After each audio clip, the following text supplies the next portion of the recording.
Well, hello everyone and welcome to today's event. This is titled Resisting the Tory Offensive, Winning an Agenda for People and Planet.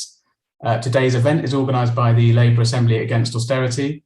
My name is Ben Foley, as you can see. Apologies for my lighting, but I've helped organise the Labour Assembly Autumn Conference since 2013, and this is our latest one. We've obviously decided to keep the event online this year, so thank you for registering and for joining us. The importance of today's event cannot be overstated. We're now almost 2 years since the general election and are in desperate need of a strong Labour opposition to the Conservatives. Since then, we've seen Boris Johnson's disastrous response to the COVID pandemic, from the public health failure to control the virus, the waste of the outsourced track and trace system, and the worst death rate and continued significant case numbers. And obviously news this week of the new variant, which is a concern to us all. We've seen the scandal of COVID cronyism. We've seen Conservative politicians fast-track contracts worth millions of pounds for their personal contacts. And more recently, we've seen Rishi Sunak's budget, which has simply confirmed the cost of living crisis we're all facing, with the cut to universal credit, inadequate action on the minimum wage or to deliver on public sector pay. The government's pursuing privatisation, particularly as we've seen with the health and care bill this week, and the problem of privately run public utilities is becoming increasingly apparent, with energy companies collapsing, our bills increasing, increasing evidence of private water companies dumping their sewage into rivers and to the sea. And this government is cancelling public investment, including HS2 and the Northern Powerhouse Rail. Internationally, we need urgent action on the climate change after the failure of this government's COP26. We need to defend asylum seekers who, despite the tragic deaths this week, are still being treated as people to police and to push back in the channel, and the abuse of whom often goes hand in hand with rising Islamophobia. And we need to oppose the ramping up of this new Cold War military rhetoric between the US and the West and China. All of these issues need a disciplined, organised Labour left, working hand in glove with the trade unions and with social movements to demonstrate the political leadership in Parliament with the grassroots activism on the ground. And therefore, part of our task is to challenge any abuse of the Labour Party machinery for factional ends to alienate and expel the left. If we create that pressure, it will be an alternative pole of leadership that will motivate and mobilise the left. So today's events will discuss all of these issues, and I hope you can stay all day if possible.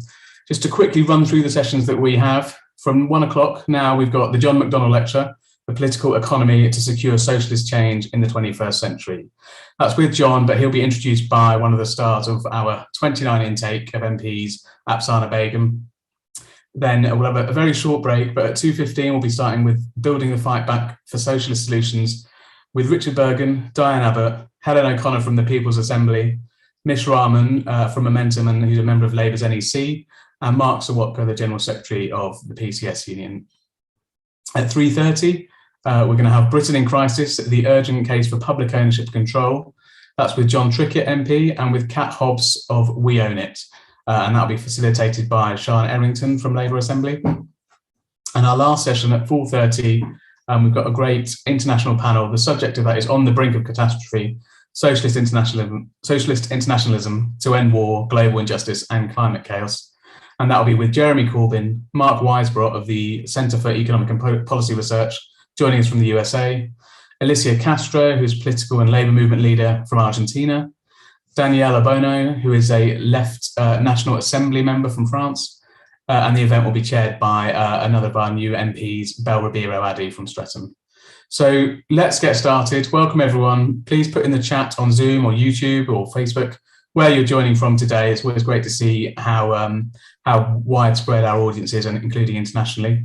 We'll of course, be going on asking you later in the day if you can help donate to our ongoing costs to organise these events, as we always do. But let's just move on to our first session. So I'll hand over to none other than Apsana Begum. Apsana.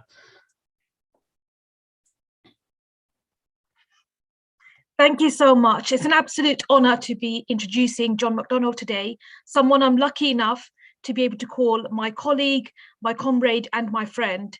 Jon's commitment to opening out policy discussions and engaging with people beyond the traditional political framework are some of the many things that truly make him out to me. I attended one of his town seminars in Chingford, becoming an MP, and it was impressive to see the then Shadow Chancellor sat at a round table engaging in a non-hierarchical way, talking to local people about policies that affect their local area. So for those of you that don't know me, by the way, my name is Apsana and I was elected in 2019 to represent the area where I have lived all of my life in East London. I want to personally thank Jon for everything he has done in supporting me, not just in becoming the first hijab-wearing MP, but also as a survivor of domestic abuse facing vexatious charges, false accusations, online racist, sexist and Islamophobic abuse and threats to my safety. It's been the solidarity that's shown by people like Jon that has kept me going. But the role that Jon has played in my life goes far beyond my knowing him personally. Like many of you, I've been inspired by his lifetime of fighting for trade union rights and opposing war and oppression. And throughout Jon's entire political career, he has created and supported big ideas. He has been key in building campaigns now widely supported, like calling out tax avoidance and challenging bad practices in the finance sector. He's been right behind bold thinking on the Green New Deal. And what was politically unacceptable 6 years ago, the ideas of nationalizing services, centrally providing broadband, for example, is now recognized, especially in light of the pandemic, as a bold and modern idea, one that sees internet not just as a single commodity, but essential to our ever more connected lives. It's now widely accepted that Tory austerity has been the driving factor in destroying communities and creating a gig economy with low wages and ever dwindling rights.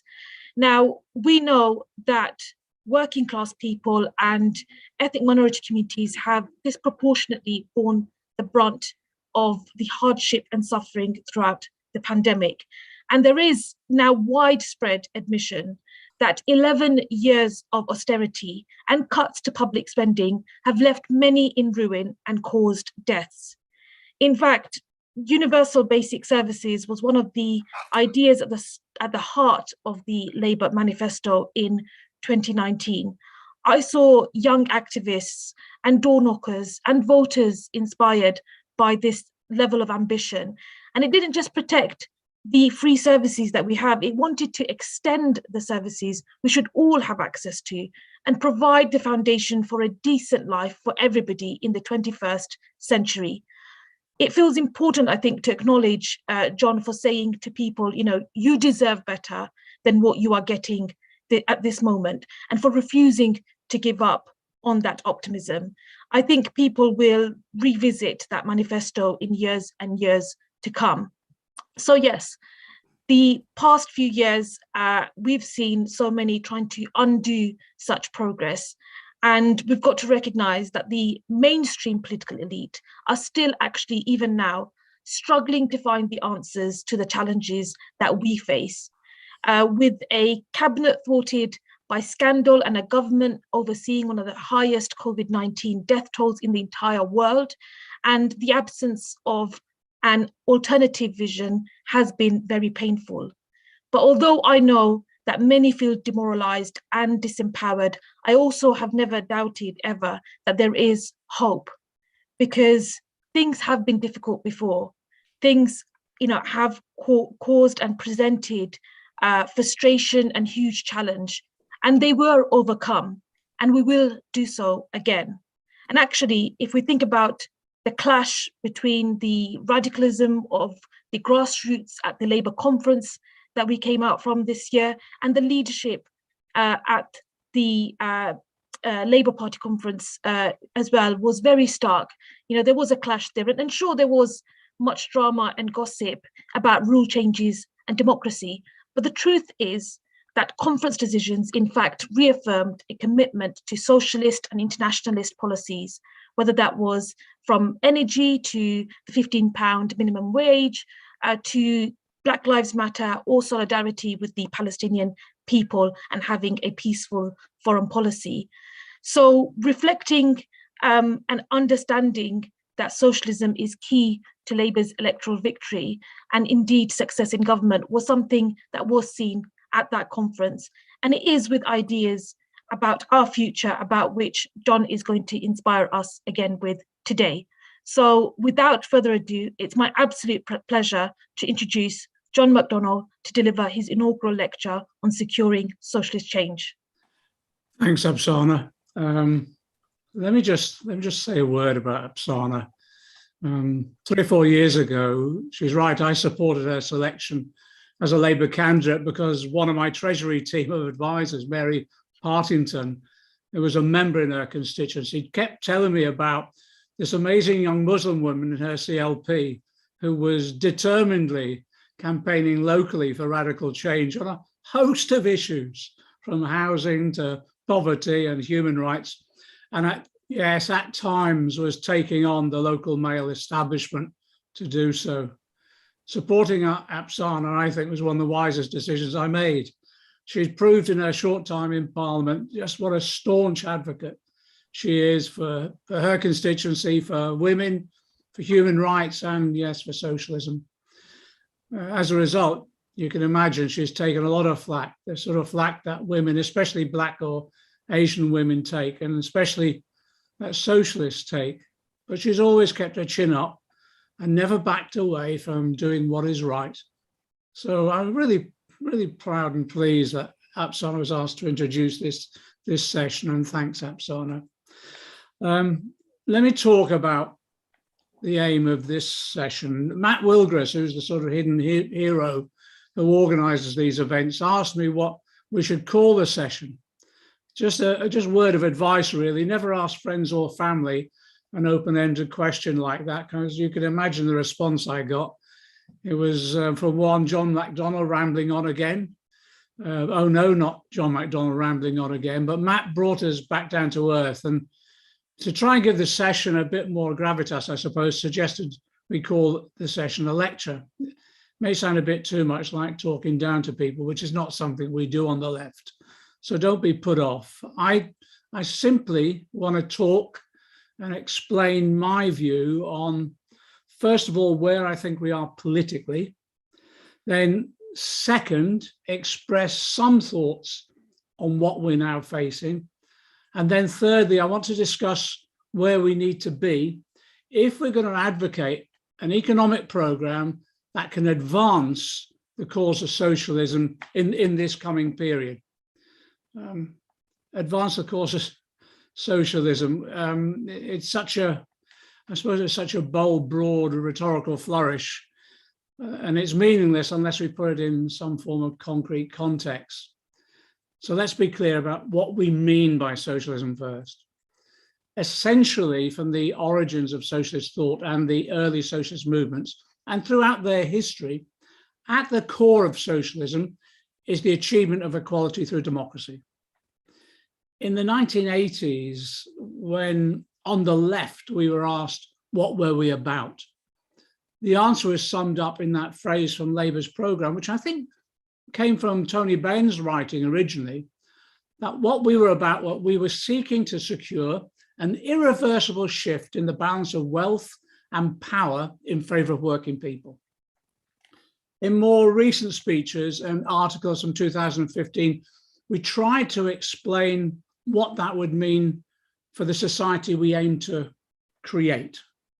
And we said our aim was to create a society that was radically more democratic, and as a result of that would be radically fairer and radically more equal.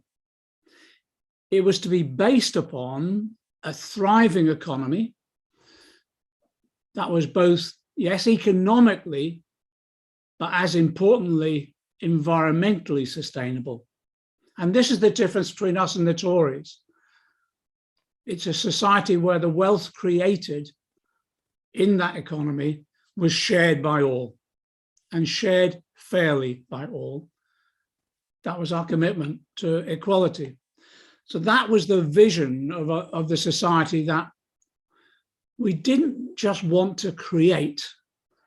In our view, it was the nature of the society that was desperately needed.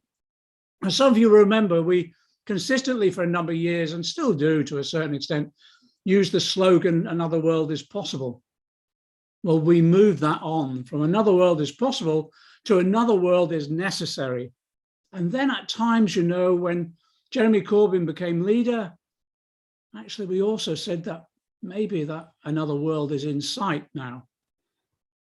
So it's necessary, if we're to be capable of addressing the two biggest challenges of recent generations, the grotesque levels of inequality, of wealth and power in our society, and of course, the existential threat of climate change, to ensure, yes, that another world does become possible.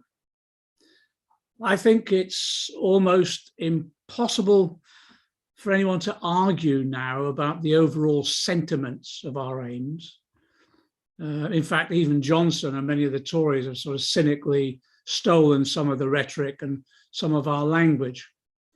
But where the argument and struggle come in is not about the language, but it's about the reality of how far this change goes, how radical and how fundamental this redistribution of wealth and power is, and of course, how it's to be achieved.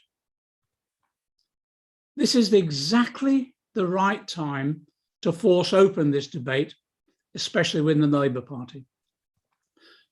The Johnson regime is being exposed almost on a daily basis by its own combination of self-entitled arrogance and incompetence, exposed for what it is.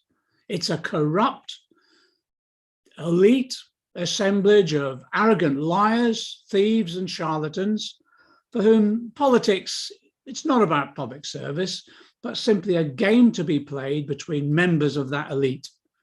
And their purpose, well, it's straightforwardly, it's lining their own pockets and dancing to the tune of finance capital in particular, who will then further reward them when they're out of office for the services they rendered to capital when they were in office. I think by his mendacious incompetence and blatant corruption, Johnson is gifting the Labour leadership with the attack lines to be employed to tear him apart.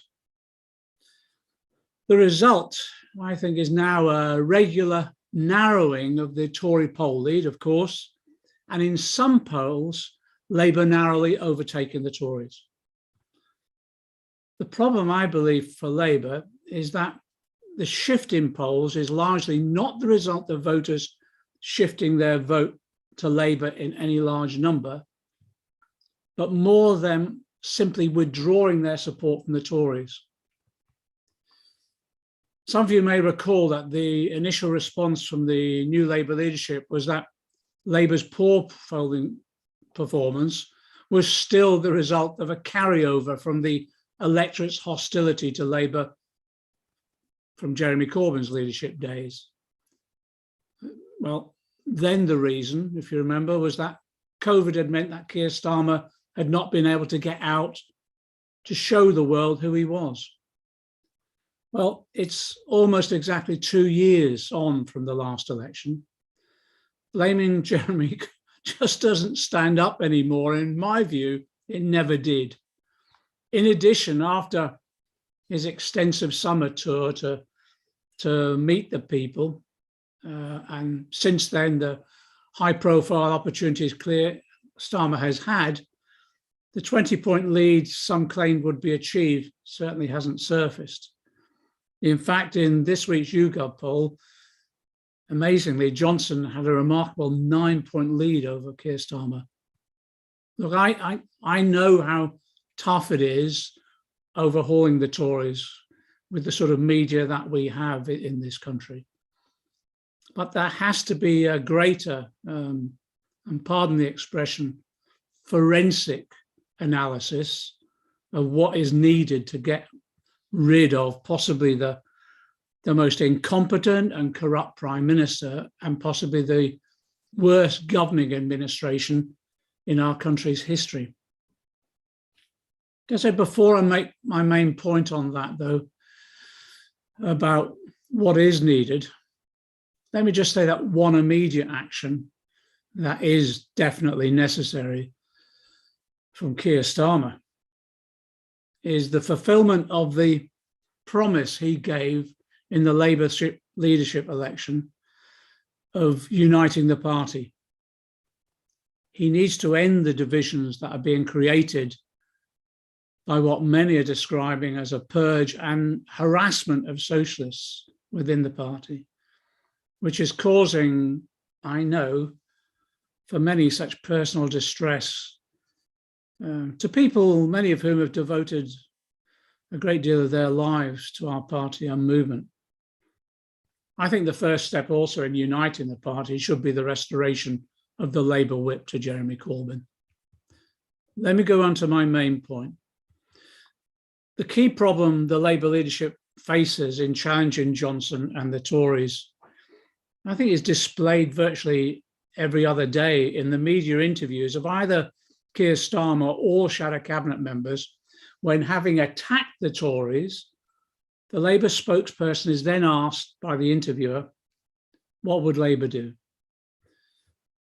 The response, well, the response is usually a display of the sort of poor media training techniques of the new Labour days, when every slippery device was drilled into Labour spokespeople on how not to answer a question.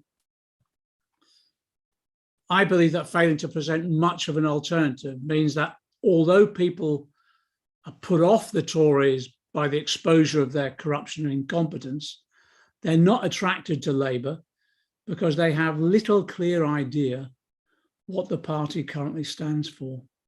And therefore they can see nothing to attract them to Labour.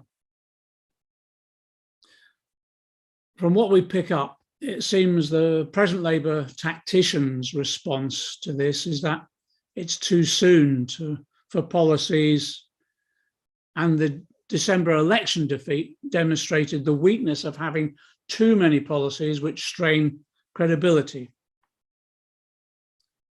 They then go on to argue that eventually all will be revealed in Labour's manifesto.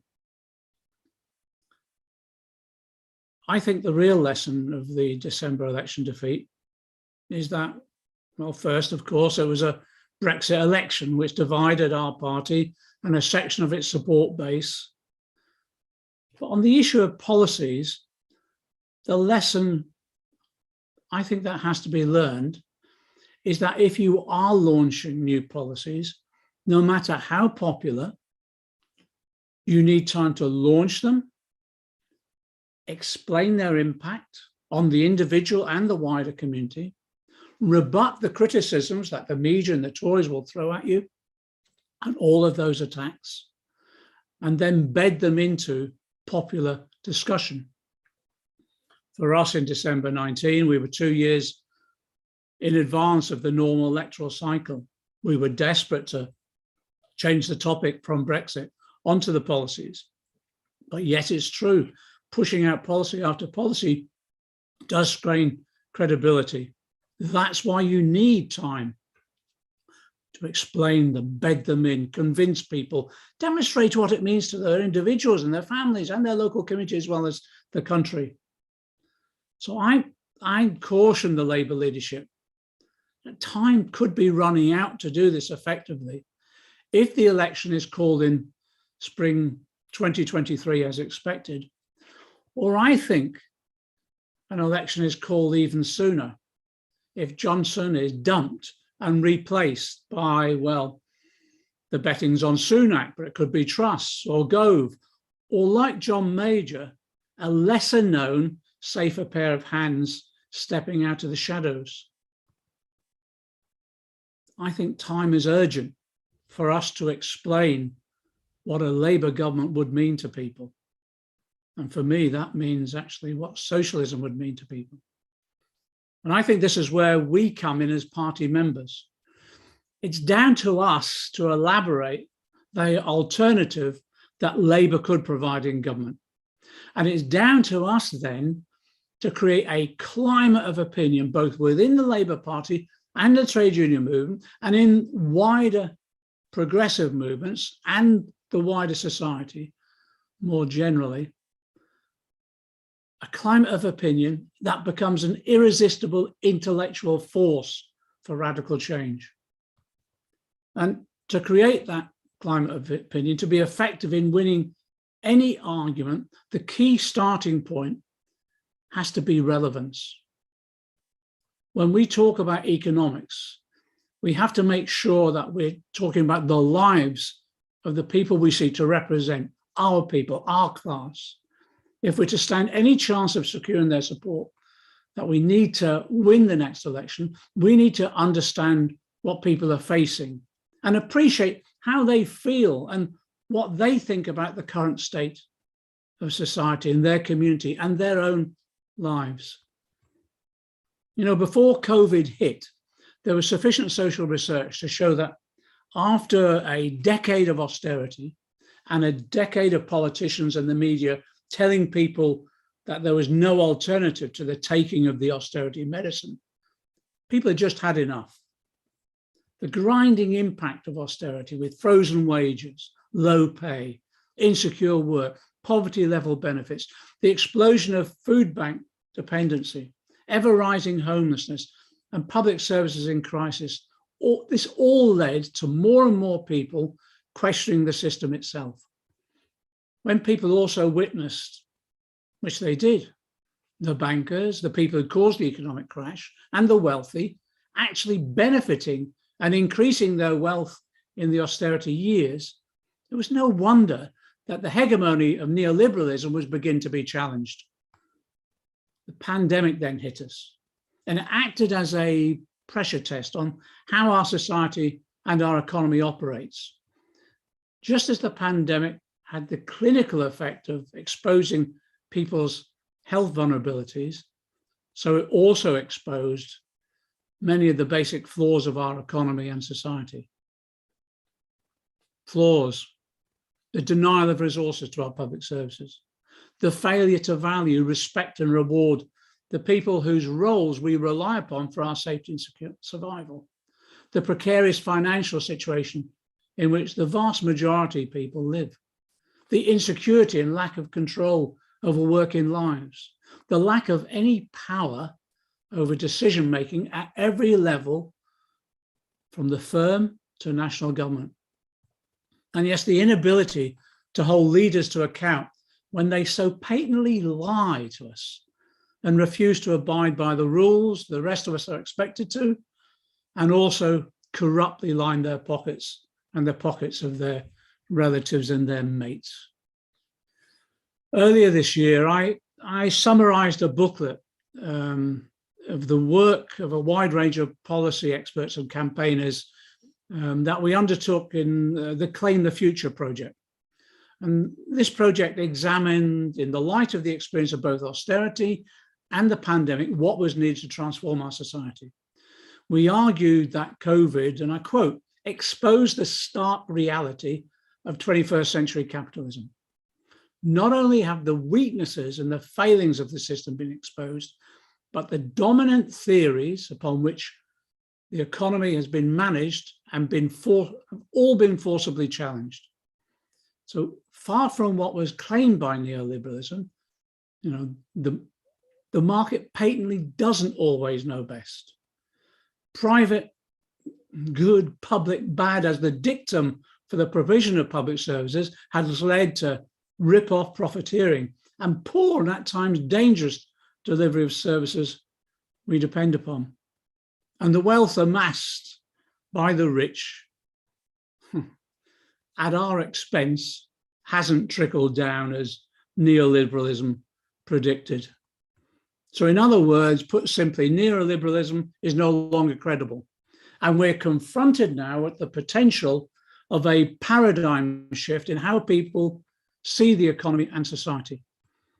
Paolo Gabardi, in his recent book, The Great Recoil, describes how people have recoiled against what they experienced, both under austerity and the pandemic, as a consequence of neoliberalism in practice. Do you know, even the Tories recognise this. Hence Johnson's season on slogans like Build Back Better and Levelling Up, laced with promises of the end of austerity and commitments to increase spending and investment. But we know that neither the scale nor the content of Johnson's policies and promises address the deep-seated uncertainty and insecurity felt by people after years of austerity and the COVID pandemic. The Tories cannot address this issue. They can't address it effectively because to do so requires a shift in wealth and power from them and their class to working people that the Tories would never countenance, because it would strike at the very heart of the present economic system and political settlement. That's why, to be relevant to our people's lives and concerns, Labour's offer has to be on a scale and sufficiently radical a change to provide that redistribution of wealth and transfer of power, which will give people the certainty and the security and control of their lives that they need and want. There's also now, obviously, a rapidly growing awareness of the threats, of the causes, of the cataclysmic existential threat of climate change. In addition, people are beginning to feel the impact of the rapid development of new technology and artificial intelligence in this, the fourth industrial revolution, which is changing so much of our lives. So this all adds up to an era, an age of insecurity. It also leads to the conclusion that this is not the time either for avoiding issues or for political timidity. We've entered an era requiring radical change. We need to follow the advice of Bernie Sanders, that what he said to Joe Biden. Bernie says, in this current era, this current situation, you have to go big. Well, in an uncertain and insecure era like this, people no longer trust promises. They are looking for credible guarantees. And that's why Labour's offer has to guarantee to lay the foundations, the economic foundations, that will enable people to secure a decent and fulfilling quality of life, a home, a job, a secure livable income, a sustainable environment, access to universal basic service as of right, health and social care, education and connectivity. To achieve this, we have to reset our economy on a new set of foundational principles to create, first, an economy whose primary role is to address public need, not to promote greed or the reckless pursuit of private profit. Secondly, an economy where the distribution of rewards is based upon genuine social value, not solely market value. Third, an economy that is increasingly promoting cooperation and community, not possessive individualism. And of course, fourthly, an economy with sustainability at its heart, fully mobilized to tackle the existential threat of climate change. Two of the critical lessons that have come out of the pandemic experience is, first, that when faced with a national emergency, it's always the state at all levels that we rely upon to play the key role to meet that challenge. The second is that never again can any Tory chancellor argue that the resources cannot be found when they're needed. Throughout the years of austerity, can you remember we were told the resources could not be found to fund our public services or pay the wages or have benefit levels that so people can survive on? And yet, to deal with the pandemic, even a right-wing, staunch neoliberal advocate, Thatcherite Tory chancellor, was forced to find the resources needed. They'll still throw the argument at us, though, to say that this is just a one-off, a special crisis, and the resources had to be found. Well, our response is that it was a crisis when there were 120,000 deaths as a result of austerity. And if the existential threat of climate change is not a crisis, it's difficult to understand what is. You don't have to be a full-blown advocate of modern monetary theory to appreciate that with the political will, the resources can always be found when necessary. So our task now is to go big and to design and advocate for a program that step by step resets our whole economy, to eradicate the uncertainty and insecurity that's blighting the lives of so many of our people. And we need to show how a socialist economic program can tackle, first, more immediately people's financial insecurity. Second, provide them with the assurance that they will always be able to rely upon the support of a set of universal basic services that will guarantee them a quality of life they deserve. And finally, that through our programme of economic reform, we can address the threat of climate change by mobilising the full resources of our economy. Let me talk about financial insecurity. Our immediate aim should be to take the necessary measures to eradicate financial insecurity. And there are 4 immediate steps that could go some way to overcome this financial insecurity that people feel. The first is the introduction of a minimum income guarantee, set at a level that will allow for a decent standard of living, whether a person is in work or unable to work. There's a strong argument for setting this at the level of a real living wage, accounting for housing costs and linked to the additional support for disabled people to ensure the right to independent living. Establishing an income guarantee is potentially, for me, the first step towards a universal basic income. Second, an income guarantee will be rendered ineffectual if the current record levels of personal debt are exacerbated by interest rate rises. So it's time to address the serious debt burden that causes such hardship, stress, and yes, mental health problems to so many people. One practical solution has been proposed by John and Montgomery, and that is to follow the example of how the government lifted the debt burden off the banks during the crash. The government set up what became known as the bad bank that purchased the problem debt from the banks, and because the government can borrow at low interest rates, it can cover the debt more easily. Well, I'm saying if it was good enough for a mechanism to write off the debt of the banks, it should be good enough to help lift problem debt off our people. The third step is a jobs guarantee, providing the guarantee of paid work for all workers, at least at a real living wage or a union negotiating rate, or provide them with free education or skills training. The mobilisation for £15 an hour is clearly establishing the argument for this level to be the real living wage, I believe. Then you know that the next step has to be this. It's about trade union rights guaranteed. The security provided by any job and income guarantee can be effectively permanently secured by the restoration of full trade union rights that can end exploitation and give workers a real say in the workplace. The Institute of Employment Rights, if you recall, published a detailed programme, a comprehensive programme of trade union reform that would provide workers in our country with the most effective employment rights in the world. Implementing this programme would entitle every worker, from day one of their employment, trade union rights.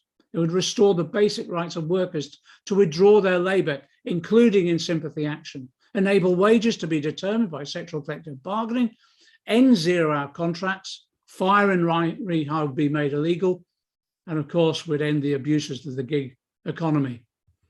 Security also at work also comes from being able to influence decision-making effectively. That's why worker representation on company boards is so critical to ensuring that the voice of workers is not just heard, but also plays a part in key decision-making.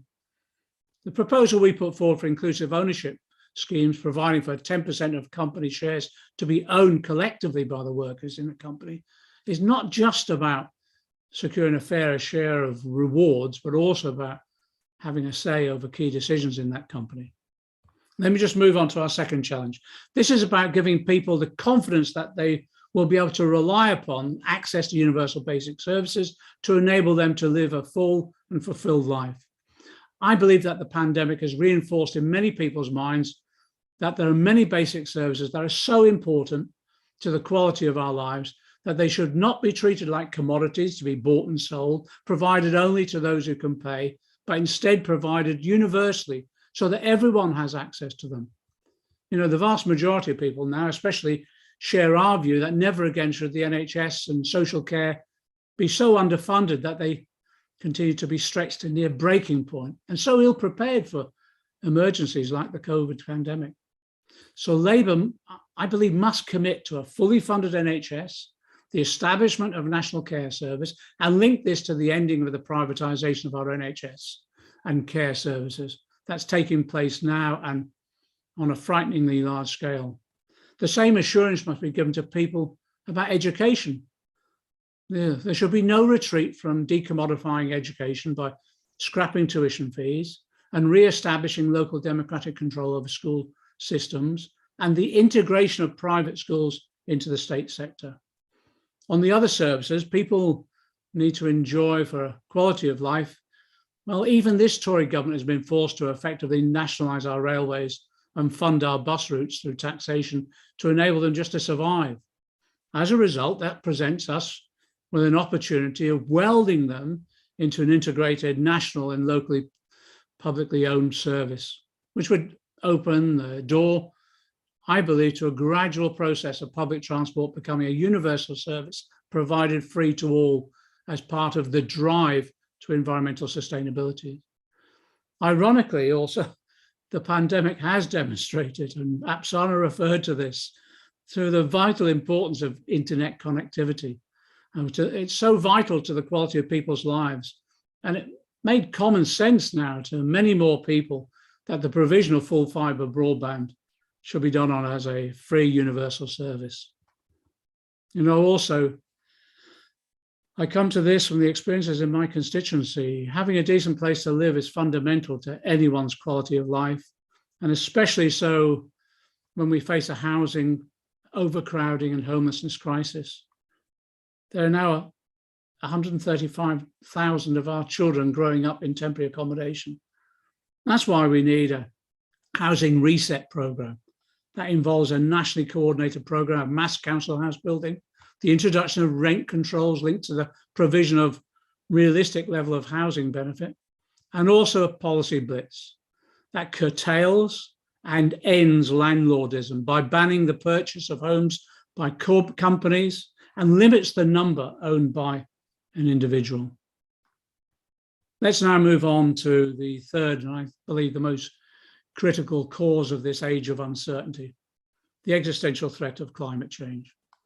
COP26 demonstrated the lack of the sense of urgency in government to implement the type of Green New Deal that Becky Long-Bailey brought forward so successfully.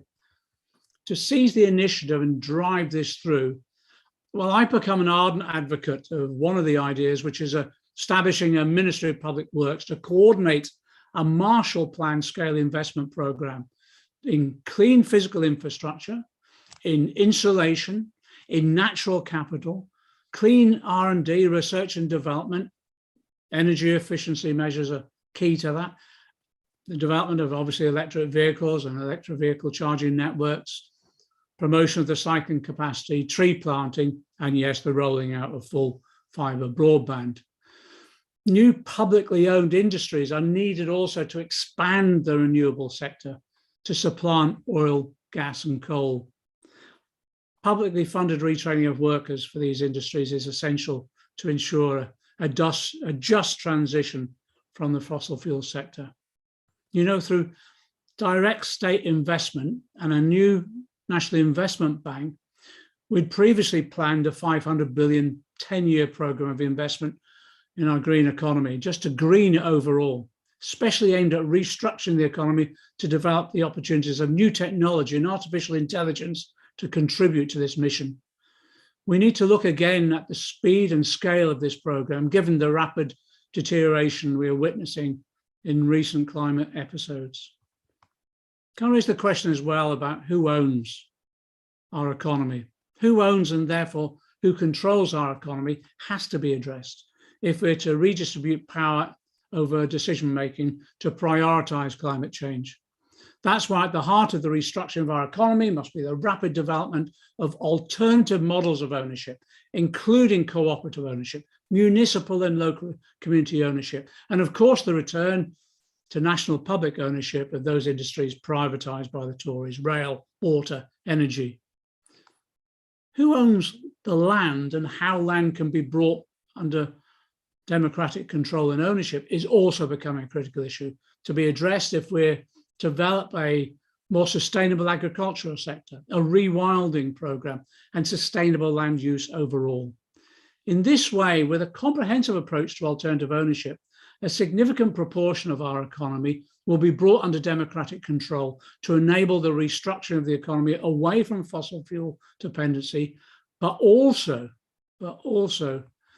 actually to ensure that we tackle the issue of the financialized operation of the economy that dominates the operation of our economy at the present. More immediately, we also have to tackle private investment flows to divert investment fund from fossil fuels and into decarbonisation. This means changing the mandate of the Bank of England to prioritise the climate by encouraging green lending, but also setting enforceable environmental standards for private investment with sanctions such as stock market delisting for failure to abide by those standards. I also say this, if we're to save our planet, of course, any Green New Deal has to be global. As the first industrial nation and as a colonizer, colonial oppressor, to be frank, this country has a particular responsibility to the global south for the harm it's inflicted on its peoples. That's why in the context of reparations for historical injustices and to work in global solidarity to confront climate change, we advocate debt relief, increased aid, the free transfer of technology and the democratic reform of the World Bank, the IMF and the United Nations, these global institutions that have for too long been the source of policies that have reduced the capacity of the nations of the global south to respond to climate change. Well, finally, let me just turn to the question that's always then thrown at us. How can we afford to do all this? How can we pay for it? Well, the answer, whether we can afford to take these actions, is that when the grotesque levels of inequality in our society and the threat to our very existence from climate change, we can't afford not to. And as for how we pay for our program, we need to remind people that we live in the sixth largest economy in the world. What is holding us back is the distribution of the wealth and resources we have and the lack of control we have also over our rigged economic system. Do you know, reforming the system is not complicated. That's what they'll try to tell you, but it's not. We simply need a reset program for our taxation and finance system to make a start. When the question of taxation is raised, the constant refrain from the right is that the rich are paying their share and more of income tax. True, they pay more income tax, but it's simply because they earn more. The rich pay 34% of their income taxes overall, whilst the poorest pay 40%. The Resolution Foundation demonstrated that when it comes to the taxation of the assets of the rich have gained dramatically over recent years, especially from spurious tax reliefs. I have a 6-point reform plan for our tax system. First, the introduction of an excess profits tax on all businesses that have made excess profits during the COVID pandemic. Second, the promotion of unitary taxation, including a new tax on multinationals that accurately reflects where their economic activity takes place and where the profits are made. Third, taxing capital gains at the same level of earnings. It's just common sense. And fourth, raising tax on the highest earners. We shouldn't shy away from a fair, progressive income tax system. And fifth, introducing land valuation taxation to provide local councils with a secure revenue stream for their local services. And sixth, launching, yes, a concerted attack on tax avoidance and money laundering, forcing full transparency on tax havens, country by country reporting, clamping down on tax avoidance enablers in the UK, and ending the corporate welfare of the tax relief system that we have, which is unproductive and indiscriminate in its provision of tax reliefs. There's one other tax initiative we need to bring forward, and my colleagues Richard Burgon and Jon Trickett are focusing on this, and it is the design of a wealth tax to provide an injection post-pandemic of our resources into our economy. Put together, these policies contribute to what was described as economics, the use of economic policy to achieve greater equality. If we're to harness the full resources and strength of our economy, though, we have to address, alongside tax reforms, we need to bring forward a reform agenda for our UK finance sector. The work of Prem Sikka and his long-standing team set up to tackle corporate abuse has been essential to exposing the failure of our existing regulatory structures. We need stronger regulation and greater democratization of financial regulation to ensure that this comprehensively covers areas like shadow banking, short selling, hedge funds, asset management, private equity, and the new phenomenon of greenwashing. So just to conclude, you can see that what I've tried to do is set out a number of ideas of what the first stage of a program of socialist economics would look like for an incoming Labour government. We do need to ask ourselves, though, the questions of how we would judge progress under a Labour government. As you know, at the moment, economists concentrate on gross domestic product, GDP growth. And apart from that, on the news, you'll hear reports on the performance of stocks and shares. Under our government, under a Labour government, we'll judge our progress in addressing the well-being of our people and our community.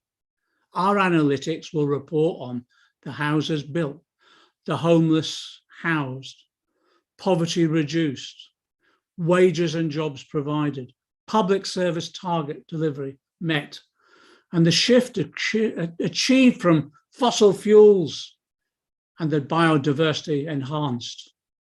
I think we want to measure the quality of our lives as a community by the reported increase in the songs of the birds in our gardens and open spaces, the return of badgers to our woods, and the number of hedgehogs and variety of wildlife species in our gardens and open spaces, the quality that our children, the quality of their life that our children enjoy, their safety, their security, the way in which they're able to develop their talents, the way in which our older people are cared for, and the way in which, yes, we treat each other in a fairer, more equal society that actually only socialist policies can bring about.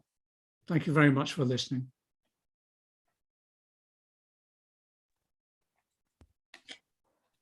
Thank you so much for that, John. And there's just so much to take away from that, but what a brilliant inaugural lecture. And it sets a foundation for all the lectures to come. But I particularly really enjoyed what you said about, creating that climate of opinion, that irresistible and intellectual force for change, something that was so needed in the pandemic. And, rather than just agreeing with the government, there was a slate there almost for us to reimagine a new economic world.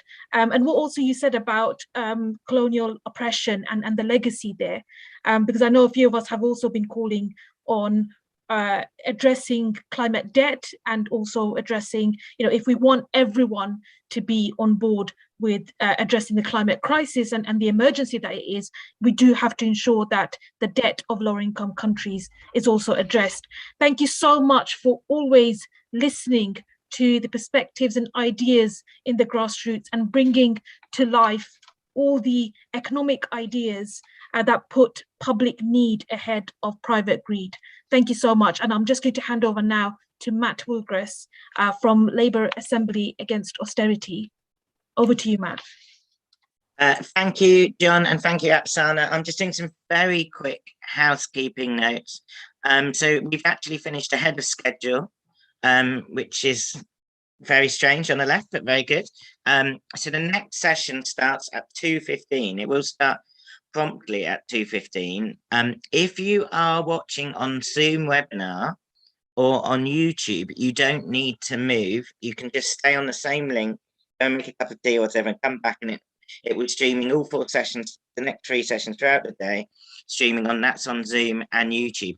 If you are watching on Twitter or Facebook, you will need to re-tune in, but it will come up straight away on the Labour Assembly feeds on both. So thank you, everyone.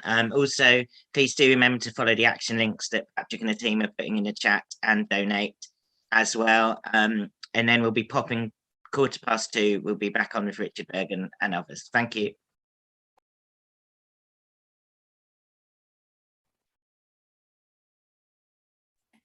Good stuff. Are we speaking privately? Yeah.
Hello, everyone who's patiently waiting.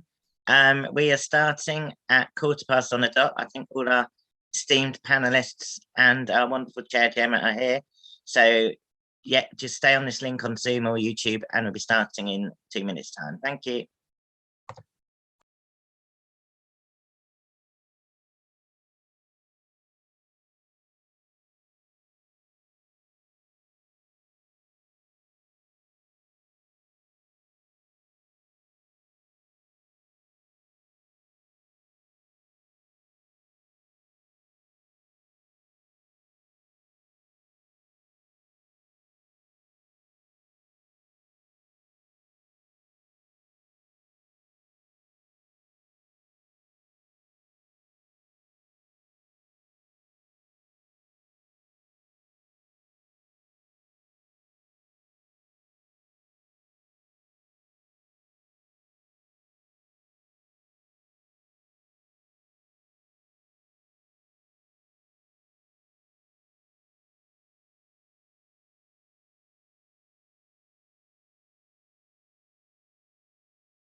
Afternoon, everyone. Welcome. I'm Gemma Bolton. I'm on Labour's National Executive Committee, and I'm also co-chair of the campaign for Labour Party democracy.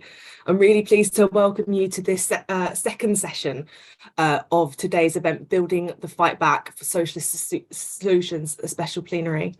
Today's conference as a whole is hosted by Labour Assembly, and this session is in partnership with both the Campaign for Labour Party democracy and Momentum.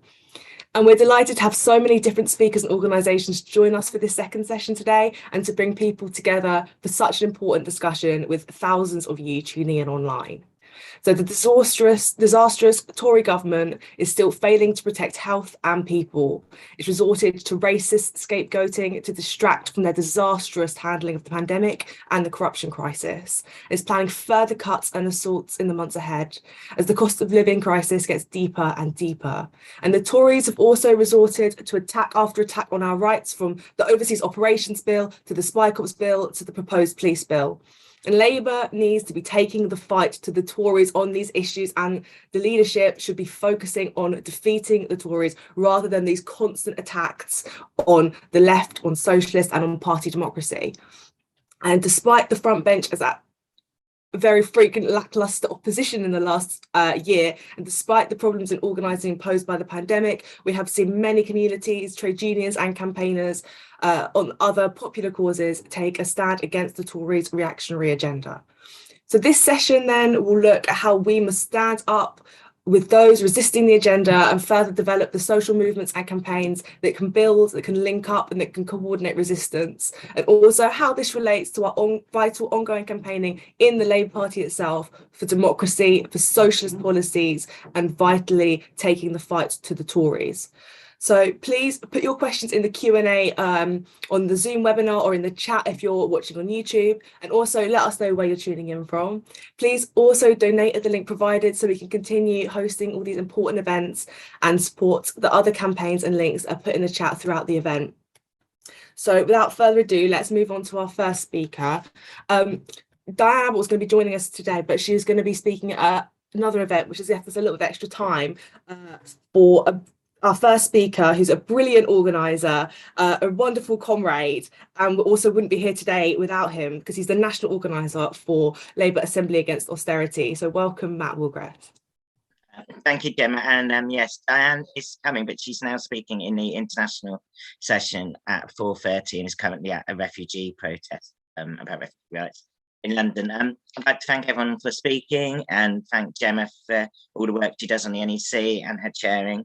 I'd like to thank over the 3,000 people who registered for today's event in advance and the over 50,000 people who've registered for some kind of Labour Assembly or Rise online event during the on-off lockdown. I think we meet today at quite an important time when we discuss the fight back, which is what this session is about, and the socialist solutions. And I think the first thing that we need to do, as Gemma hinted at, is look at the scale of what we are faced with. Yes, in the Labour Party, but I think it's also important for the Labour left to look at what we're faced with in society. And that is why the double title, Building the Fight Back Against This and for Socialist Solutions, are relevant and important. It's said a lot, but it's worth repeating that Boris Johnson's government has used the cover of the COVID crisis to launch a massive offensive on all fronts. And every week we see this, more and more attacks, from economic issues, cuts up just to universal credit, through to the scapegoating of migrants and the reactionary social agenda. There's no doubt that this government has only just started when it comes to the scale of the majority of people. This is also, I think, we need to understand, combined with a hard right foreign policy agenda, including starting a new nuclear arms race through AUKUS and not taking any action needed to tackle climate catastrophe. But yet, I don't think we've really seen anything yet from the Tories. We need to understand that the scale of attacks on working people, on BAME communities and others are going to get harder and bigger. The Tories are leading us to barbarism, just as some of their allies internationally, such as their chums Modi in India and Bolsonaro in Brazil have done during this COVID pandemic. And whether it be the new Cold War, the federal threat on sick pay, or to back nurses having a decent pay rise, as Gemma said, the Labour front bench has failed to land killer blows on the Tories again and again. Such a prospect means that the left must rise to the challenges ahead ourselves, and a radical scale of response is needed, as John outlined in his lecture. I'm sure other speakers will do in the rest of the session. That means we need to be organising resistance to Johnson's agenda right now and give all we can in full solidarity with those communities, trade unions and popular causes making a stand against that agenda. Alongside this, there must be no room for us adopting or adapting to the politics of scapegoating migrants and refugees for the problems caused by this disastrous government. Anti-racism and black liberation must be central to our politics, not an occasional add-on. Same should be said of our anti-war internationalism and solidarity for global justice, as we'll be further later today. Ruling class organises globally, and we must too.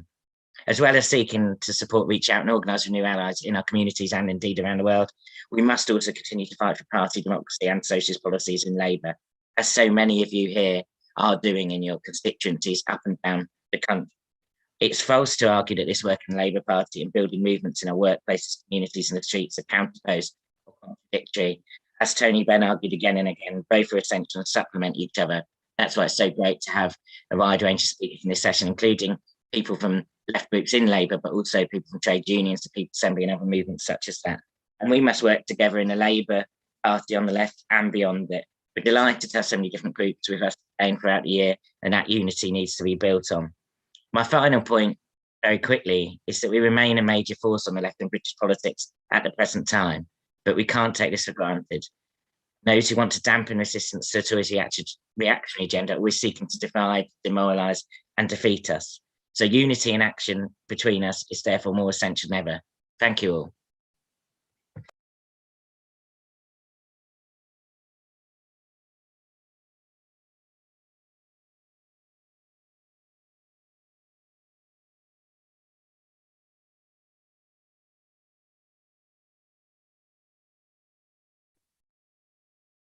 Thanks, Matt.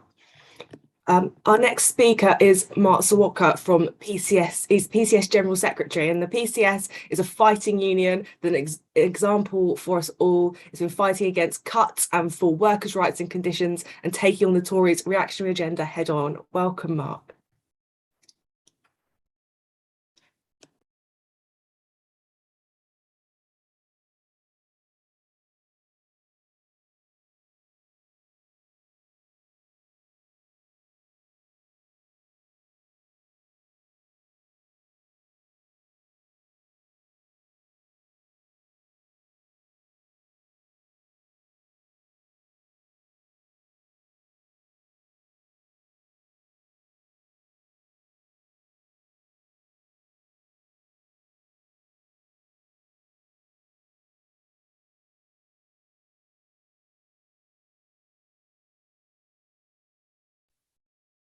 I think we've lost Mark for a minute. I think he was having some internet connectivity issues earlier. So I'm going to move on to our next speaker and bring Mark back in when he's managed to sort out those issues.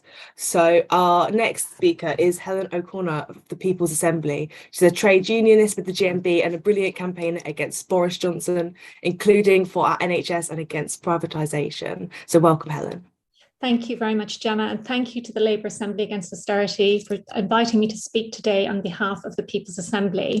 And I want to start by sending solidarity greetings to the RMT union strikers and the UCU strikers and to all workers in struggle. And just a message to those who need it, there is no such thing as an unnecessary strike.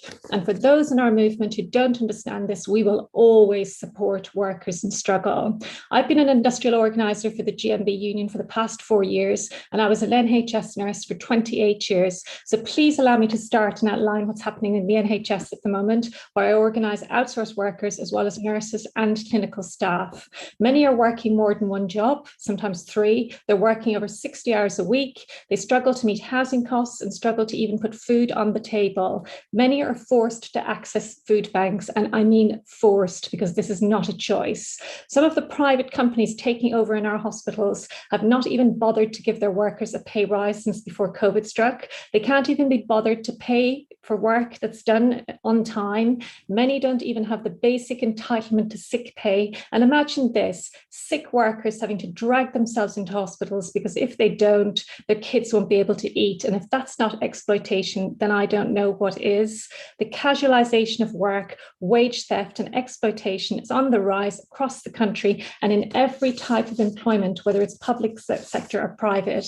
No one will escape the deliberate impact of the drive to hollow out our NHS and our public services. People are queuing in ambulances and dying outside hospitals. Any of us can lose a job and become dependent on universal credit, and the system is on its knees, marginalising the unemployed and disabled people, and child poverty is on a huge rise. Charity is being sold as a viable and a moral alternative to the welfare state, and badly built, rodent-infested slum housing is on the rise across this country. And even in my area where I live, I can't walk 20 yards without coming across a homeless person. And now inflation is up by 4.9% and rising fast. This will have a catastrophic impact on living standards, especially for those who are now called the working poor. And if interest rates are hiked up by the Bank of England, many people who currently think themselves economically safe will end up on the breadline, and many more will lose their homes. Since the 80s, there's been a political consensus in this country amongst all of the major parties that there's no alternative to cuts and privatisation. We did get a brief respite from this under Jeremy Corbyn's leadership with the last manifesto, which posed an alternative to the endless cycle of cuts and privatisation, and it prioritised the defence of our public services. It's a lie that only the private sector can deliver public services, that providing public services is too expensive, and that the private sector is better than the public sector. There is also a lie that if workers get decent wages, it will destabilise the economy. Wages have been deliberately driven down to poverty levels for decades, but the economy is still failing, failing, and most particularly, it's going to fail the next generation. The trade union movement must take a lead in calling all of this out. No cuts, no privatisation must mean precisely this. Proper funding and proper staffing levels to deliver our public services must be at the core of our demands. We must demand what we need and deserve, and not settle for what the Tories think they can get away with. And if we do not stop the ongoing sell-off of the NHS, which is in part being defunded through chronic underfunding for further privatisation, if we don't stop the slicing off of one service after another, then I'm making this point to you, and it has to be heard. We will not have a functioning NHS in 10 years' time, and all trade unions must get behind the struggle to defend the NHS under the banner of the TUC. And let's be clear, it doesn't mean we set all of the other priorities aside. Of course we don't. On the contrary, though, a united campaign to defend the NHS would be the greatest possible basis to defend all public services and to defend the terms and conditions of all workers, whether in the private or the public sector. And all these are part of the same struggle, and the attacks on our class stem from the same source. This is why we must act collectively rather than allowing our class enemies to pick us all off one by one. And any politician who is not prepared to fully, loudly, consistently and unflinchingly oppose cuts and privatisation is no friend of the working class or the trade union movement. The capitalist system is now entering a period of deep instability and crisis, and the crisis builds around us. There is a pressing necessity to concentrate on the issues that affect working class people. Legitimate debate and disagreement is and should always be part of our movement, but we must stop creating phony divisions and fault lines and work to maximise unity. The bridge to unity, rather than the chasm of division, is class. This is what unites us. Our demands must focus on the real priorities of working class people: pay, terms, conditions, defence of public services, building genuine equality and not just ticking boxes. We must fight racism and the warmongering imperialism, the consequences of which saw 27 human beings dying in the English Channel a few days ago. And as we prepare to face the battles of the coming year, the People's Assembly will be organising to take a message of resistance to every town and every city in the country. And comrades, let's do some real organising. Social media is a great tool, but it cannot substitute for organising people in communities, in hospitals, in care homes, and in factories. And we have to build real solidarity and create structures that can pull people into our movement. And we need to be listening to the voices of those who are either unorganized or think there is no alternative to what they face on a daily basis. Working class people aren't disinterested in politics. They understand that decisions made by politicians affect them. So we don't argue for a rejection of politics, but to build a genuine alternative, a socialist alternative. And it's our job to draw as many people into the movement as possible, and not least of all women workers. No section of society has borne the burden of cuts, privatisation and austerity more than women. 9 out of 10 times, it is women who will shoulder the burden of all of the additional caring responsibilities that flow from the destruction of our public services. And the majority of women have to get out to work, some of them in grueling jobs, and these women are cut out of promotion opportunities, they're denied decent pensions, and this is directly linked to our reproductive role in society. And women with young children to care for are still denied flexible working. Just yesterday, I came across the case of a young woman with twins who's being denied flexible working and is now facing dismissal from her job. And this woman doesn't work for an outsourced company, she actually works within the NHS. And in a period where a woman is killed every 4 days by a man in this country, services specific to women, like domestic abuse refuges, for example, are being closed through defunding. So this is a life and death issue for women. So women must be at the forefront of the resistance we're building. And if we achieve this, women's concerns must be seriously addressed across the left and in our movement. And we must do this because the Tory party is no refuge for working class women. The People's Assembly believes we can build a movement capable of defeating the Tories. We believe as we go into the coming year, we must organise as never before. So let's organise to fight back and win. Solidarity. Solidarity, Helen, and thank you. I think that was brilliant and very inspiring. Our next speaker, I work very closely with this comrade on the National Executive Committee, and he's also a member of Momentum's NCG. He's a wonderful fighter. He's just great to work with. So please welcome Mish Rahman. Thank you, Comrade Gemma, and thank you to Labour Assembly for inviting me. It's a pleasure to be on this platform with great class fighters. Comrades, yesterday Tony Blair re-emerged from his villainous lair to declare more war against socialism and called for Labour leader Sir Keir Starmer to reject wokeism. The reason Tony Blair's intervention was telling was because as we lead the fight back against the Tories, Tony Blair has nothing to offer this argument. In fact, if you look at his interventions, they're seldom critical of Tories or even offering solutions against the Tories. It's always attack the left, reject wokeism, reject the left, stop socialism, move to the centre, teach Corbyn a lesson, kick socialists, blah, blah, blah, bullshit, bullshit, bullshit. He's got nothing to say about the social care crisis and the Tories' failure to deal with it.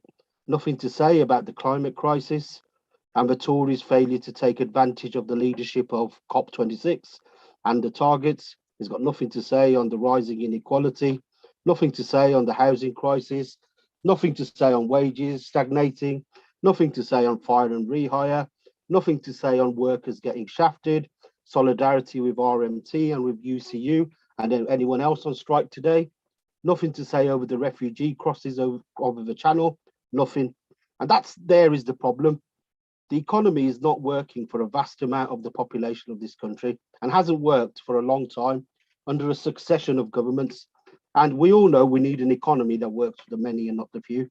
And these centrists, they don't have the solutions. Meanwhile, we've got a racist, classist, oppressive, ideologue government who's banning protests, crushing any opposition with bills such as the Police Crime Sentencing and Courts Bill, the Spy Cops Bill, and now the Nationality and Borders Bill. I mean, this Nationality and Borders Bill would give the government the power to strip people like me of my British citizenship without any notice, without any warning, and without any right to appeal, despite me being born here in the West Midlands, grown up here and living here all my life, and my parents being British citizens at the time of my birth, but they were immigrants and they had brown coloured skin. I could be deported to Bangladesh, that's where they came from, a country that I'm not a citizen of. And that's just because my parents weren't born here. I'm not really British, apparently, according to Priti Patel. And it would make me a kind of second-class citizen. And if this isn't racism, then I don't know what is. And that rule can affect every black, brown, and person of colour living in Britain if it's passed. Last week, I created a video for Momentum on social media called Am I British? And it highlighted this racist Tory Nationality and Borders Bill. I mean, I was overwhelmed by the response that the video received. It had something like 500,000 views on TikTok and more than 1 million on all social media platforms in total, not including the thousands and thousands of times it was shared organically on WhatsApp and chat groups. And Momentum shares a lot of videos and social medias. It's how we get our message across on all kinds of issues. And it's thanks to socialists and members and supporters that we're able to do this. They care, they want to make a difference. And that's what we're trying to do, make a difference. But Momentum also supports our campaigns and communities by helping and doing the vital work of movement building. And that's what we need to do. We need to skill up activists across the country and scale up our political education amongst our membership and into wider society. As socialists, we are the final line. But comrades, there's something else that's weighing heavily on my heart. And that's what happened in the English Channel this week. 27 people died while trying to reach the UK mainland with the hope of a better life. They drowned 17 men, 7 women, one of whom was pregnant, and 3 children. The deadliest crossing on record. 27 people, that's what we know about so far. I can't stop thinking about how these people died. Desperate people trying to find a better life, drowning in the freezing waters of the English Channel. I mean, just imagine if your dinghy collapses, you end up in cold water. It's shocking, it's tragic, it's disgraceful. It's outrageous, and above all, it's completely avoidable. I mean, what happened in the Channel this week is all of those things. A safe and legal passage to asylum is a fundamental human right. Now imagine if it's me or you or our brother or our daughter or our sister in that position. One of the dead was a pregnant woman. Stop and think. Consider the response of this government Priti Patel says she is shocked but not surprised. Labour's leadership criticised Priti Patel for not being tough enough. We're led by a human rights lawyer and one of the best in the country at that. What chance does humanity have? Priti Patel was shocked but not surprised. Upon those responses, so were we, shocked but not surprised, unfeeling, lacking in basic humanity. It's monstrous for them. The world is like the Matrix. All they see is everything in money, in shares, political calculation, callous manipulation, base views for personal, political gain. They don't see people. They don't see the 27 people who drowned in the freezing waters of the English Channel. It's all about money, capitalism, defending the status quo, keeping the establishment happy, spending money to protect the system, further their political aims. Millions of refugees around the world are fleeing their homelands as a result of their wars, illegal wars that we, the West, waged in the name of making the world a better place. We spent 20 billion in Iraq, 25 billion in Afghanistan, billions more on Libya, billions in Syria. And what have we created? A world where a woman who's so desperate for a better life comes over here pregnant and ends up drowning. These people, all they've created is desperate communities and destroyed the infrastructure of entire nations. And the first person named that was drowned today, 24 years old, Mariam Nouri Muhammad Amin. She's a refugee escaping 2 decades of a war led by the West in Iraq. We can't let this go. We can't return to reactionary talk about controlling and managing immigration. We want no return to that dangerous populist mindset that leads us back in that vicious circle, back to illegal wars, more chaos, more destruction, and it's all for money, and it's all for investment, and it's all for resources. There's always money for war. There's always money to bail out a troublesome boss or an oil company or a bank. It's the capitalist way. I'm calling for a regime change of my own, a political and social regime change where we sweep away this callous failing system and replace it with one built on mutual solidarity, care, trust and love. And that's why we fight for socialism, and we'll continue to fight for it. Labour isn't pro-business, it's pro-society. And I'm going to end with this quote from the great late Fred Hampton, the young 21-year-old leader of the Black Panther movement, who said, "We don't think you fight fire with fire best. We think you fight fire with water best." We're going to fight racism, not with racism. We're going to fight with solidarity. And that's why we won't forget those 27 people who drowned in the English Channel this week. People who only wanted a shot at a better life and a decent future. Comrades, we owe it to them to keep fighting for their future and for the future of everybody in this country who's finding it hard. And we need to build it in our lifetime. And we're going to fight back with solidarity. Thank you, comrades. Thanks, Mish. I completely agree. Labour has to be a signpost and not a weather vane. And we have to stand up to these reactionary and racist attacks. Next, we have Sam Browse from Labour Assembly, who's going to speak for a few minutes on supporting Labour Assembly. Sam, are you here? I'm here. Hi everyone, yeah, I'm Sam. I'm an activist with Labour Assembly Against Austerity. Just here to talk about a couple of things. Firstly, the most important thing, it costs money to put on these events. We run by volunteers almost exclusively, and it's an awful lot of work and hard graft that people put in. So please, can I encourage you, just hit the donate button. Someone should be posting a link in the chat about how to donate to the cause. Like I say, costs money to put on these Zoom webinars. So please help us in that kind of way. The second thing to say too is please follow us on social media. The Labour Assembly Against Austerity is on Facebook, it's on Twitter, so give us a follow. And also to say as well, follow our partners, Arise Festival, who are helping us out today in terms of running the event. You can find them on Twitter and Facebook too, and also on YouTube as well. Quick fact for you, lots of people in the questions I've seen have been asking if the transcriptions will be available from speakers after today. You can watch the whole thing on YouTube later, so definitely follow us on YouTube, because that's how you can follow up on the things that you've seen in today. Finally, I'd say take a look at our media partner, Outlook as well. Labour Outlook is a news and views website of the Labour left. Keeps you up to date on all the latest things that are going on in the struggle. and all the best ideas that are coming out of the left as well. So check that out. And quite a few people on the panel today write for us pretty regularly too. So it's definitely worth reading and subscribing to. Again, you can follow us on Twitter and on Facebook as well. So check out all of that. And finally, just to repeat one more time, please hit the donate button. We, like I say, we operate solely on the basis of donations. The only way we can do this is by people helping us out. The bosses, they've got big businesses, they've got loads of cash on their side. All we've got is each other.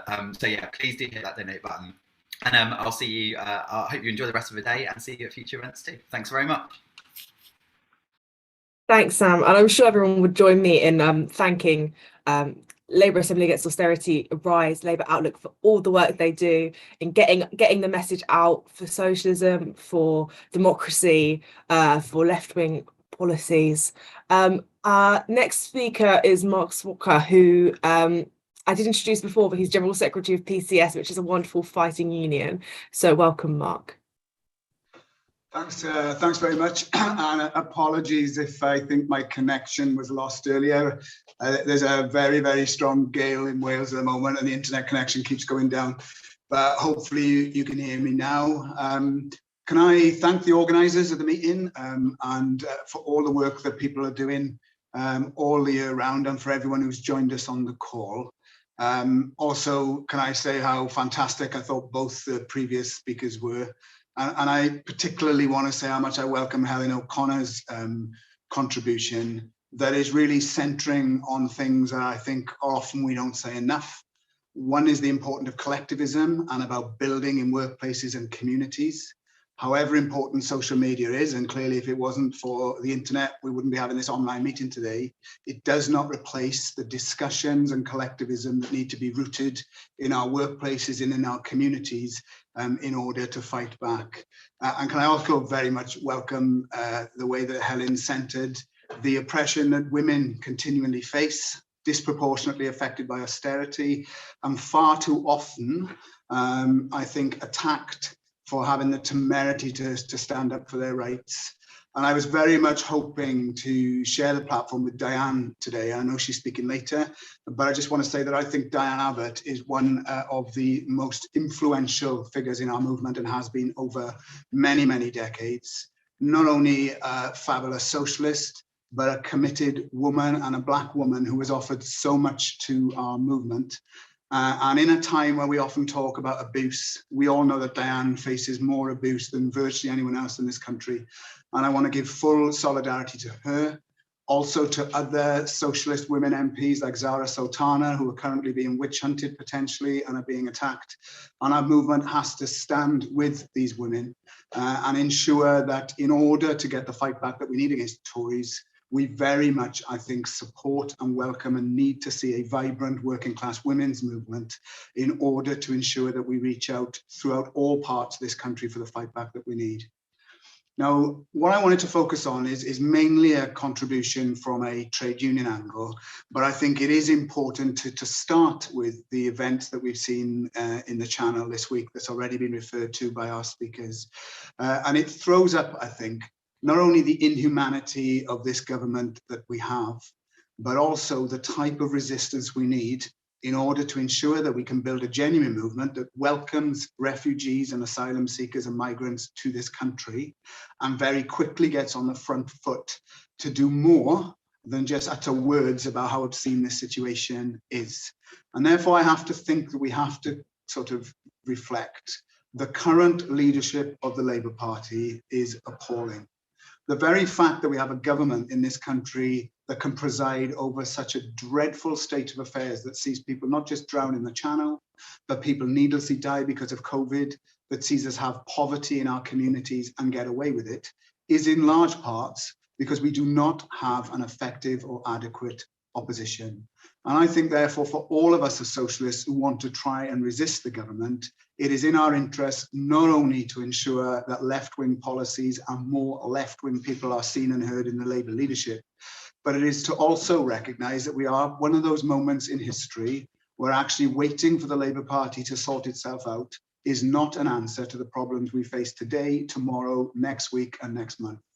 Those problems have to be faced up to by real opposition, mobilizing people by seeing more strikes and demonstrations and civil resistance to stop the carnage that we are seeing each and every day. And I want to therefore say that my union is making an important announcement today, because our union represents the workers in the border force. And you know, often PCS members who work for government, whether they are in job centres or in the Home Office, often face a lot of criticism. Some of that sometimes comes from the left, and sometimes people even argue that some of the work that is done should not even be trade unionised. Well, I'm going to make an announcement today on behalf of my union, I think, that knocks that argument well and truly into touch. Today, PCS, on behalf of our members in the border force, by the way, members who are currently out on boats in the Channel and are helping to rescue people when they fall into the sea, are not people who support what Priti Patel is doing. In fact, they have asked their union, and we can today announce a groundbreaking legal challenge against Priti Patel and the government, taken jointly with 4 refugee organisations, including Care for Calais, that we believe will show that the government's actions are unlawful and illegal. And in the words of Care for Calais today, it's a groundbreaking moment, because this legal action represents uniting those organisations fighting for the victims of the government inhuman policy with those organisations who represent the workers, in this case in the civil service, who are told to do things that they know to be unacceptable. That legal challenge has been launched. It has now been joined by our union, and we have today announced to the press that not only are we taking legal action to stop the government in its tracks, but we are also making it clear that we will support any cause for industrial action of any sort to come from our members in the border force, including those who are prepared to refuse any instructions that tell them they should turn boats back in the Channel against international law and frankly against all instincts of humanity. And I think that's a very good example of how socialists, trade unions, campaigning organisations can make common cause to fight not just for the interests of the workers in the industries that we all come from, but also on behalf of those people who are on the receiving end of such appalling government policy. And that's why when we talk about socialist solutions for the fight back, I think in the trade union movement, we need to centre offensive demands that not only seek to stop the government from what it's doing, but to inspire not just trade unionists, but those people who are yet to join trade unions and those people who can't join because they may be unemployed or retired, to argue for a very type of post-pandemic society than the one this government is offering us. And that means going on the front foot. And it means saying that our socialist solutions need to be fighting for a 4-day week. They need to be fighting for a reduced retirement age, not one of the highest in Europe, but one that reduces its retirement age. We need to argue for a £15 an hour minimum wage, the end of privatisation for our public services, the scrapping of our anti-union laws, but we also need to argue for permanent, full-time skilled jobs in all communities in the UK, not just in the cities, whether they be north or south, but in all of those towns and villages where so many people are currently forced to uproot and move because they cannot get jobs. As Helen says, we need to fight for a fully funded public sector NHS, and we also need to centre in our struggle the need for a benefit system in the way it was envisaged when set up after the war by the Labour government, and not one that can see people driven into poverty and destitution by cutting universal credit. Those are socialist demands that the trade unions need to have centre stage, and they need to make common cause to fight for with all of those people, whether they are pensioners, people on benefits, users of the NHS, or whether they are migrants coming to this country who we should welcome and help have a better life. And comrades, that means supporting unions when they go into struggle. So let me say how appalling it is. The Labour Mayor of London, Sadiq Khan, has used social media to attack RMT people on strike, fighting for health and safety on the London Underground. We do not elect Labour politicians to criticise unions and workers when they fight to defend themselves. So I hope everyone will join me in giving full solidarity, not just to those brave strikers in the RMT, but also those magnificent strikers in the university and college union fighting for pay and pensions and better terms and conditions, and indeed the strikers in my own union, whether they be those in the private sector in Royal Parks fighting and winning against a private sector employer, those members like ours in the Driving Standards Agency who defeated the government's attempt to force them to work in unsafe conditions, or indeed those like our members at the DVLA, who after 6 months on strike fighting for a safe working environment, fell foul of the Tory anti-union laws when forced to reballot, and with 80% of people voting for a strike, did not manage to breach the undemocratic anti-union threshold. These struggles show us the way of men and women fighting back in the workplace against injustice, for health and safety, for decent pay and conditions, and they all deserve our support. But comrades, I want to finish with this. Rallies like this are essential, but rallies like this will never fulfill their full potential if we all just say what it is that we need without spelling out the problems we have to overcome if we are going to turn the tide and defeat the government and get a better tomorrow for all of the people that we care about. And that means having an honest dialogue. It means recognizing that in the Labour Party at the moment, the left is on the back foot, and we have frontbench politicians who do not speak for working class people in the communities that we care about. It means in our trade union movement, despite some signs of a renaissance and some unions like the UCU, RMT, Unite and PCS fighting back, we still have too many unions who are not prepared to support their members in struggle. I call today for the joining of all public sector trade unions in a joint fight over pay and pensions to deal with this cost of living crisis, to recreate the spirit of 2010-11, when 2 million of us went on strike in 29 different unions to fight against pension cuts. We could do it then, we can do it now, and it is what we need to coordinate the fight back, to stop rogue employers in both the public and private sector. But comrades, I also want to finish with this. It also means recognizing that as a left, in many ways, we are not in great shape. The advent of social media has many, many qualities, but it also means far too many people, routinely not accountable to anyone, can throw abuse out at other comrades without collective discussion. That is the way socialists have always overcome differences of tactics and differences of principle. We come together, we discuss, we make common cause, and we unite against the enemy. We need to rediscover that spirit. We need to remember that if the left is not united and seeks to unite all of our people, the Tories will defeat us. And that means not wishing for things to be how we wish them to be. They are recognizing where we are and working to make them better. So I put this call out in finishing, and it's very much to support what Helen said. We need to work towards not just coordinated and mass industrial action, but we need to work towards the biggest mobilization we've seen in this country early next year to unite all those people, whether they're fighting against climate change, fighting for a decent benefit system, for migrants to be brought into this country, fighting discrimination, or whether they're fighting for a decent cost of living. But to do that, we need to now do the work in a non-sectarian, all-embracing way rooted in our communities. Going back to meetings in our social clubs, in our workplaces, linking trade union branches with community campaigning organizations. Because the work we do now in those workplaces and in those communities, the work we do now to unite all of our struggles, is the work that will see its full fruit early next year, hopefully, not just with a massive mobilization, but with the type of industrial response from the trade unions that can truly defeat this government. Comrades, I believe if we do that, not only will we see a better tomorrow, a better next month, and a better next year, but we will also help revitalize those people in politics disillusioned with the role currently taken by the current Labour leadership to get the left on the front foot in the Labour Party, but equally, if not more importantly, on the front foot across all of our communities.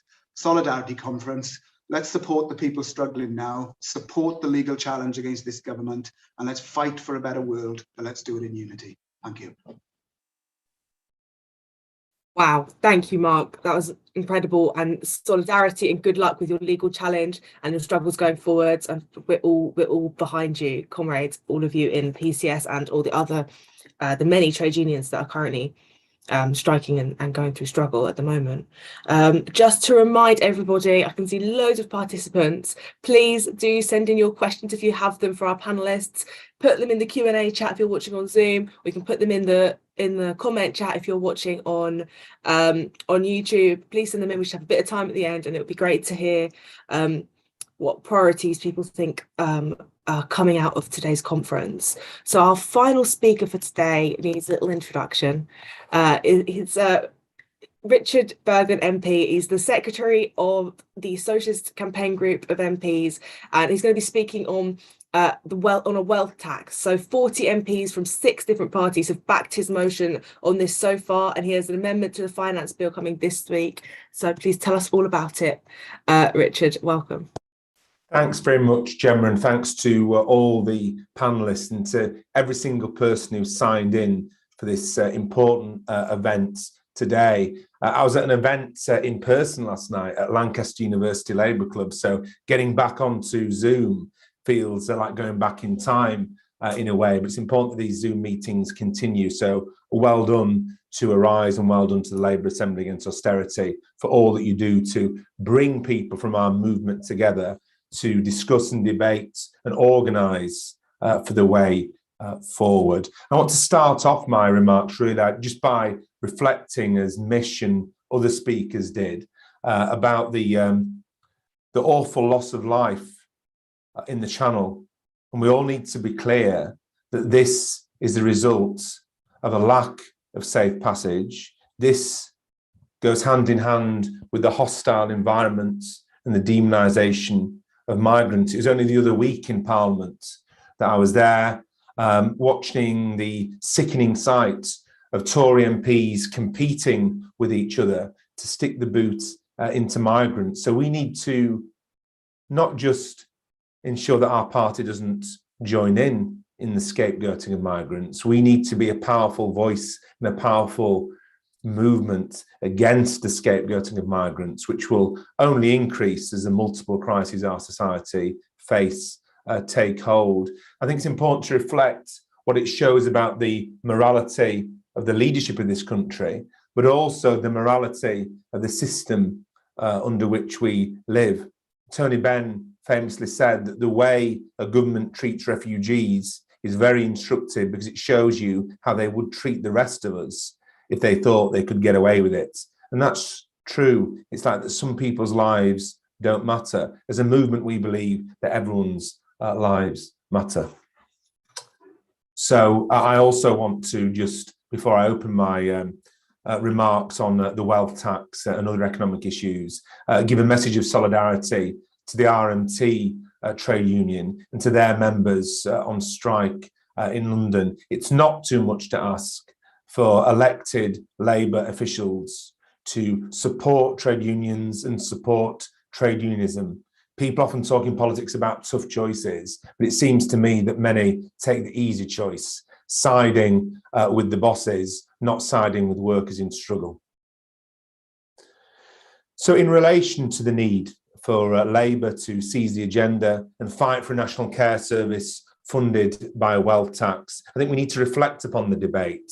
The debate on how to fund much needed social care investment has forced the issue of taxation to the top of the political agenda. With the excuse of funding social care, we've had the Tory tax hikes on working people, the national insurance contributions, and now we've got the working class dementia tax announced this week, whereby working class people will lose their homes to fund social care, but where millionaires will get to keep their mansions. Now, this is a case study of simple class warfare, hitting millions of working people in the pocket and letting the wealthy off the hook. And at the end of it all, people still don't get the services that they need, while private care companies continue to profit.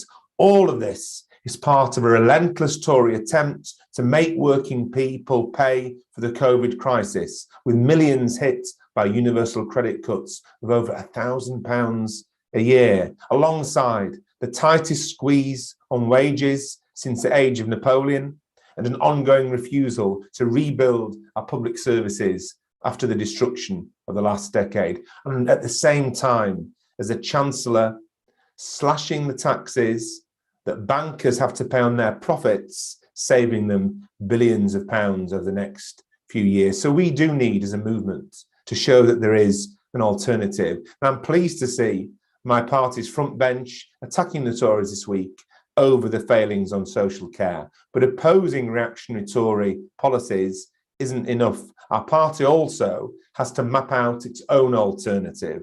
Unless Labour offers its own solutions then, however unpopular certain Tory policies are, we can't expect the public to see us as the alternative. Timidity at this time risks many more years of Tory rule, and it's completely unnecessary. From a Green New Deal to reversing NHS privatisation, to building 100,000 new council houses a year, to scrapping student fees, we've developed progressive policies in recent years that have strong public backing.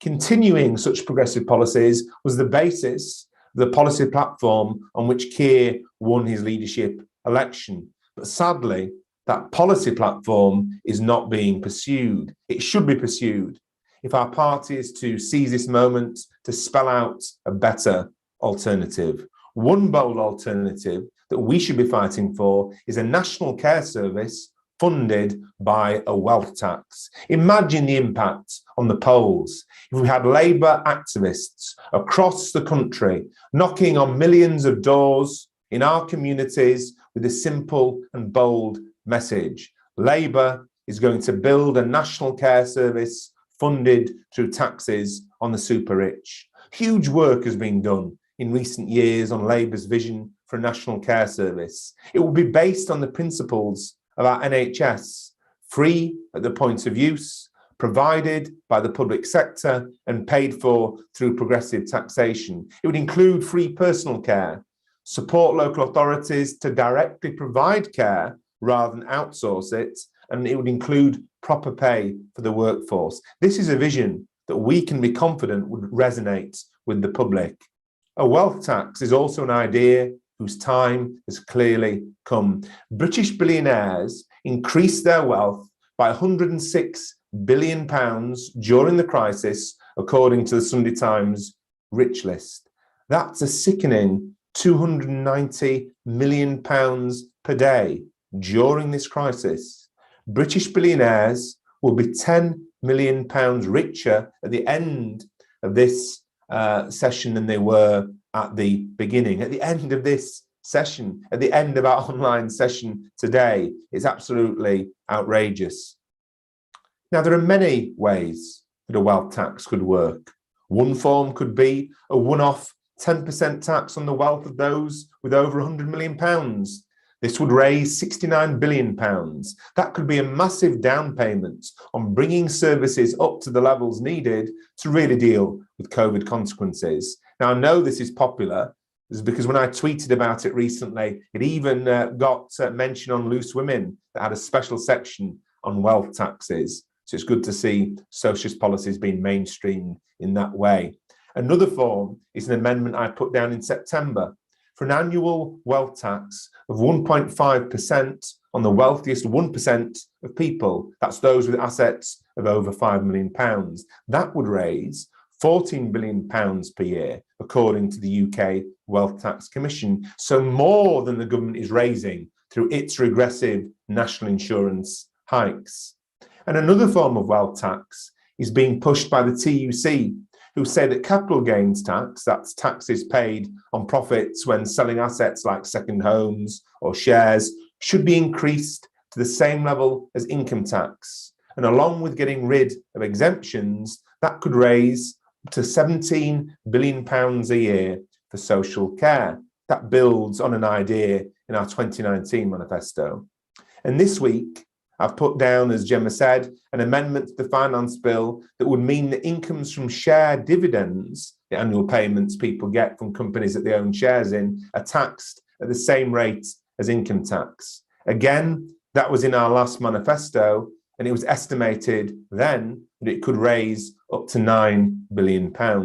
Now, on the left, I don't think that we need to be falling out with each other, not at this stage anyway, over what type of wealth taxes we go for. This one or that one, some or all. No, what we have to do as a movement is to raise the banner and win the principle of a wealth tax. And we need to be getting the public to question the current rigged system. Why should income be taxed more than wealth? Why should those who live off the money from their annual share dividends pay less tax than those who go out to work day in, day out? Why is the tax on the money gained from those selling second homes paid at lower taxes than money earned from going out to work? By doing this, we can show that the Tories are so in the pockets of the super rich that they're refusing to tax wealth and instead are targeting working people. If Labour is to expose the Tory rhetoric about levelling up and boost our standing in the polls, then the leadership needs to be much clearer about what the party stands for. And I say that a wealth tax is the perfect way of showing the public whose side we are on.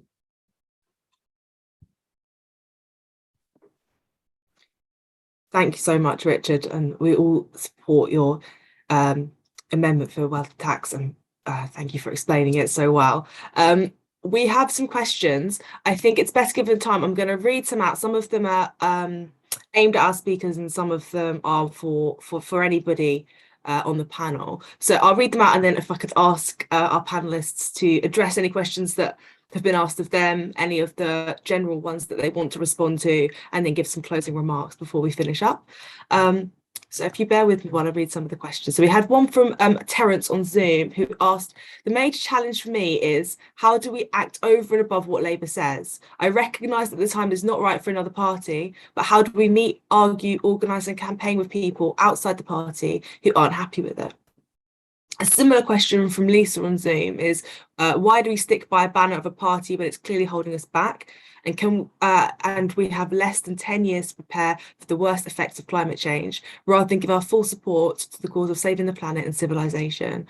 Are the latter not more important than any party?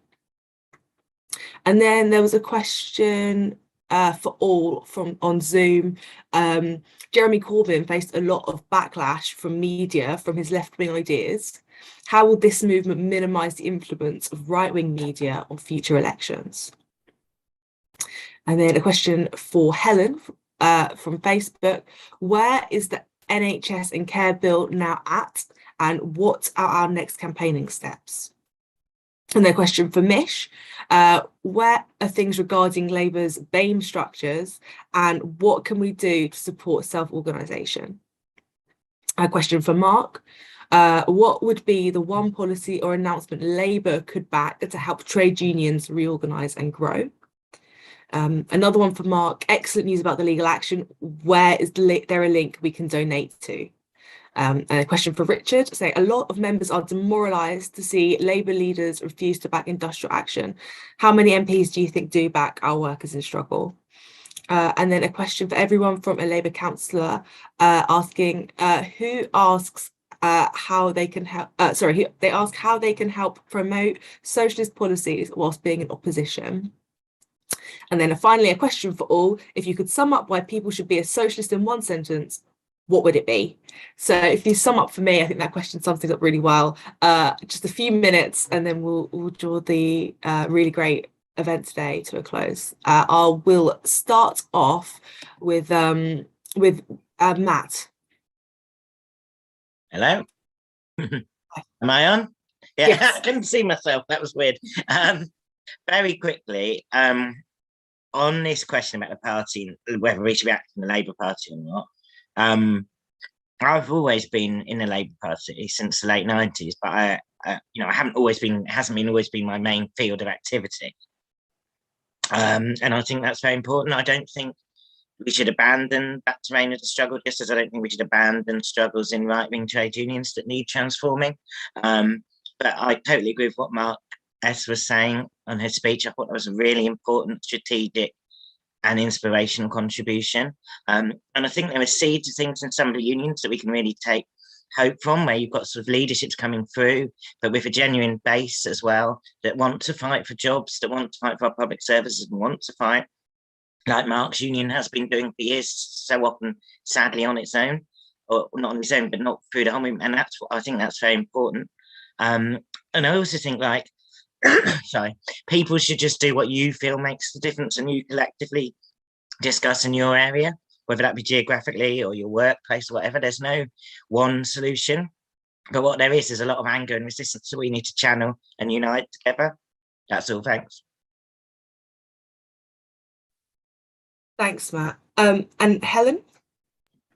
Yeah, so just coming to the question about the NHS and social care, the health and social care bill, rather, it's on its third reading, so it's very close to becoming law.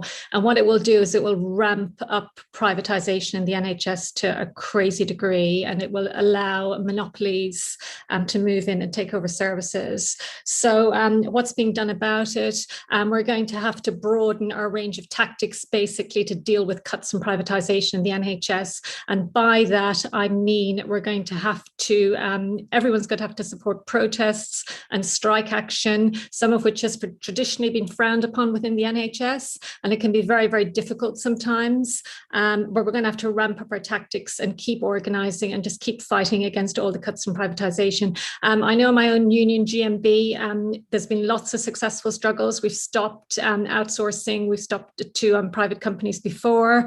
We're currently running a national strike ballot on pay for NHS staff, because that's a key tactic as well. Driving up the pay will make taking over services unaffordable for private companies. So we've opened our strike ballot. We're asking everybody to vote, and it closes on the 15th of December. And we're really hoping to get over the line on that and start really going into struggle in the new year. In terms of the other questions about the Labour Party particularly, I mean, I think it's fair to say that the Tories have a huge majority now in Parliament, so the parliamentary work is very, very difficult. But Richard himself on the call and all the other left-wing Labour MPs are doing such important work. Dawn Butler, I want to give her a mention basically for trying to protect the nurse title role. She tried to put an amendment to the health and social care bill. So all of that work, it's so important that we support our good MPs in that. And working people have a right to have political representation. We have to struggle in all spheres, industrial, political, social, but we have a right to that political representation. We must never ever forget that. So personally, I think we need to keep fighting within the Labour Party, whilst also finding other routes to struggle, which people are doing anyway. They're doing it through the unions, they're doing it through the social movements, and we need to organise much more deeply and much more widely. There's much work to be done there, and I think that of itself will put its own pressure onto the politicians and the Tories, which is what we want to achieve. In terms of socialism, in one word or in one sentence, I'd say that socialism means the protection of the people and the planet, and it's a society that works for everybody, however you're born, wherever you're from. That would be my summing up of socialism. So thanks very much. Helen. I'll move on to Mish next. Yeah, just to my question, Gemma, about the BAME structures in the party. So the Labour BAME structures have been passed at conference. Obviously, we passed them on the NEC, and they'll be passed at conference. And these structures will be available to members to organise in the new year. There'll be a new Black, Asian, Minority, Ethnic national committee, and there also the elections for the BAME NEC rep as well will open. But the question about self-organising and how we support self-organising, obviously we have to champion self-organising, because these are spaces that are developing and weren't available to us in the past. And it's important now that there still are gatekeepers and gatekeeping to self-organising, because obviously the status quo and the establishment and the bureaucracy don't want people to organise. They're afraid of people organising. But the main thing has to be that we've got to come back in the same space as socialists once we organise back, because then we can only deliver as one. So that's really important. There's a question about being in opposition and how to promote socialist policies. I mean, community wealth building and installing our values in our communities, just like the likes of Preston, Salford and North Ayrshire have done, is a good example of that. They don't label them the policies, and the policies are radical, and radical policies are popular elsewhere, but you don't need to put the tin or a label of socialism on it if that's going to scare people off. The main thing is that the policies that are delivered are socialist radical policies. And then you've got councillors in the south of the country, in Worthing, I think, where we've got places that have always been Tory, and we've got good socialist Labour activists who have turned it around and are winning seats back. So these are good examples of socialists in opposition, actually promoting socialist policies and then bringing them into leadership as well. Thanks, Mish. And Mark? So on the direct question, what is the one thing I think Labour could announce that would be of critical value to the unions, and that would be to scrap all the anti-trade union legislation, not just the recent one, but going right back to Margaret Thatcher's anti-trade union reforms, because it recognises that unions are not about other people doing it for you, they are about doing it for yourselves. And the laws we currently have at the moment means that it is harder and harder and harder for working people to fight back against unscrupulous bosses. So it would be the complete repeal of all the anti-union laws, including the right to take secondary and solidarity strike action with other groups of workers who don't always have the industrial muscle to win for themselves. That would be the single most important thing, I think, that could be done to free up our unions. In terms of just some of the other questions, Gemma, and thank you for chairing this session, which I think has been really enjoyable. The way I look at it, I'm in the Labour Party. I've been expelled once. I was expelled in 1990. Then when Jeremy was leader, myself and Matt Rack, they tried to stop us rejoining, and I'm in the Labour Party now. But I think the moment being in the Labour Party acts as a barrier on anyone doing what is right, supporting struggle, working with others and fighting back, then the Labour Party is the wrong place to be. And it's not that at the moment, but it is getting perilously close for some people. When people can be expelled or suspended for writing an article, appearing on a platform, or ludicrously, and can I say solidarity to Crispin Flintoff, somebody who's worked tirelessly for the left over many, many years, suspended for circulating a resignation letter from a former CLP officer, it becomes so utterly difficult for people to operate that if you try and act within the rules and it stops you showing solidarity and fighting back, then frankly, I think it is better for people to do the right thing and face the consequences, because that is the way to fight back. It is not playing by their rules, it is playing by our socialist values and using that to fight back. And the truth is, the single best way to force the Labour Party leftwards is if struggle emerges, whether it is over universal credit, justice for migrants, equality, the cost of living crisis. It is when those struggles are being fought and won, the Labour Party will be forced to move to the left. And that would be my view. I think it is also about us accepting as a left that often we're very good at talking to each other. Sometimes we're not very good at talking to each other, by the way, but we can be very good at talking to each other, but we have to start talking to working class people, and we have to root our struggles in those working class communities, many of whom elected Tory MPs in the last election. And that is not done by saying we're business friendly. And it is not done by saying it's anti-Semitic for people who are pro-Palestine to demonstrate against the Israeli ambassador. And it is not done by denouncing strikes. The way you engage with working class communities is to be on their side. And that is to be on their side when they're struggling to make ends meet because universal credit has been cut, to be on their side because workers are fighting back, including those fighting back against Labour councils, and to be on the side of migrants and not Union Jack waving in order to try and appeal to the right-wing press. Our values are the way that we not only inspire ourselves to fight the struggles, but they are also ultimately by winning those struggles and waging them, I think, can we move the Labour leadership back in the right direction. And so, you know, for me, and I'll finish on this, it means we know what those struggles are now.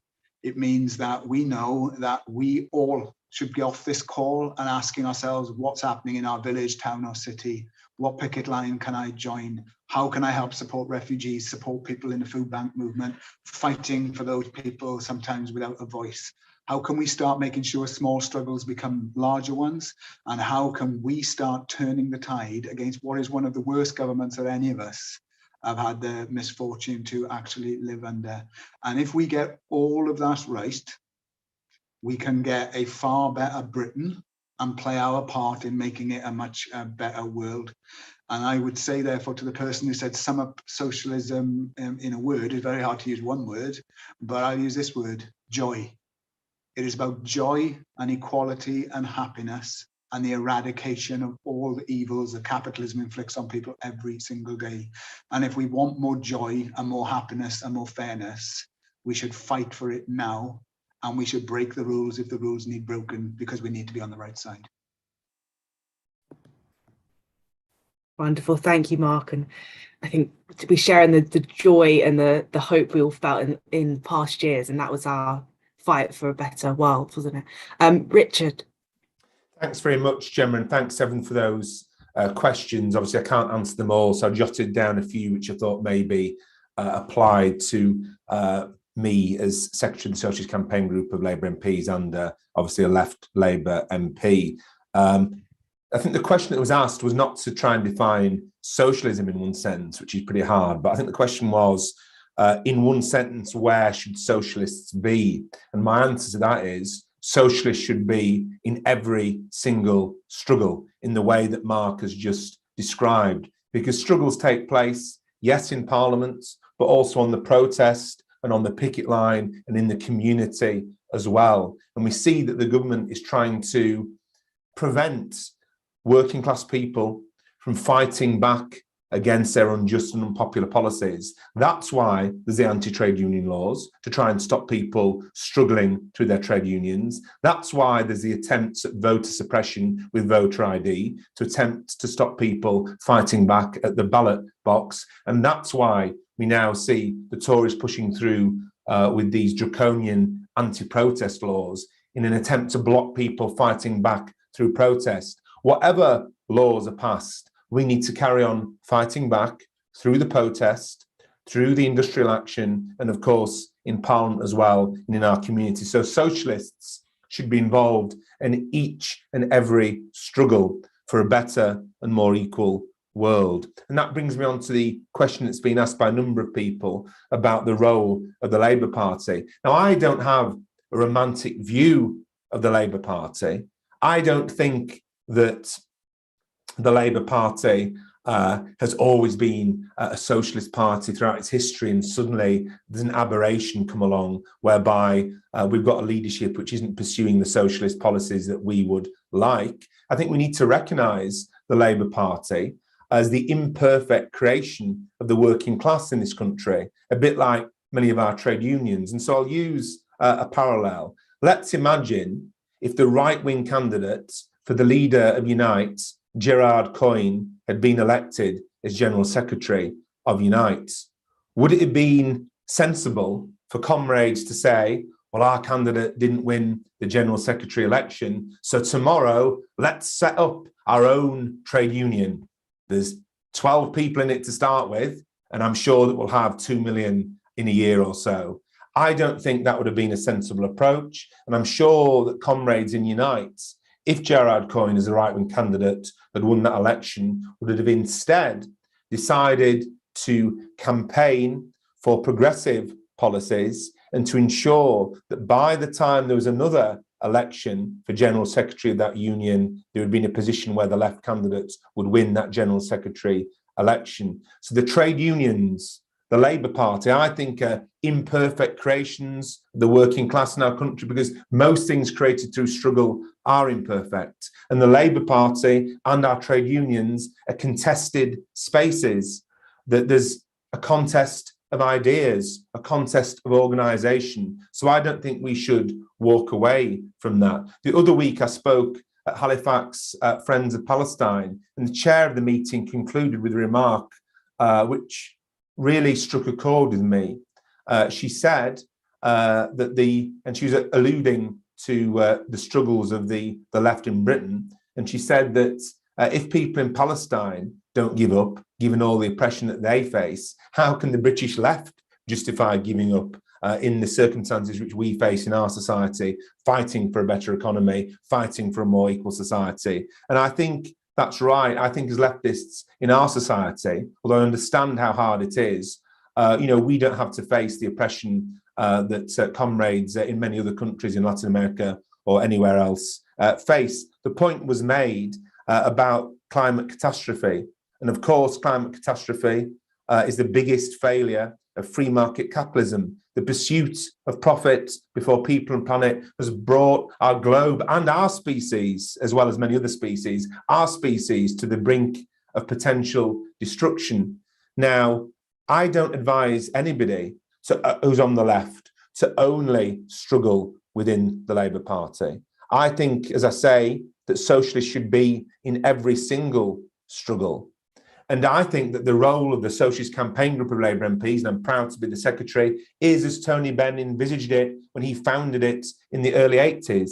It was meant to be that link between the left in Parliament and the social movement and trade union and liberation struggles outside Parliament in wider society. So we can't be myopically focused just on what happens in Parliament, but neither should we relegate what happens in Parliament to as if it's some kind of inconsequential afterthought.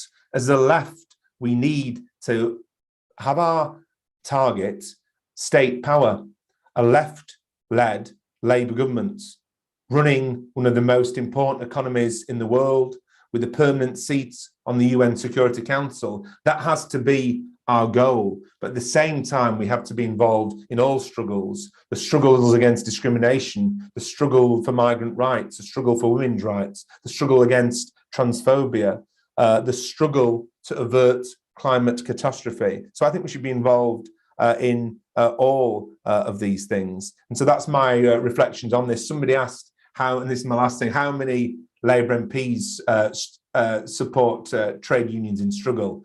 Not enough, quite a few, but not enough, because until every single elected Labour representative supports every single trade union strike, then the answer is always not enough. But it's our job as a movement to increase support for our trade union sisters and brothers in struggle.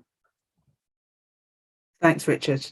And thank you for everyone for your incredible contributions, and to everyone participating with your questions. We've had over 1,500 people join the last couple of sessions, which is incredible over all platforms.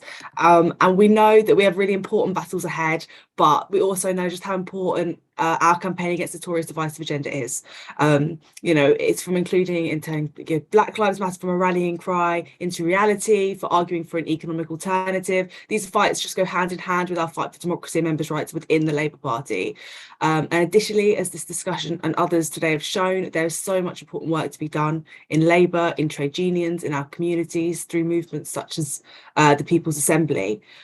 So we've got to build the resistance to the Tories and popularise socialist solutions to these crises that we face. So please also take on board the action links that have been posted in the chat. Please also donate so that Labour Assembly Against Austerity can continue to do the amazing work that they do and continue hosting these important events. And please stay online. The next session is due to start very, very soon, and it's almost imminently, and it's with Jon Trickett and Cat Hobbs. They're going to be in conversation about public ownership in the 21st century. So thank you so much again for joining, and see you soon.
Hello and welcome to this third session today called Britain in Crisis, the Urgent Case for Public Ownership and Control.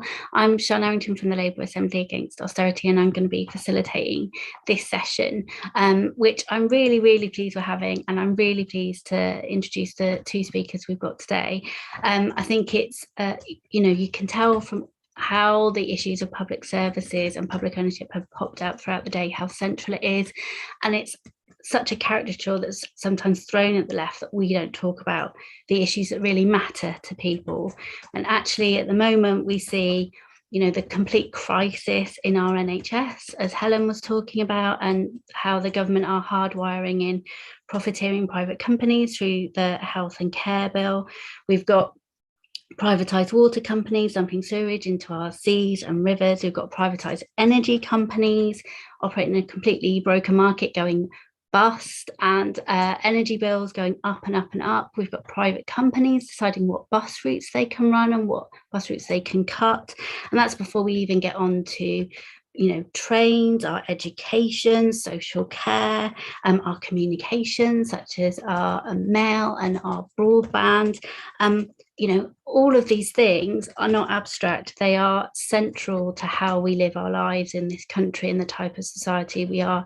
So I'm really pleased to introduce our first speaker today from Cat Hobbs from We Own It, who have done so much to put these issues on the agenda in the last few years. Cat, please kick us off.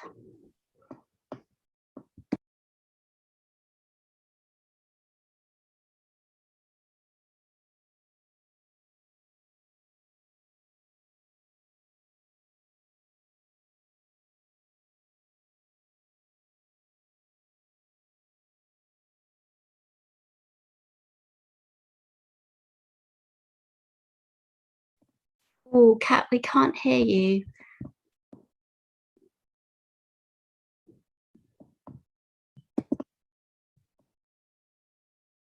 These are the joys of technical difficulties when we run lots of different consecutive sessions. So while Cat just sorts out her microphone.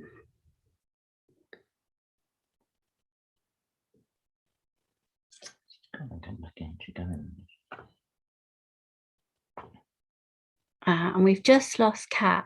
So because we're very pushed for time and I'm very keen to get around to questions in, I'm going to hand over straight over to our second speaker, who is Jon Trickett. So if I hand over to Jon, and Jon is going to kick us off. These things are meant to happen. And first of all, congratulations for the organisation of this important event. I'm always really impressed by the amount of effort which goes in to these events. And they are important because showing that we're here, that we've got a strong organizational base, and we've thought through the issues, we've got a strong intellectual case, is important. And as we know, there's an attempt to drive the left into the margins of politics and society and the economy as a whole. We were not going to allow that happen. And that's why these events are so important. But we want to talk about, I want to talk about wealth in Britain, and I've been doing so for a while now. Those who follow these things may be aware that 3 or 4 weeks ago, my office published quite a detailed analysis of wealth in Britain, the power of wealth and what we should do about it. And we proposed a wealth tax. We said there are at least 4 options, and it's worth having a look at the report. But in many ways, taxing wealth probably is, well, it's certainly not sufficient for the socialists amongst us. Private wealth needs to be taken back into public ownership. And I'm quite clear in my mind about that. So taxing wealth is an important thing to do because it allows us to debate the character of wealth in our society. And clearly it would help to create a more equal society. But if we actually want to transform our society, we're going to have to begin to talk about public ownership again. So I want to start this brief conversation which we're having off about the public utilities. But never forget the public utilities are a case in point, but of a much larger issue. But anyway, look, let's start with the public utilities. Most of the public utilities were built and paid for by the community, either the councils or the state, and therefore by the taxpayers one way or another. And obviously, we used to, it may not be obvious, but we used to pay taxes, local taxes, to pay for the reservoirs, which were built in my patch, for example, up in the Dales and in the hills north of Bradford and Leeds, which supplied clean, pure water to the great industrial conurbations of the West Riding, where I come from. But the gas, I'm old enough to remember gas lighting. The gas lighting where we grew up was provided by Leeds City Council, and so on and so forth. The health service, all of that was paid for by the people. And what happened, and we have been in retreat for 30 to 40 years, as gradually these huge aggregations of wealth, but public wealth, were transferred into private hands. And what happens when that takes place is the services no longer are there to provide a public service, which is what they ought to be. The primary thought every morning when anybody who works for public service wakes up should be, how do we provide a better service to the public?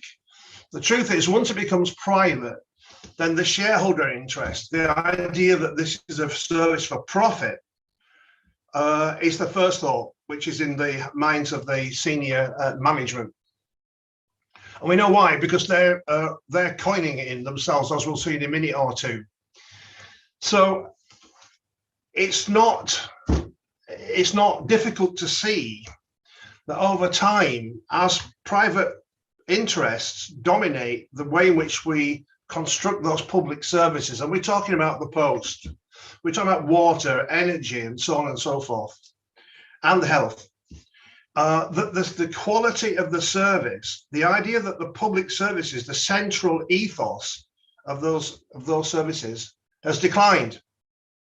And there was recent talk about the sewage from the water companies. And if you think about the post office, I think 10,000 post offices have been closed. And the price of a stamp has increased, almost doubled, and so on and so forth. All of these privatized utilities, the railways, the buses, outside of London anyway, all provided for private profit. And just tell a short story. Not so long ago, we had a bit of a rebellion in one of my communities, because which I represent. The bus company had stopped providing the link through to Doncaster. It was going to Wakefield, but many people wanted to go across to Donny, as we call it. So I fought for the reinstatement of the service to Doncaster. But in the meantime, a small one-person bus company had begun to provide the service. What did the large company do when they were driven by public opinion to rebuild the service to Doncaster? What they did was ran their buses 2 minutes ahead of the other company, drove it into bankruptcy, and then began to cut the service again. So, we see this all over the place every day. And the services as a consequence of falling. My analysis, and I'm sure we all agree with this, is that it's because of private ownership. Now, there is a price to pay for private ownership. I mean, those who advocate it say it's somehow more efficient, you get more investment, and so on and so forth. Well, actually what happens is the people who own the companies, the shareholders, many of them are now based abroad, by the way, so we're remitting the money from our tax, the money we pay for water. I think 70% of the water industry is owned by companies based elsewhere in the world. But what is happening is they are creating profits, which are then used to pay dividends to their shareholders. And we know, for example, if you look at the rolling stock companies in the railway industry, £1 billion in the last year was paid in dividends Meanwhile, people are struggling to pay the rail bills. And this £1 billion was during the pandemic, when much of the money actually came from the government because there weren't as many people travelling. That figure comes from the RMT. If you look at the energy companies, £23 billion in dividends in the last 10 years.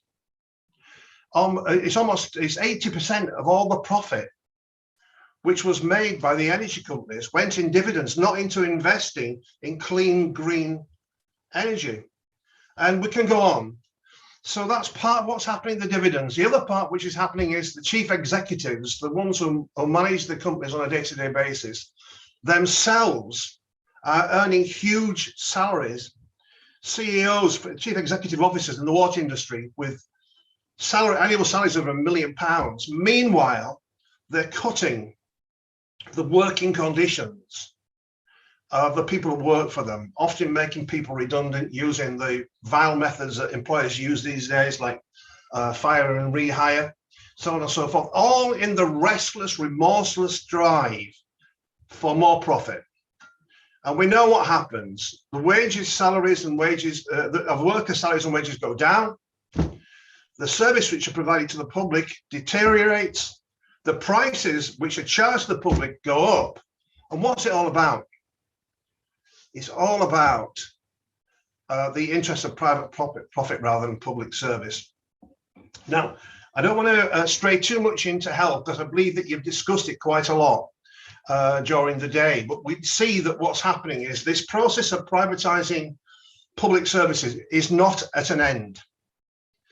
The Tories and maybe other right-wing politicians, people who are maybe opposed to centre-left, but actually to the right, don't see anything ideologically wrong or practically wrong with the privatization of the health service. But the public see something wrong with it. They're absolutely opposed to it. And what Cat Hobbs and her unit has done is shown time and time again, when the public are asked, they are not in favour of the privatization of the health service or any of these other public utilities. So I just want to probably finish on this, and because hopefully there's some time for Q&A as well as for Cat to speak. If you think that the staff are treated badly, the customers are treated as bad or worse, and the whole system is now geared up to private profit, then what is the answer? And the answer for me is clear, which is to take these things back into public ownership. The public has been ripped off. They were our assets in the first place. We're now being made to pay for dividends for worse services. And the obvious answer is to take them back into public ownership and to stop further privatization. So now, and one point I haven't made, it's just worth throwing in, is a lot of these services are natural monopolies. If you think about the water that comes into your house, or the gas, or the electricity, or the railway lines that the rails run on, they're all natural monopolies. And they ought not, for that reason as well, to be in private hands. But with a monopoly, as we know, it will work against the public interest if it's allowed to do so. So there's plenty of reasons to do that.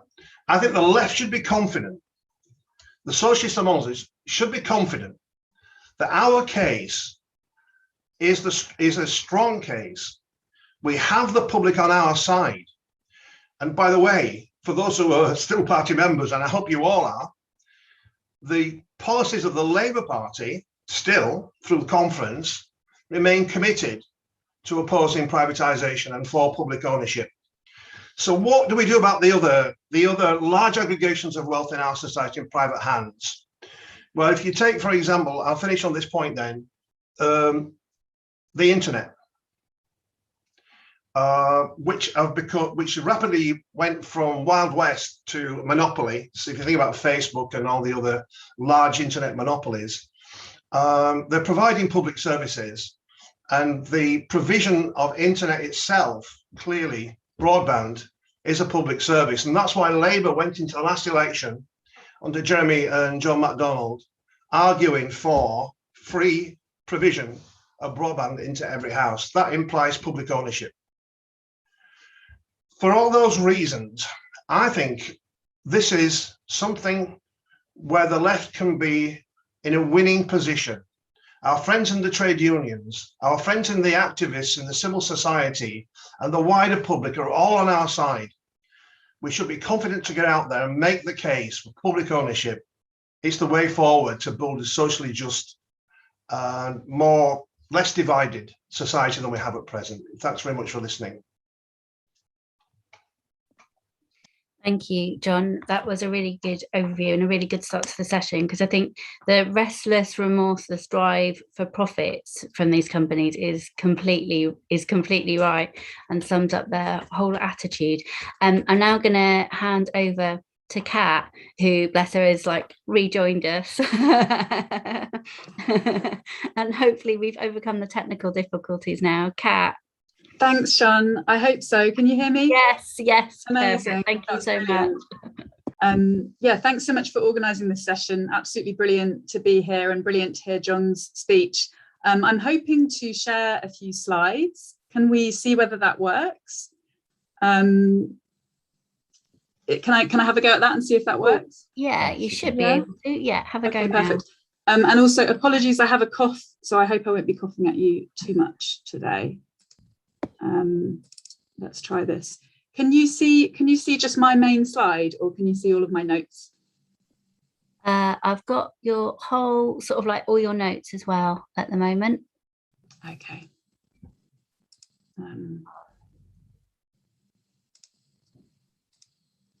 Well, there we go. That's perfect. That means I can't see my notes, but I'll go for it anyway. Okay. So I'm from We Own It, and we are independent of any political party, but we obviously are very much wanting Labour to continue with its excellent policies around public ownership. And we make the case that privatisation has been failing us all for the last 40 years. And as John has said, what we see is that when our services get privatised, we see costs go up, we see quality go down, and we lose accountability over our public services. So some of the key arguments, some of which John has touched on already, public services tend to be natural monopolies, things like the railways, like the water, like energy transmission and distribution. We don't actually have a choice as consumers. And so the whole argument around having a market and having a choice just doesn't really apply. Profits go to shareholders when they really need to be reinvested into our services to make them better. We don't have the accountability that we should have as the public.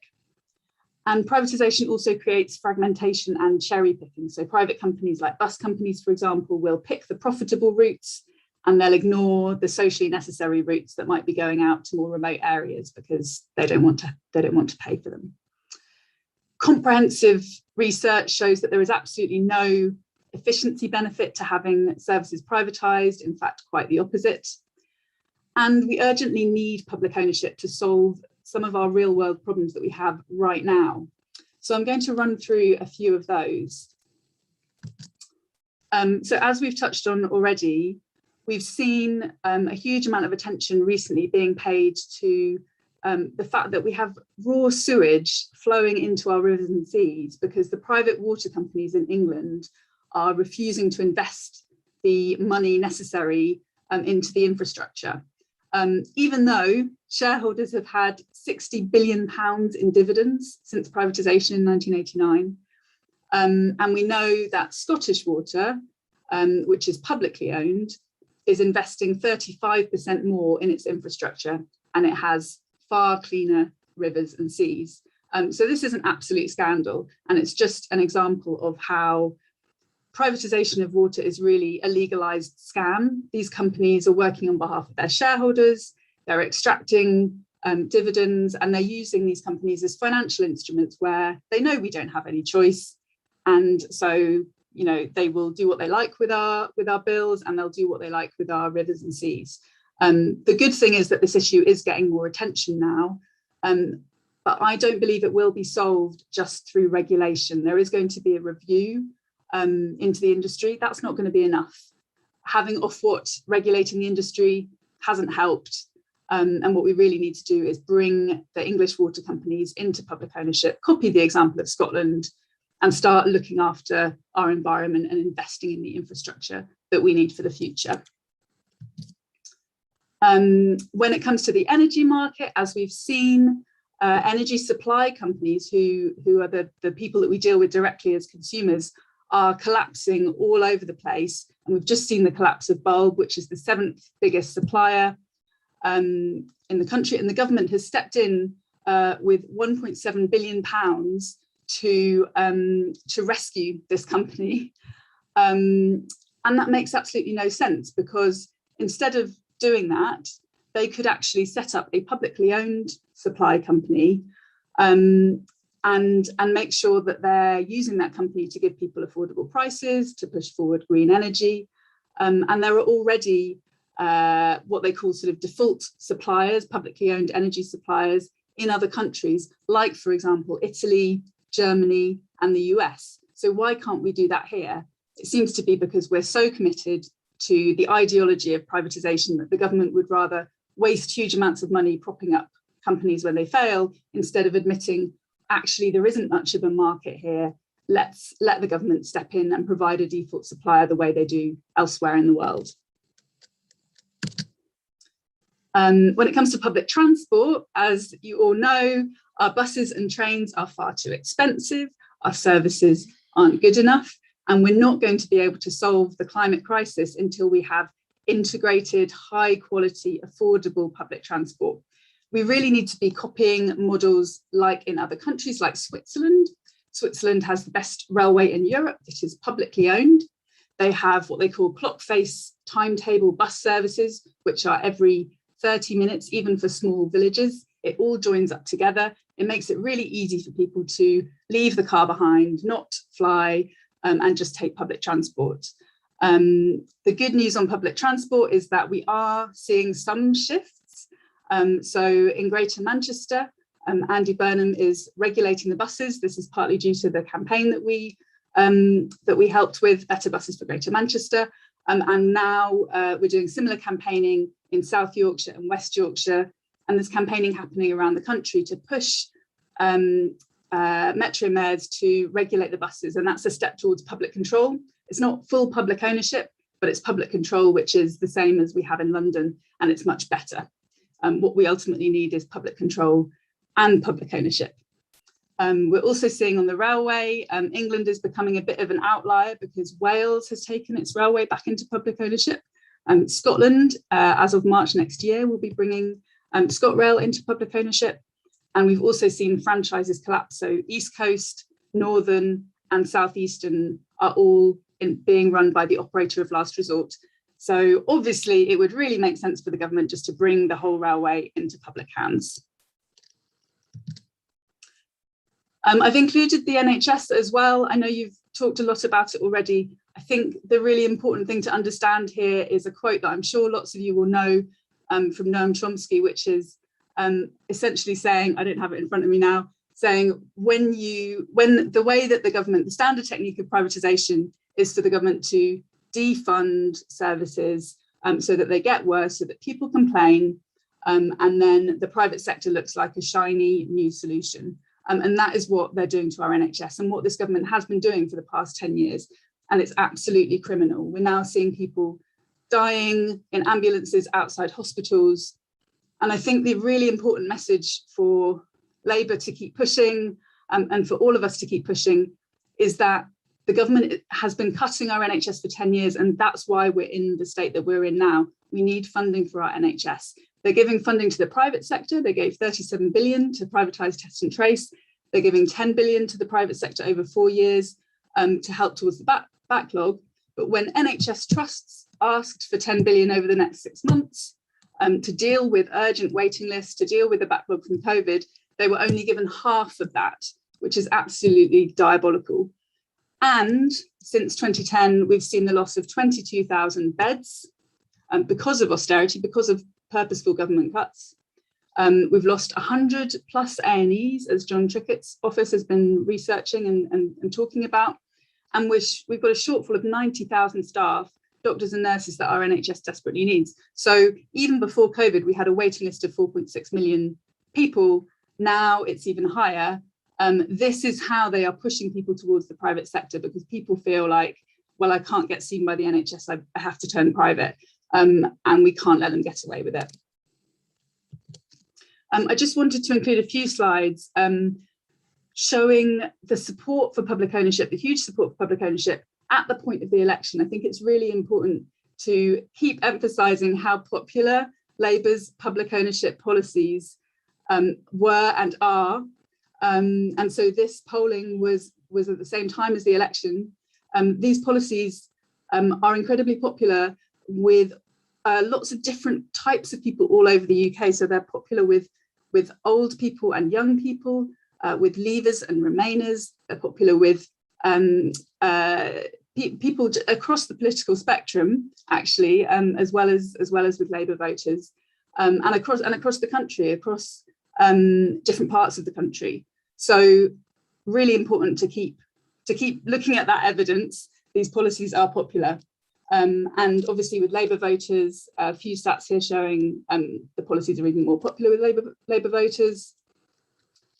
And during Corbyn's period as leader, public ownership was talked about more as an idea, and that meant that it became even more popular during that time. So this is encouraging, and it means that we need to keep talking about public ownership, and we need to keep talking about how popular it is, and that it is a vote winner. It's a vote winning policy across the board. One of the key barriers, I think, around this, though, is that it's seen that nationalisation is expensive. So just a few key stats on this, and maybe we need to put them on buses and put them, drive the buses around the country. We're wasting £13 billion on privatisation every year. That's because of money that's going to shareholder dividends. It's because of the higher cost of borrowing in the private sector. And it's also that privatisation is more fragmented, and that makes it less efficient. So that's £250 million every single week that we're wasting on privatisation. And if we brought public assets and public services into public ownership, that would pay for itself. So in the case of assets where we actually need to buy back the companies, that would pay for itself in around 7 years. So that's actually a very, very, very good investment on behalf of the government. And we need to be talking about that and making that case proactively, and talking about the waste of privatisation rather than being on the back foot when it comes to these policies.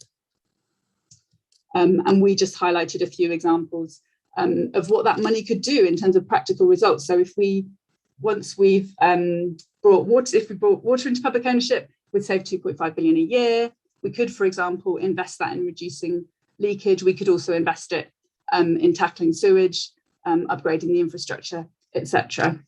If we brought energy networks, so that's transmission and distribution, not so much supply, into public ownership, we'd save 3.7 billion a year, enough to buy 222 new offshore wind turbines every year.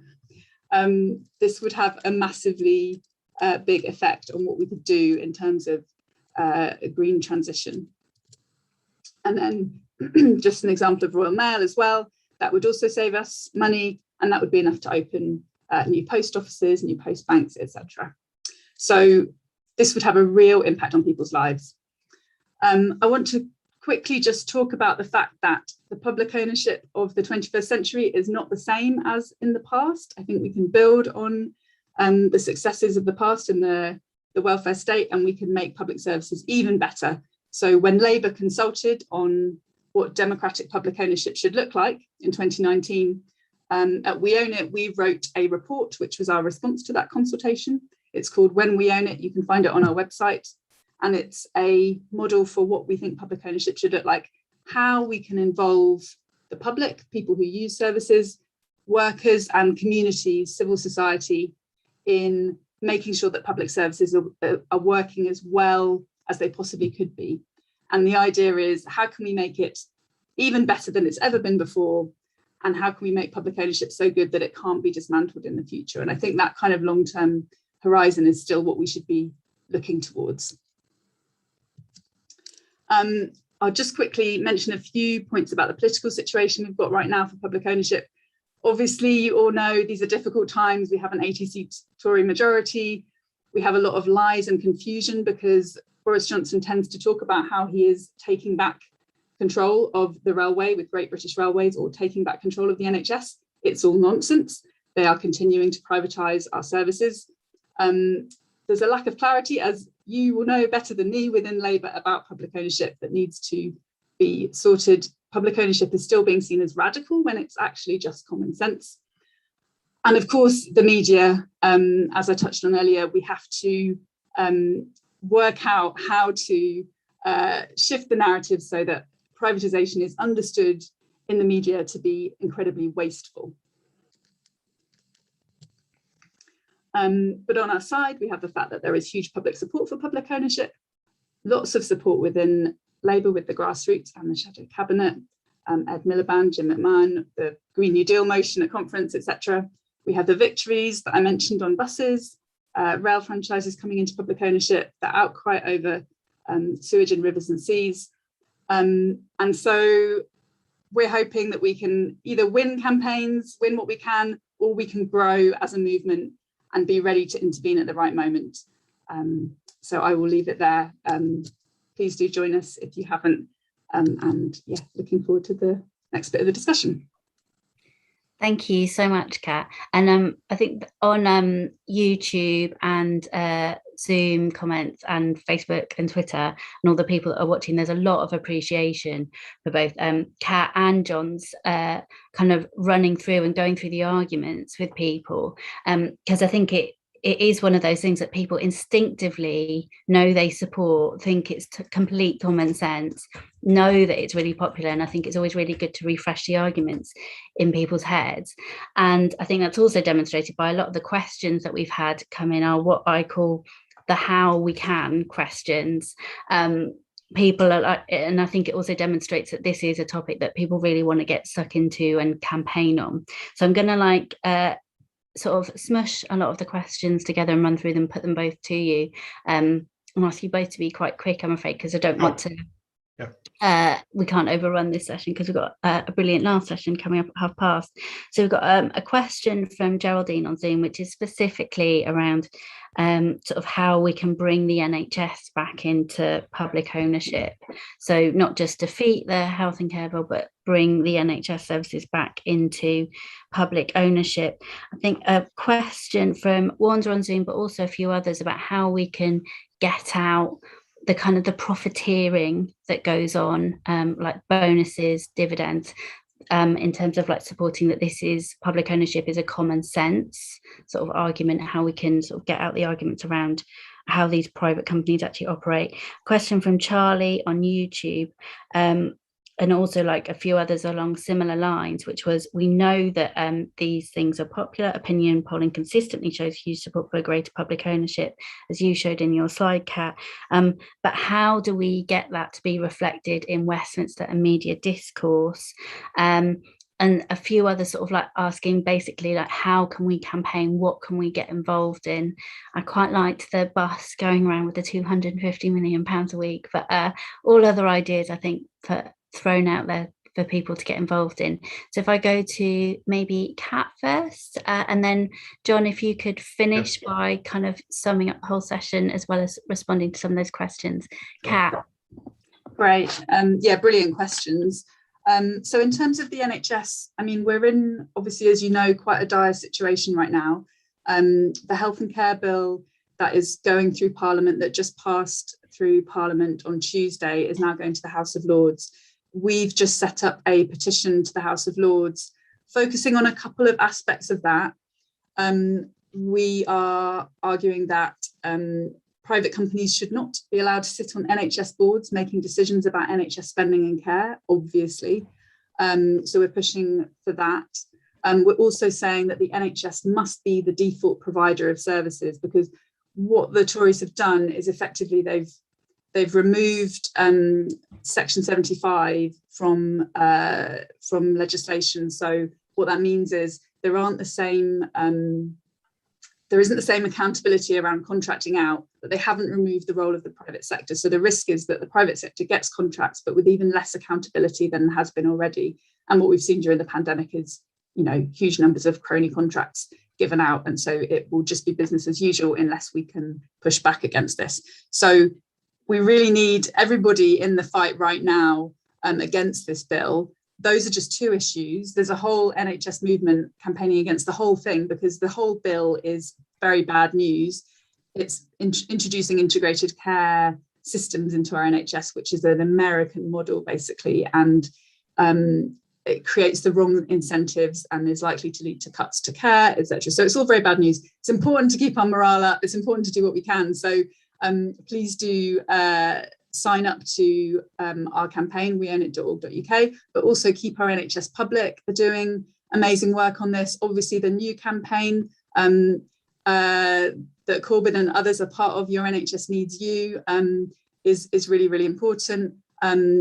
Lots of different organisations doing important work on this. So get involved if you're not already.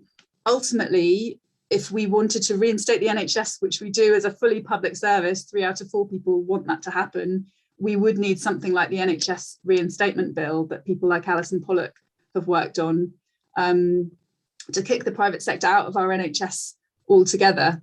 And that's how it should be. But that would take extra legislation to make that happen at this point. And so I think we have to build and build and build and turn this into an election issue for Boris Johnson, where people understand that the NHS is being privatised. People understand that it's not acceptable and that it's having terrible results.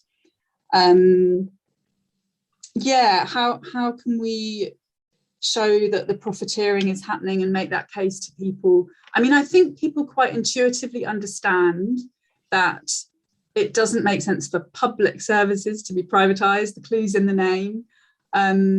When we did a bit of polling to find out why people support public ownership, the top reason was that people believe that money should be reinvested back into services rather than going to shareholders. So I think people do get that, but we have to grow this movement, and make the case and get these figures out there so that people can really see privatisation is wasteful, this money shouldn't be going to shareholders, and really bang home that message and try to put our enemies on the back foot really with it, rather than it being seen that we've got this crazy idea of nationalising things and going back to the 70s. It should be, why is it acceptable that these privatised services continue to rip us off, and really putting them on the back foot with that. Just a final note about what people can do. So as well as the health and care bill, we're also going to be campaigning more on Channel 4, which is really important because Channel 4 could be privatised, but the government hasn't made up their mind yet. Nadine Dorries said this week that they genuinely haven't. Channel 4 is one of the few media outlets, as you know, that actually holds the government to account. So it's really important that we keep it in public hands. It seems like the sell-off plans are at least somewhat politically motivated. So do get involved with our campaigns to help push back against that too. And there's other people working on similar things like the Media Reform Coalition. So yeah, I'll leave that there. Thank you so much, Kat. And I'm going to hand straight over to Jon. Well, I think we're probably running quite tightly, so I'll try to keep it fairly brief and sharp. I mean, I think there's still a battle for what I might call the soul of the nation. What kind of country do we really want to have? Do we want a country that's altruistic, where each one of us is responsible for each other? And when one person's in need, we step up to help, because one day when we're in need, they will help us. Or do we want a society that's like the law of the jungle, where it's the strongest, the fittest, and the wealthiest who survive and prosper? The rest just can go to the wall. And the NHS, the battle for the NHS encapsulates all of that, because the central ethos of the NHS is that you will get to your position in the queue according to the severity of your illness, not the size of your wallet. That's why the Tories hate it. They absolutely hate it, and they want to move on. Now, I just want to take a side step a minute into this care proposal which has emerged, where the right-wing papers are trying to make out Boris Johnson is somehow this genius for saving care of the elderly and other people who are in need of care. I mean, what he's done, as you know, is he set a cap. They will take all the money for you for care up to £80,000, and then they'll leave you with the 80,000. The first 88,000 is what you pay for. The rest of it you're left. Now, I've got villages in my constituency where the average price of the house is less than the cap. I don't want to name them particularly because I don't want to, end up sort of castigating them. People are wonderful people, former miners who I represent, mining communities. But if the average cost of a house is 86,000, as it is in some villages, then all of the money that you've put into buying that house will have gone. But if you live in Boris Johnson's seat, the average price of a house is £500,000. So they're going to be left with £410,000. But something more insidious than that, and it's wrong. It's simply wrong. Everybody in the country who's faced with the facts must know that it's wrong, except the bloody Tories. But something more sinister is going on, because the Tories are now saying to the middle class people who can afford it, the more prosperous people who afford it, by the way, whisper, whisper, we're setting up a private insurance system which will allow you to insure against the 80,000. You pay so much a week or so much a month, and it won't cost you a penny when it comes to disposing of the property. So the privatisation of the way in which we pay for the health service and our care is now imminent. It's now ingrained absolutely into the legislation and the kind of proposals which are being prepared.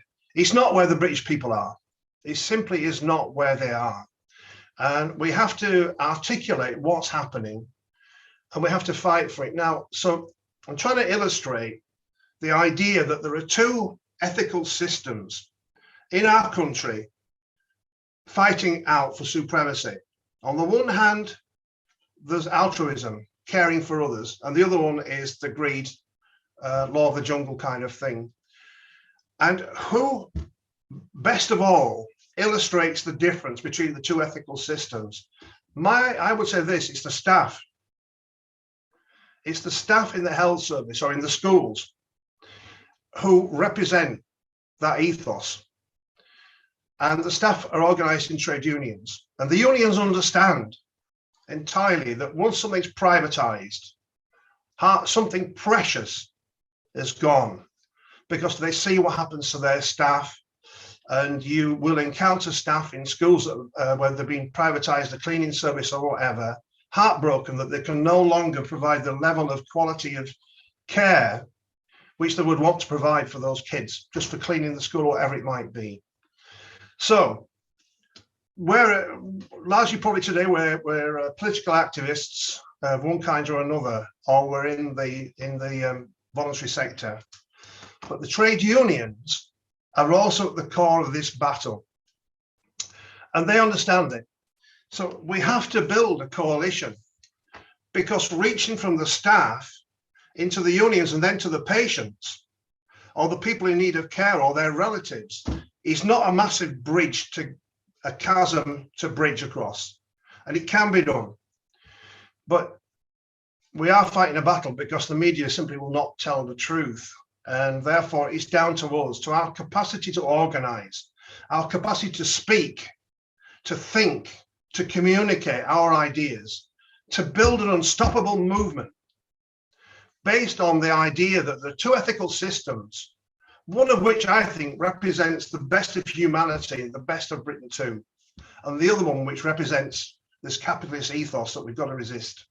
I am confident we can win the argument, but we need to be confident as a movement, and we do need to speak to the staff, to the trade unions, to activists, to those people who receive the service, the parents of the kids and all the rest of it.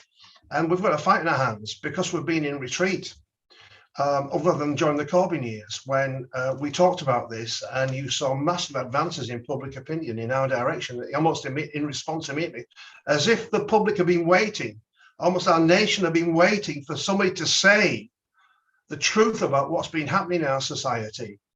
And you will, if you look carefully, you see the polls change under Corbyn's leadership. It's quite dramatic, and it hasn't yet gone back. So look, there's a fight in our hands, but we can be confident if we fight it that we can win the argument. And we're doing what we can in Parliament, but as you all know, we're in a small minority. There's got to be one in the country who can to help in the country, but also in the House of Commons too. And by the way, thanks to Jeremy, we have actually got a small cell, we'll call it that, of Red Lords who are very, very good fighting the good fight in the Lords, the people who Jeremy put in there, possibly slightly against his instincts, because we really want to get rid of the Lords. But there is something to be done here, and I think we can win the argument. But congratulations to Cat Hobbs and to the team who put this event on. It's a very important one. Let's keep up the fight, comrades, because we've got to win it. Thank you, John. I think that was a really great summary, I think, of both the arguments in terms of like their practical economic value, but also like actually how this is an issue that does speak to who we want to be as a country. And it is about a moral and an ethical and the right thing to do is to provide universal, comprehensive public services. And it is very much about the soul of the Labour Party in the country as well. So I think that was a really brilliant way of finishing this session. And hopefully all of you watching will have seen, as well as like the things that John and Kat said, there have also been lots of different ways of getting involved posted in the chat, so you can properly engage in these campaigns in your local communities and the different campaigns happening nationally. So there is lots and lots and lots to do. There's not a shortage of things for people to be involved in at the moment. I'm going to finish up this session by, as well as saying a final thank you to John and Kat, but also giving you like a little housekeeping reminder for those of you watching, is that you're going to have a little 10-minute break now, so you can go away, make a cup of tea, come back, and then our final session of the day is starting at 4:30 promptly, where we're going to have Diane Abbott and Jeremy Corbyn and international guests to really like finish off the day in a really brilliant way, I think. So we're gonna, if you're on Zoom, remember you can just leave us on, because we're just going to be broadcasting on this link. So you don't need to do anything, you can just leave it on your computer as you go away. And then for people on Facebook and Twitter, you will need to like just log into the new link, but it will be posted shortly. So thank you once again, and see you all in 10 minutes. Bye.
Hello, everyone. For those of you who don't know me, my name is Matthew Wilkes. I'm the National Organiser of Labour Assembly and Arise, who are two of the partners for this session now, along with the Peace and Justice Project. Thank you to everyone who's been with us so far today. We've had over 1,500 people watching each session, and we had well over 3,500 people register in advance. So I think it is now probably the biggest online Labour Left event of the year, and that's great. I can see our speakers coming on. This lineup is slightly changed, as is always the case with these things. So Belle, rather than facilitating, will be doing a quick welcoming remark now, and then we'll go straight to after Belle to our first international guest, who is Alicia Castro. So without any further ado, I'll hand over to Belle Ribeiro-Addy, Member of Parliament for Streatham.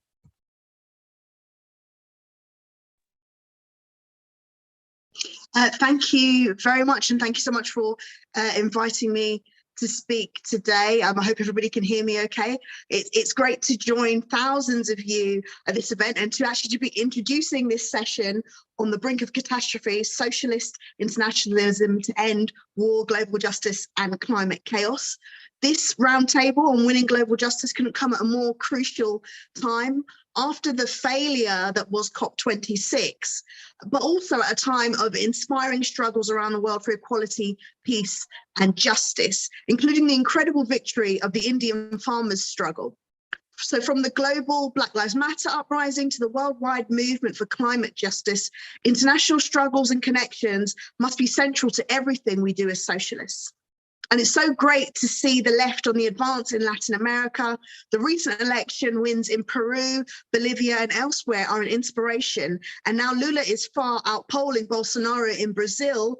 And that's why it's so good to have Alicia with us today. Too often, private profit companies come before people and planet, as shown by the climate catastrophe, but also the obscene global level of vaccine inequality. We must link the struggle for vaccines for all and the struggle against climate change with the need for economic justice for the global south, including through debt cancellation. I'm delighted to be introducing a session with such great speakers and campaigners and to bring people together for this vital discussion on how we advance a progressive and socialist international agenda. The ruling class organises globally, and so must we. And whilst the UK's imperial past makes it hard to envisage us playing a positive role in the world, we must put forward a vision of what progressive foreign policy for Britain can look like. And on the left, we need to be clear that to win again, as our speakers will be laying out, Labour must not only be a clearly anti-austerity party, but also a clearly internationalist party for peace, not for war, for international cooperation against climate chaos and global inequality, including vaccine inequality. This means, as well as being active in Labour, we need to be active in and build links with those movements for a better world, such as Stop the War, CND, Jubilee Debt, Stand Up to Racism, and the Campaign Against Climate Change, and many, many more. And we need to firmly oppose the Tory government on all aspects of its reactionary agenda in the world. It really is a pleasure to introduce this session, and I can't wait to hear from all of our speakers. Thank you. Thank you, Belle, for that lovely introduction, and thank you for coming to join us even when your schedule got changed. It's great to have you as always. I'm not going to, having Belle do that wonderful introduction means that most of my notes in front of me are obsolete, so that's also good. Thank you though, everyone, for joining this session on the brink of catastrophe on socialist internationalism. It's an absolute honour to introduce our next speaker, who's someone I've known for many years. She's been a trade union leader, a diplomat for a progressive government here and in Venezuela on behalf of Argentina. She's also been an elected representative, and most of all, she's a global and regional voice for peace and social justice. It's an absolute pleasure to introduce Alicia Castro. Thank you very much. I'm very, very happy to join you today and very, very pleased, muy contenta, compañeros, compañeras, friends, comrades. Might forgot that I was already ambassador to the UK and not only to Venezuela. That was between 2012 and 2015. We are now at a unique moment in history of humanity, and that's why I think this conference and this assembly is so right on time. We are in a critical moment, a crossroads of extraordinary crisis, economic and social crisis, collapse of democracies, environmental tragedy. I agree with Pope Francis when he affirms that we are facing the fragmented Third World War. The pandemic has torn the veil on two main things: the total failure of the current economic system, and secondly, the depth and violence of social inequality. At the World Conference of the Progressive International in September 2020, Noam Chomsky declared that we have never been so close to apocalypse. Get panicked, he said. And that advice may have seemed exaggerated at the time, but as months have passed, we are realizing, in a state of fear and wonder, the accuracy of this warning. At the beginning of the pandemic, a flowery debate took place between philosophers and sociologists about the post-pandemic future and how it would be the return to the new normal. Some of them, like our friend, the Slovenian philosopher Gyeke, announced that the pandemic would strike a kill bill blow to capitalism, from which a new socialism would emerge based on science, solidarity, and cooperation. Others have responded, among them South Korea and Byung-Chul Han, that capitalism would return with even greater strength and more individualism. The virus would not make the revolution. Its future would remain in the hands of the men and women of the world, on us. In my case, I remained loyal to Gramsci's optimism of the will and pessimism of the reason. Optimismo de la voluntad y pesimismo de la razón, we say in Spanish. The obscene display of incompetence shown by the great powers, United States, to cure their sick and bury their dead made it more clear for those who had refused to see it before that capitalism is not compatible with human survival. Capitalism is not compatible with planet Earth survival. This was the appropriate moment to rethink our priorities at a global level, to radicalize our proposals, to build a consensus over who pays the bills of the pandemic, and seize this opportunity to establish a universal basic income, a new fiscal and tax regime, where those who have more pay more. The image of those dolphins swimming in the channels of Venice,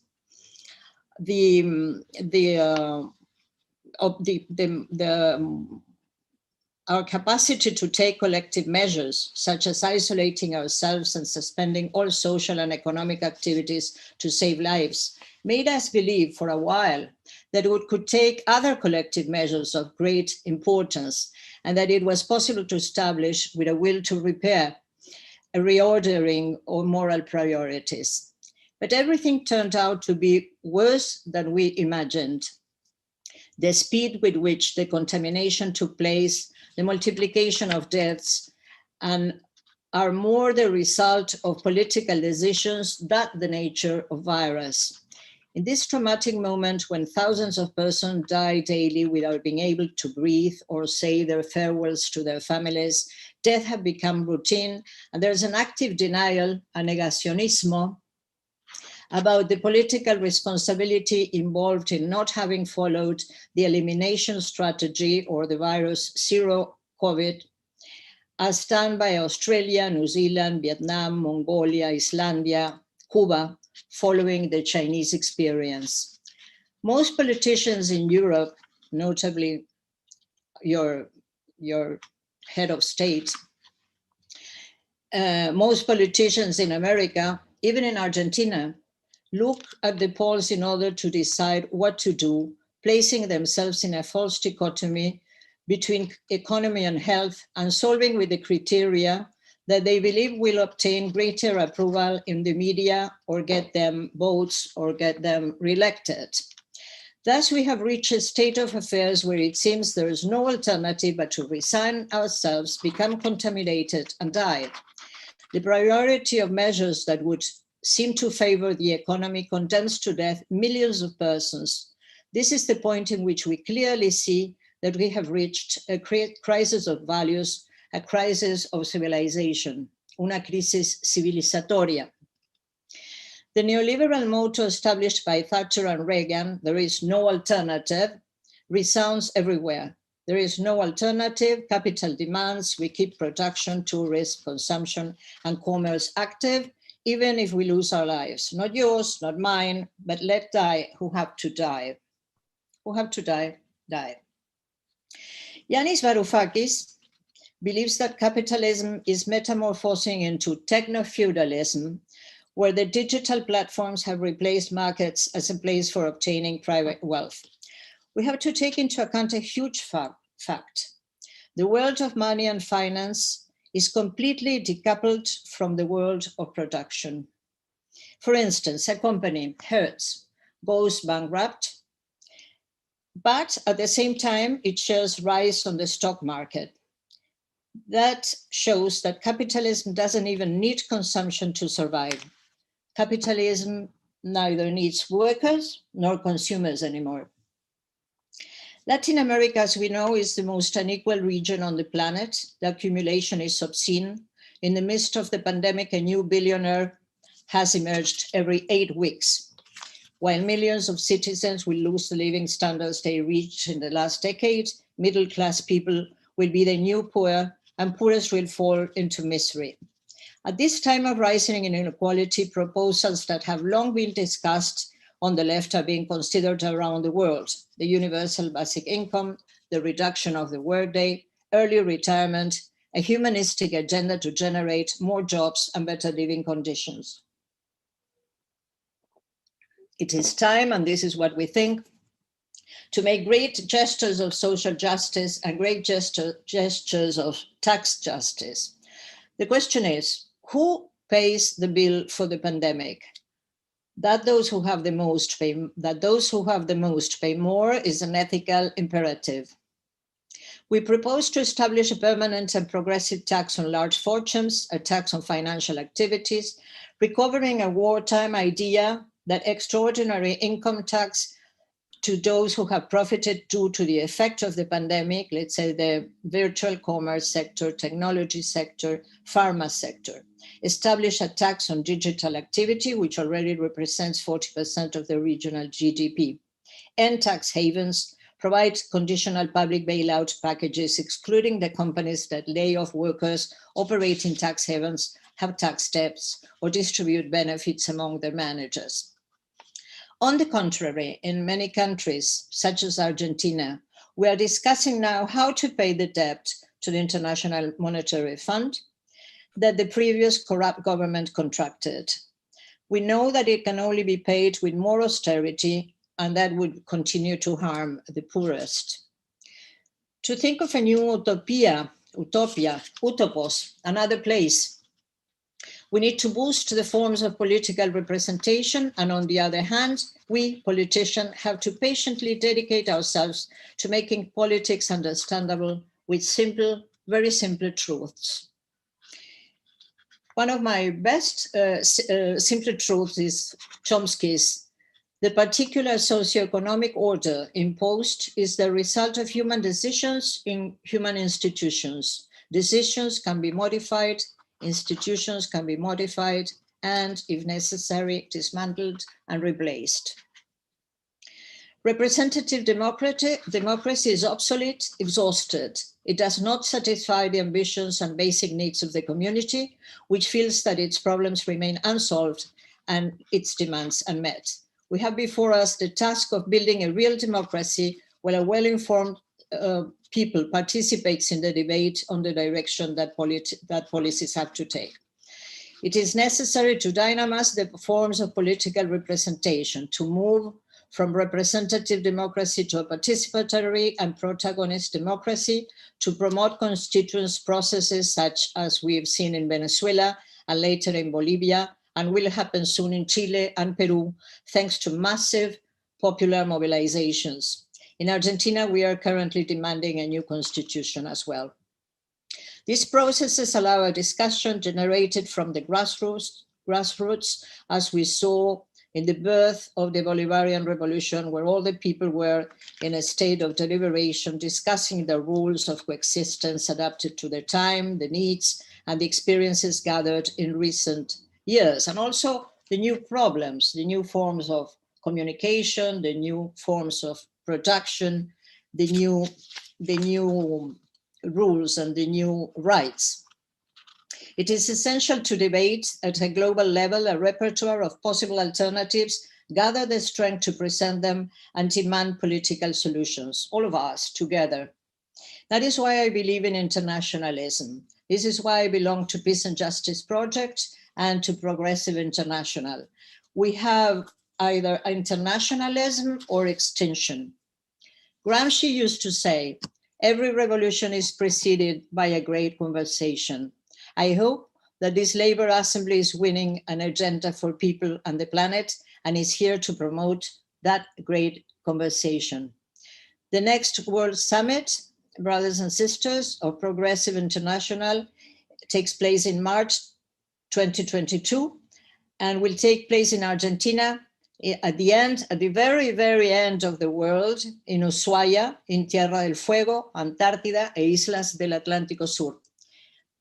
Antarctica and the South Atlantic Islands. Our friend Jeremy Corbyn is invited and greatly expected. He's a very good friend of Latin America, and I hope that he comes, and with him, all the proposals of this great Labour Assembly.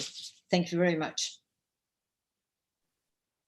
Thank you, Alicia. That was absolutely wonderful. What a tour de force. And so much for us to think about, including those words from Gramsci.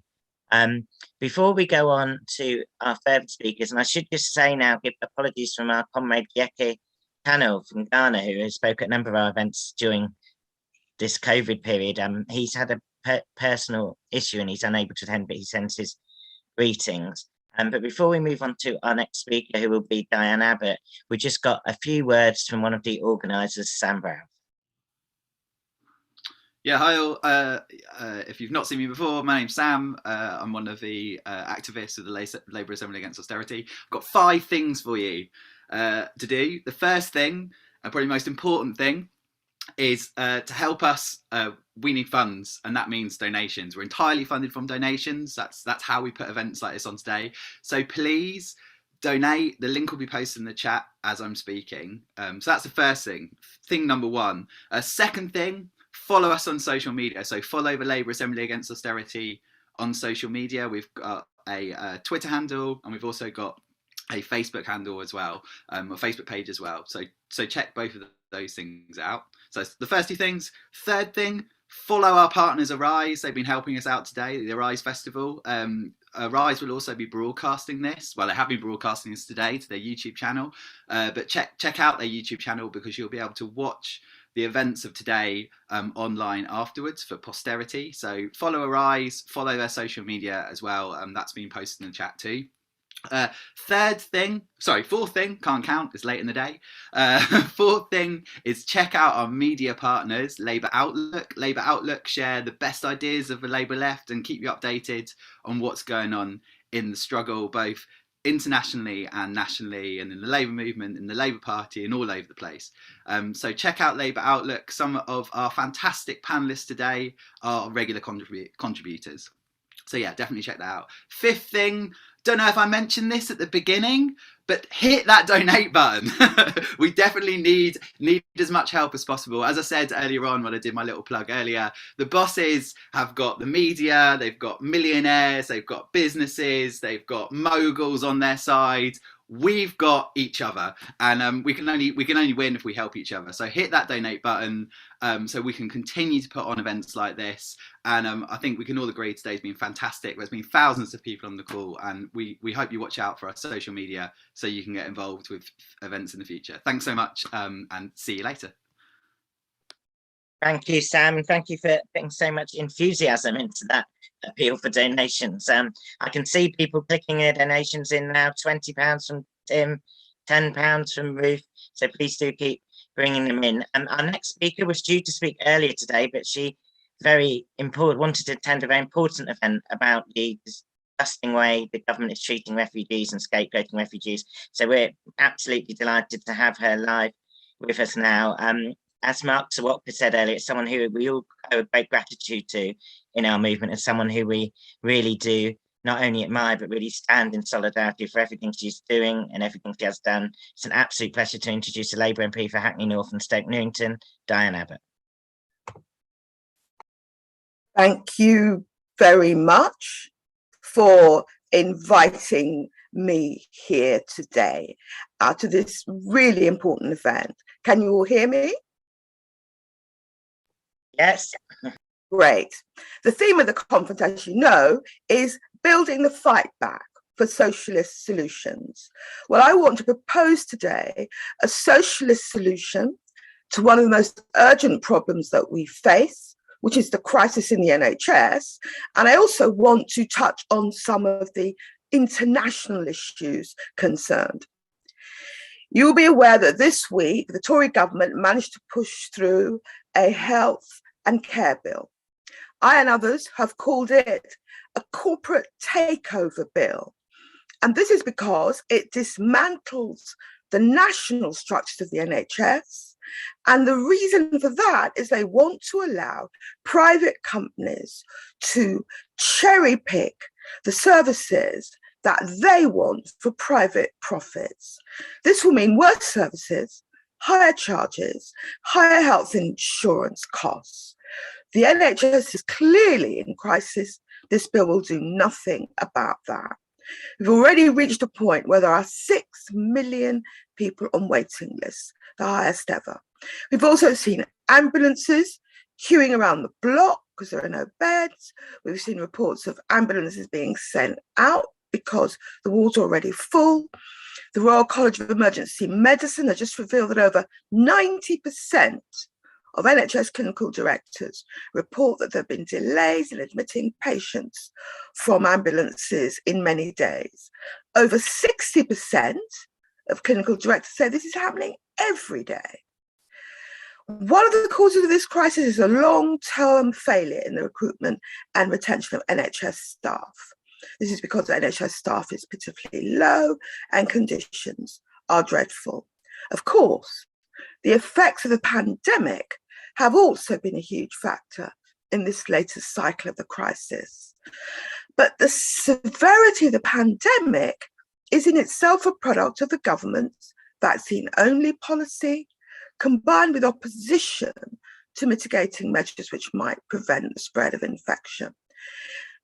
This has all put huge pressure on hospitals. The NHS has no spare capacity to begin with and is now forced to deal with the pandemic. The government policy is not really to support the virus, suppressing it. The recent emergence of a potentially dangerous new virus variant is a global threat, and not just to the African countries, particularly South Africa where it's emerged, but this virus will be able to spread internationally. The government did have a choice to help suppress the virus internationally, but chose not to do it. In particular, it had the choice of waiving the patents on vaccines, but chose not to do it. This is what many African countries asked for, but it was Britain and Germany and the US which refused to waive patents because they were more concerned about helping Big Pharma make its big profits than helping people to fight the virus internationally. The legislation should have addressed this, but it didn't. This whole shambles is made worse by the failure to tackle the crisis in social care. There is no increased capacity in social care in their plan at all. One consequence will be the exit door from the NHS will remain jammed shut. This is a government which is mired in corruption, that is focused on benefiting the rich and private healthcare and insurance policies at the expense of those of us who rely on the NHS. So what can we do? It's already been reported that overworked GPs in England have voted to take some form of industrial action. Any demands for increased pay or demands for extra staff should be fully supported. Greater funding and staffing are needed right now to cope with the crisis. For instance, there should be a sharp increase in pay for nurses. Labour elected officials should also announce that they will cooperate not only with public bodies and not only with the private sector, but also to the representatives of the private sector. Most importantly, the Labour leadership could announce that it will renationalise any part of the NHS which the Tories sell off when we come back to office. Not only would this be a huge vote winner, but it would also halt the privatisation drive in its tracks. We cannot give up this fight for our NHS. And this could be a model for how we fight back, mobilising communities, unions, campaign groups to oppose the sell-off, opposing more austerity, opposing increasing authoritarianism, and crucially, demanding what the Labour leadership does what is right and what is popular by backing the people of this country against the Tory government, but also arguing for the international international work, working with poorer countries all over the world to check the spread of the infection worldwide. So we are in a struggle with this Tory government. One of the biggest struggles is the continuing rise of infection, but the answer to it is to take the action that I have spoken about nationally and also to look at the international picture and see what we can do to support people fighting infections internationally. Thank you very much. Thank you, Diane. And I thought that was very useful for us in terms of linking some of the issues and discussions we're having here with some of the important global justice issues around the world today. Alicia also mentioned about governments who have not tried to eliminate the virus in their countries or push down the levels and who haven't provided the sort of support needed to communities to do that as well in terms of financial and other support. And if you look at governments around the world, there aren't many clearer political dividing lines. And if you look in Latin America and elsewhere at the responses to the COVID crisis, on the one hand, you have the response of Bolsonaro in Brazil, which is sort of denial to start with that it even existed, and then just let it rip, compared with other countries taking great measures to try and vaccinate people quickly to try and prevent the spread of the virus, and so on, as Alicia went into. And it's also not just the vaccine, but so many issues now where we have to be working together. And Diane is right that Labour as a party needs to be an internationalist party, stand against war, for socialist solutions to climate change, and for global equality, or it is nothing in the world we live in today. On that note, it's great to introduce our next speaker. She has spoken at a number of our events in the last few years, and we hope to see her in real life in the UK at some point again soon, like we used to. She is a French National Assembly member, someone who's led the way in providing legislation in France, legislative ideas for protecting working people in France, and someone who's a great speaker against racism, against war, and for socialism and justice. Absolute pleasure to introduce Danièle Obono. Thank you. Hi, thank you very much for the introduction and for the invitation to take part in this conversation. Just a couple of hours ago, actually, because it was yesterday, you may have heard about it. Ursula von der Leyen, the president of the EU Commission, announced that the EU will ban people coming from the southern region of Africa because of the surge in the spread of the new virus, COVID-19 virus.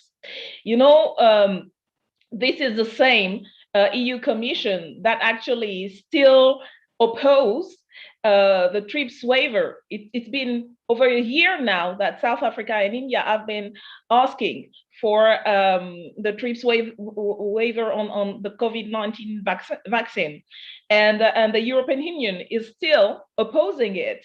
So you have this absolutely irrational reaction, which is that the European Union is one of the main blocks on the road to recovering from the pandemic, from the world to recover from the pandemic, because the idea is that they can't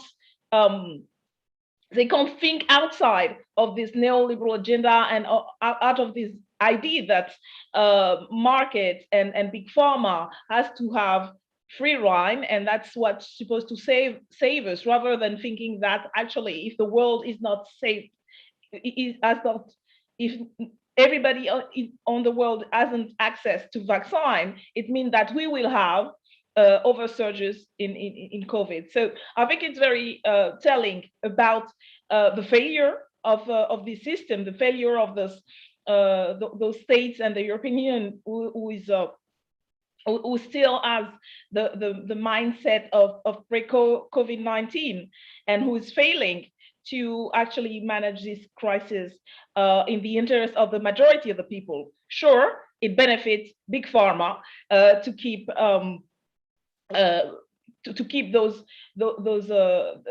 these trips and those patents on vaccine, but it doesn't benefit neither European people nor people around the world. I think another very telling of the failure of the system is I actually was a couple of weeks ago in Glasgow during the COP26 summit, and we marched onto the streets of Glasgow, thousands of us from around the world. That was very uplifting, actually, very inspiring, because young people were so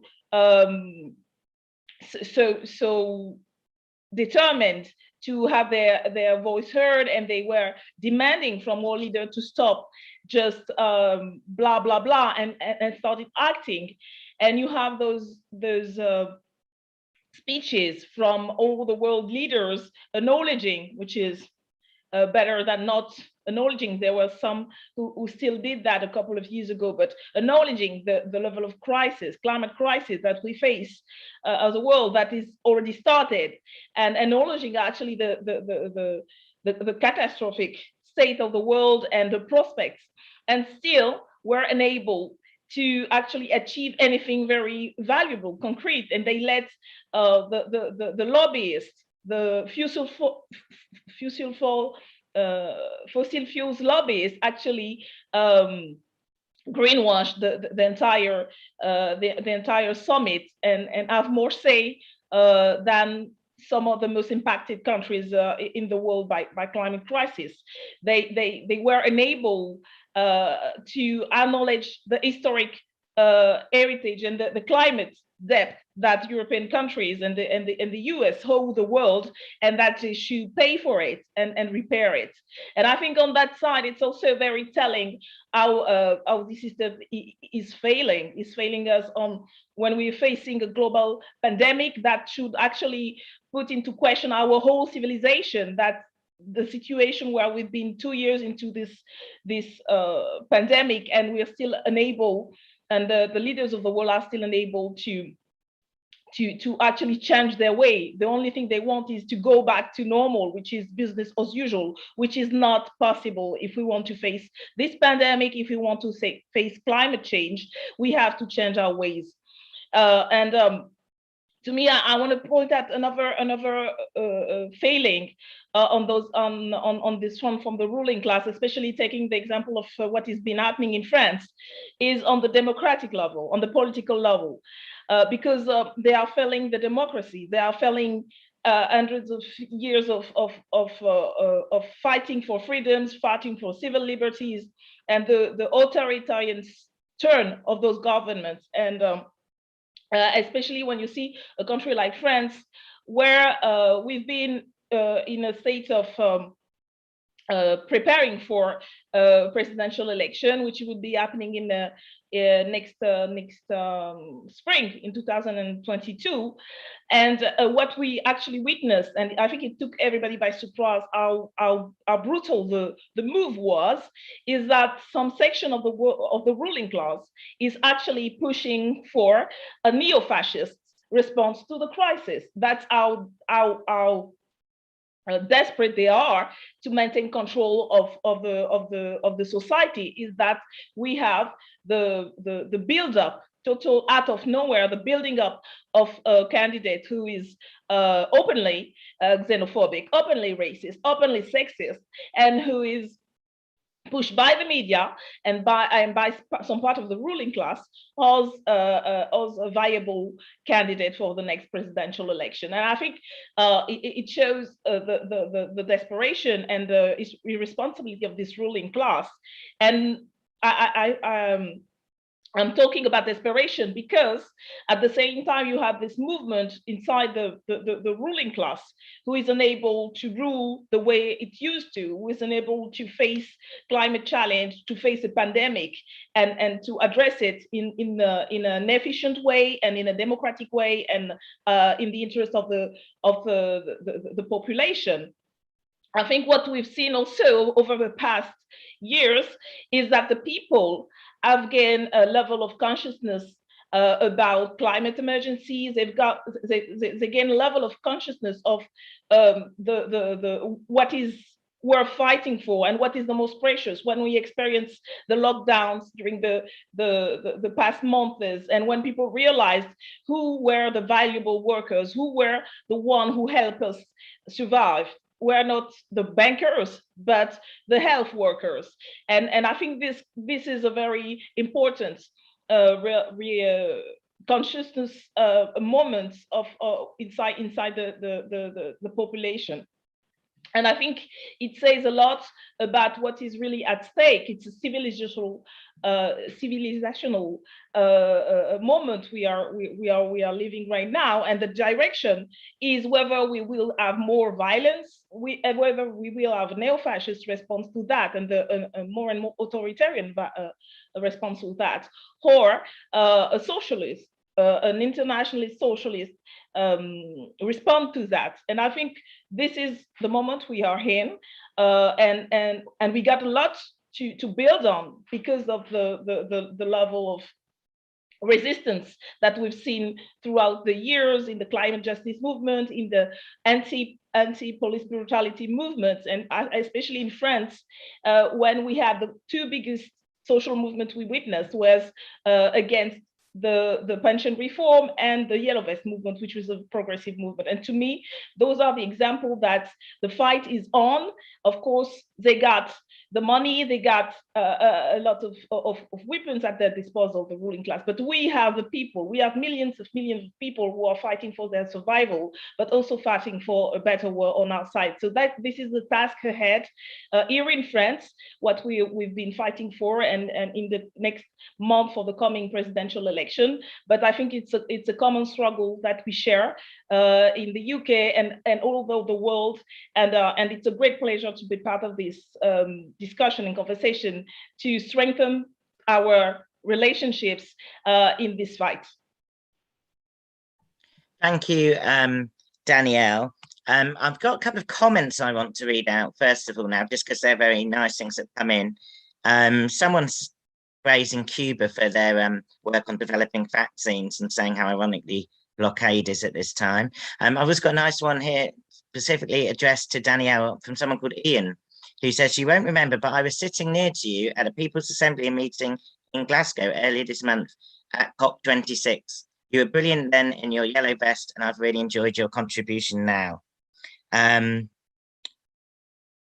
Then in terms of what I'd like to do now, before we move on to the last two speakers, is I'm going to ask each of the panelists we've heard from so far one question, just to mix up the format a little bit and make it a bit more interactive so we aren't all talking. And I'm going to do them in the same order that people spoken. So the first question I have here is for Alicia, and it's from someone called Eric on Zoom, and it's as follows: as the solutions to our problems seem to be increasingly needing either local or international action, is the nation state as the primary focus of our political activity now obsolete? Quite a big one there, Alicia, but I think one you're quite well qualified to look at.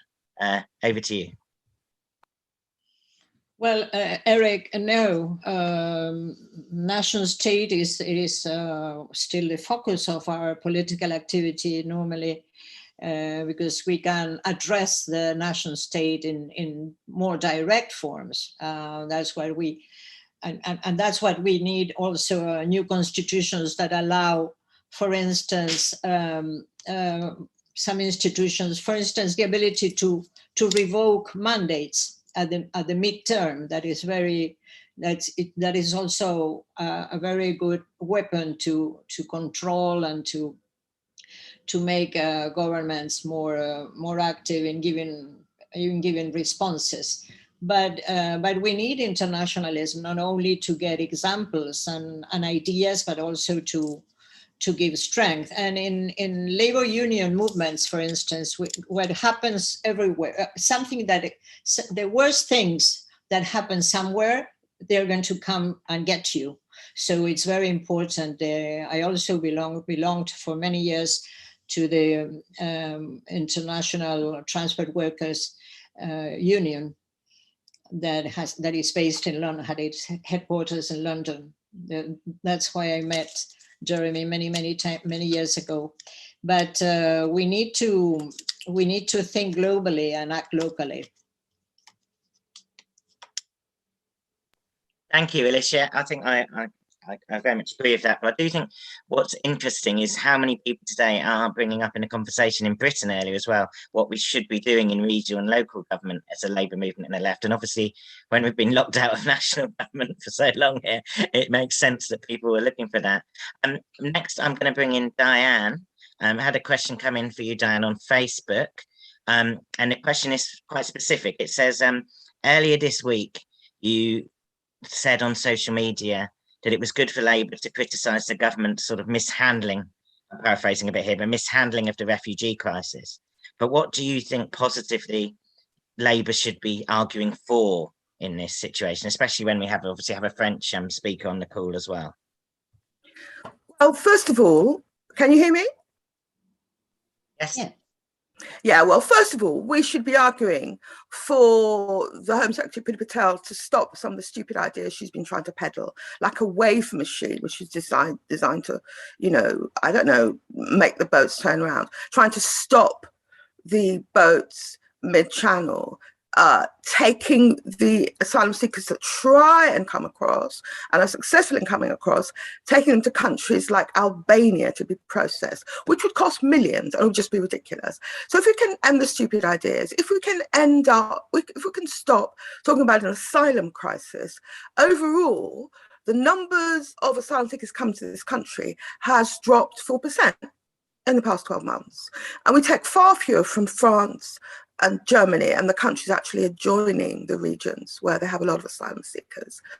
We also need to work constructively with the French. I mean, it's quite extraordinary. Boris seems to have reverted to a type of, Brexit, anti-French rhetoric, which is not helpful. We're going to have to cooperate with the French properly, not put stuff on Twitter, but actually talk to them and negotiate with them, and also cooperate across Europe. What's notable about this last group of asylum seekers that drowned, one of the people that it is alleged was one of the people traffickers, one of the alleged people traffickers had a car registered in Germany and had bought his rubber boats in Germany. We're talking about an issue which is actually about more than England and France, it's about Europe-wide. And so we have to cooperate Europe-wide. And finally, we have to try and create more safe and legal routes. Like we need to bring back the DUB scheme, which was a way of bringing asylum seeker children, refugee children who were unaccompanied, helping them to enter the country. We need to actually set up a scheme we promised to bring Afghanistan refugees into the country. We talked about it some time ago, but it hasn't happened. We need to set up these safe and legal routes, stop some of the silly ideas, and stop the anti-France rhetoric. Thank you, Diane. I think you're totally spot on. Oh, am I working? You're totally spot on there, as always. I've just had a nice message come in on the chat which says they could listen to Alicia Castro and Diane Abbott all day. So maybe that's what we'll try and do for a future event. Danièle, I'd like to come back to you now. firstly see if you have any comments on this issue of the refugees crossing the channel, because it's obviously a very big political issue here at the moment. But also a question has come in to ask, which I suppose is quite a direct question, but I think it's interesting for people to ask what the sort of situation is in terms of the left's position in France as we approach the possible presidential elections and any possibilities of success there. Danièle, are you there? Yeah. So one, if you could comment on the refugee issue in the crisis channel, and then two, sort of where things are at for the left in France as you approach the presidential elections, which I know is probably not an easy question to answer in a short time. No, about the refugee crisis, it's been 4 years, it's been decades of anti-migrant policies and measures being enforced by the government, and the catastrophic death of about 30 people a couple of days ago is just one example of the many ways our government and the EU governments are actually killing those people by making it even harder and harder for people to simply, be given refuge. So we've also had a very strong and important solidarity movement. You may have heard there've been an hunger strike in Calais by 3 activists that have been they finally ended up their hunger strike, but they're still part of the movement, calling out the government for their responsibility and saying that those people died because our government let them die and pushed them to use those very dangerous ways to try to reach the UK and to try to find peace and help. So, and what is very, very important, that the solidarity movement is still very strong, and we've been able to push the government and show French people that the rhetoric of hard stand on immigration issue only leads to people dying, and that's actually a dead end for everyone. So so that's the situation now. There's a campaign that is being built in order to mobilize, and with many organizations, and we've been part of that, and we'll make sure that the movement keeps growing over the next weeks and months, especially as immigration is, as always, and as has been for decades now, used into the political debate, and it's used in order by the right wing especially, but also the right and government is used as a way to show to pander to xenophobes actually, and so we won't let that happen, and we make sure that we are also part of the discussion and saying that we will welcome people who seek help and refuge on our shores, and we want to be very vocal on that during the political debates, and we won't shy away from this conversation and be really on the offensive on that issue. And so that leads me to the second question, the presidential election. As I said earlier in my introductory speech, the situation on the political side, on the political media side, is very toxic, actually. As I say, they've been pushing this far-right, xenophobic and sexist and racist candidate, Eric Zemmour, which is only one, the most extreme side of the far-right, but Marine Le Pen is still one of the main candidates that been given free airtime for decades, and Macron himself, when you see his politics over the past 4 years, he is the one who actually made it possible for the far right to feel themselves so freely to attack activists and stuff. We have Emmanuel Macron and his ministers have been waging the same kind of cultural war on anti-racist activists and feminists that the right wing in the US is waging on the social movement and the Black Lives Matter movement. Is the one who is targeting and Muslim people with the so-called separatist bills. And so they've been feeding into all those xenophobic, racist, and sexist atmosphere. But as I said, at the same time, I think there's this contradiction at work where you got the ruling class and the media who are pushing to the right and to the far right, but the society is still very, very resisting it, because the movement and the biggest movement are of progressive social nature, and this is still happening. We got, for instance, you got the migrant worker who have been on strike in order to win their rights, and you got lots of social movement like that shows that people are not. People are still very resisting the propaganda, but it's our task in the next weeks to turn this into actually, votes for the left and for us, and to defeat Macron and also defeat the far right. The stakes are very high, as I can say, but we're also showing that our ideas resonate with what the people actually want, and we did polls that show that our ideas are very popular, but now we have to turn this resisting spirit into action, and I think that's the most difficult part, because people have been pushed to the side and silenced, and the government plays on the passivity, and they want to keep people silent and passive, and we have to change it. That's what we're going to try and do, and I absolutely succeed to do in the next weeks.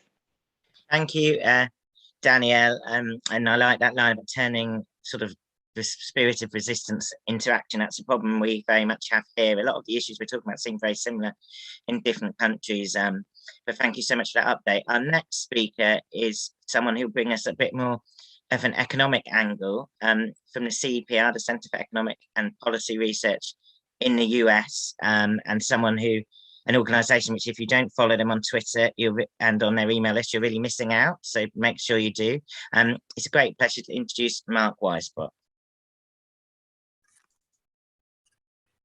Thanks, Matt, and thanks for organizing this, and everybody else who did, and everybody who came to attend this. And it's an honor to be here among so many people who have fought for social justice and continue to do so. And it's nice to see people that I haven't seen in real life for years, including Alicia Castro and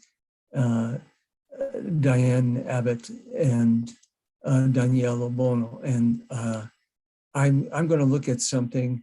It's an ongoing struggle that doesn't get much attention, but I think it's important actually for several reasons. Most importantly, because there are so many lives at stake, and also because I think it shows some important things about the fight for harm reduction and even structural change potentially at these multilateral institutions, including the most powerful, which is the International Monetary Fund.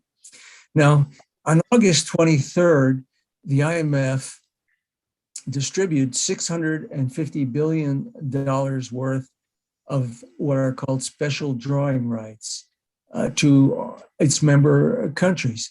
These are special drawing rights are international reserve assets that are created by the IMF, and they can actually be converted to hard currencies, including dollars and euros. And this issuance is really unprecedented in terms of its size and its impact. It's probably the most important constructive step that the IMF has taken.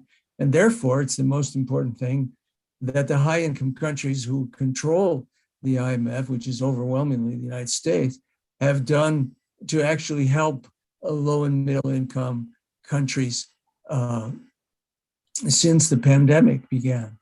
And don't get me wrong. I mean, I've been fighting the IMF for more than 20 years. And as for right now, I mean, it's still disgraceful that the high income country governments have done not only so little to help the rest of the world since the pandemic began, but they, as a couple of people have already mentioned, that it's much more disgraceful. These governments have used their control over vaccine production to prevent developing countries from producing life-saving vaccines that so many people desperately need. And I'm sure other people will talk about it more or have today. But Biden actually made a statement yesterday where he finally said something that he had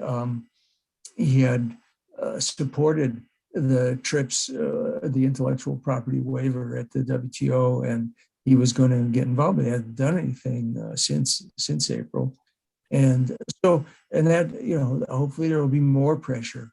But those of us who care about the 6 billion people on the planet who don't live in these high income countries have to take advantage, I think, of any opportunity to reduce the harm that is caused by this fundamentally unjust economic and political order. And I don't think I have to convince people here of that. But this is the same political and economic order that has held back access to vaccines for much of the world. So the issuance of SDRs will probably save, this issuance that already happened will probably save hundreds of thousands of lives throughout the world. And partly this is because it increases the capacity of many developing countries to deal with COVID itself. But millions of people also die from the economic effects of the world recession and disruptions caused by the pandemic recession and the very uneven recovery, which you all know about, that's happening right now. So the World Food Program in June estimated that the number of people who were acutely food insecure or at high risk increased by more than 120 million people in 2021. This is an 81% increase over the last year. And this results in very many deaths because malnutrition is mostly, it's much more disproportionately among children, because malnutrition increases the number of preventable deaths from other causes among children. So these international reserve assets save lives because they help prevent economic crises, including balance of payments and debt crises, and they can be used to pay off debt to the IMF also, but they also can be converted to hard currency to pay for essential imports, including vaccines, medicine, food, infrastructure needed for safe water and many other things. And here's the thing that's really different about them for the IMF or any of these multilateral institutions. They're not loans. They don't have to be paid back. And unlike almost all IMF loans, they don't have, or disbursements, they don't have any conditions attached to them. So those who are familiar with the macroeconomic policy conditions attached to IMF lending for decades will know how important this is and what a big difference it makes for the net impact of this distribution. And we're not the only ones to notice how different this whole distribution is from typical IMF programs and lending, which generally carry conditions on what the borrowing country's economic policies will be. The IMF is normally a neo-colonial institution in many important ways. It has 190 member countries, but it's controlled by the high-income countries and overwhelmingly by the U.S. government, because Europe almost always defers to the U.S. And together, the high-income group of countries has 60% of the vote. So the IMF governing bodies normally don't even vote. They just reach agreement with the U.S. having a veto over decisions. In fact, for example, the managing director, Kristalina Georgieva, first proposed this issuance of SDRs in March of 2020 in response to the pandemic. And she said that the needs of developing countries were at least $2.5 trillion worth. And the Trump administration, which was Treasury Secretary Mnuchin, immediately rejected the idea of any issuance, and that was the end of it at the discussion of the IMF. Now, just a little bit more detail, the US Congress can overrule the Treasury Department, which is normally in charge of the IMF, unfortunately. And so a number of organizations, including mine, went to Congress, and it ended up being over 100 organizations representing tens of millions of people and demanding trillions of dollars of issuance. And the US House of Representatives actually passed legislation for 2.8 trillion worth of these SDRs, but the Republicans blocked it in the Senate. Now, the fight it brought a lot more attention to the issue and support among the Democrats in Congress. And so when Biden took office, the Treasury supported an issuance of $650 billion, which is, it's the most that Treasury can actually vote for at the IMF without the Congress permission. So that happened in August. And because right away, as soon as Treasury agreed, all the rest of the world pretty much was in favor of it. But this fight continues because the developing world needs so much more. And the US House has already now passed legislation again this year for the US government to support another 1.5 trillion worth.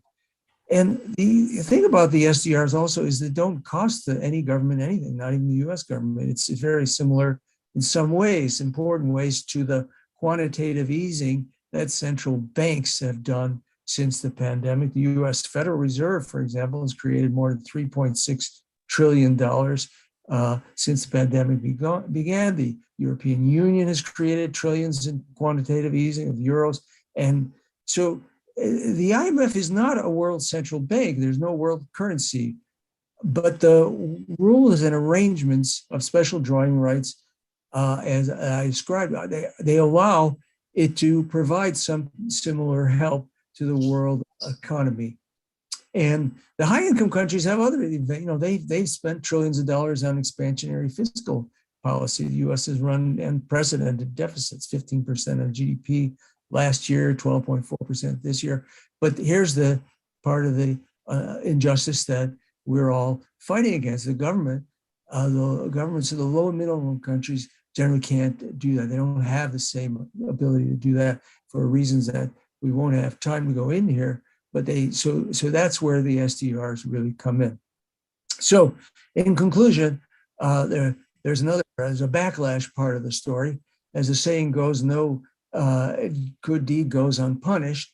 The head of the World Bank, David Malpass, launched an investigation in January targeting the IMF managing director, Kristalina Georgieva. And it was based on the very dubious allegations that, dating from when she was the CEO at the World Bank in 2017. And Malpass is a Trump appointee who advised Trump in his 2016 presidential campaign. Really, all you have to know about him is that he's on the record saying that, quote, he did not believe in that carbon dioxide created from human activity was warming the planet. So, well, this by itself says a lot about these institutions of global governance, as they're called. How can we have a climate denier running the largest multilateral creditor institution of the world? So Joseph Stiglitz, the Nobel laureate economist, called the investigation against Georgieva an attempted coup d'etat, and it very much looked like that. And finally, on October 11th, after hours of discussion at the executive board, the board issued a statement reaffirming the managing director's leadership. But the US Treasury Department issued its own statement, which was much more unfriendly to Georgieva the same day. And this shows that there was a fight within the IMF, even between the US and its allies.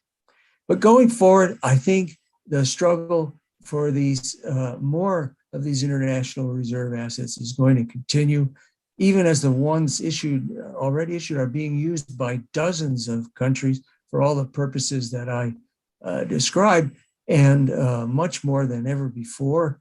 In 2009, there was a much smaller issuance during the Great Reset, the World Recession, And so this is one of the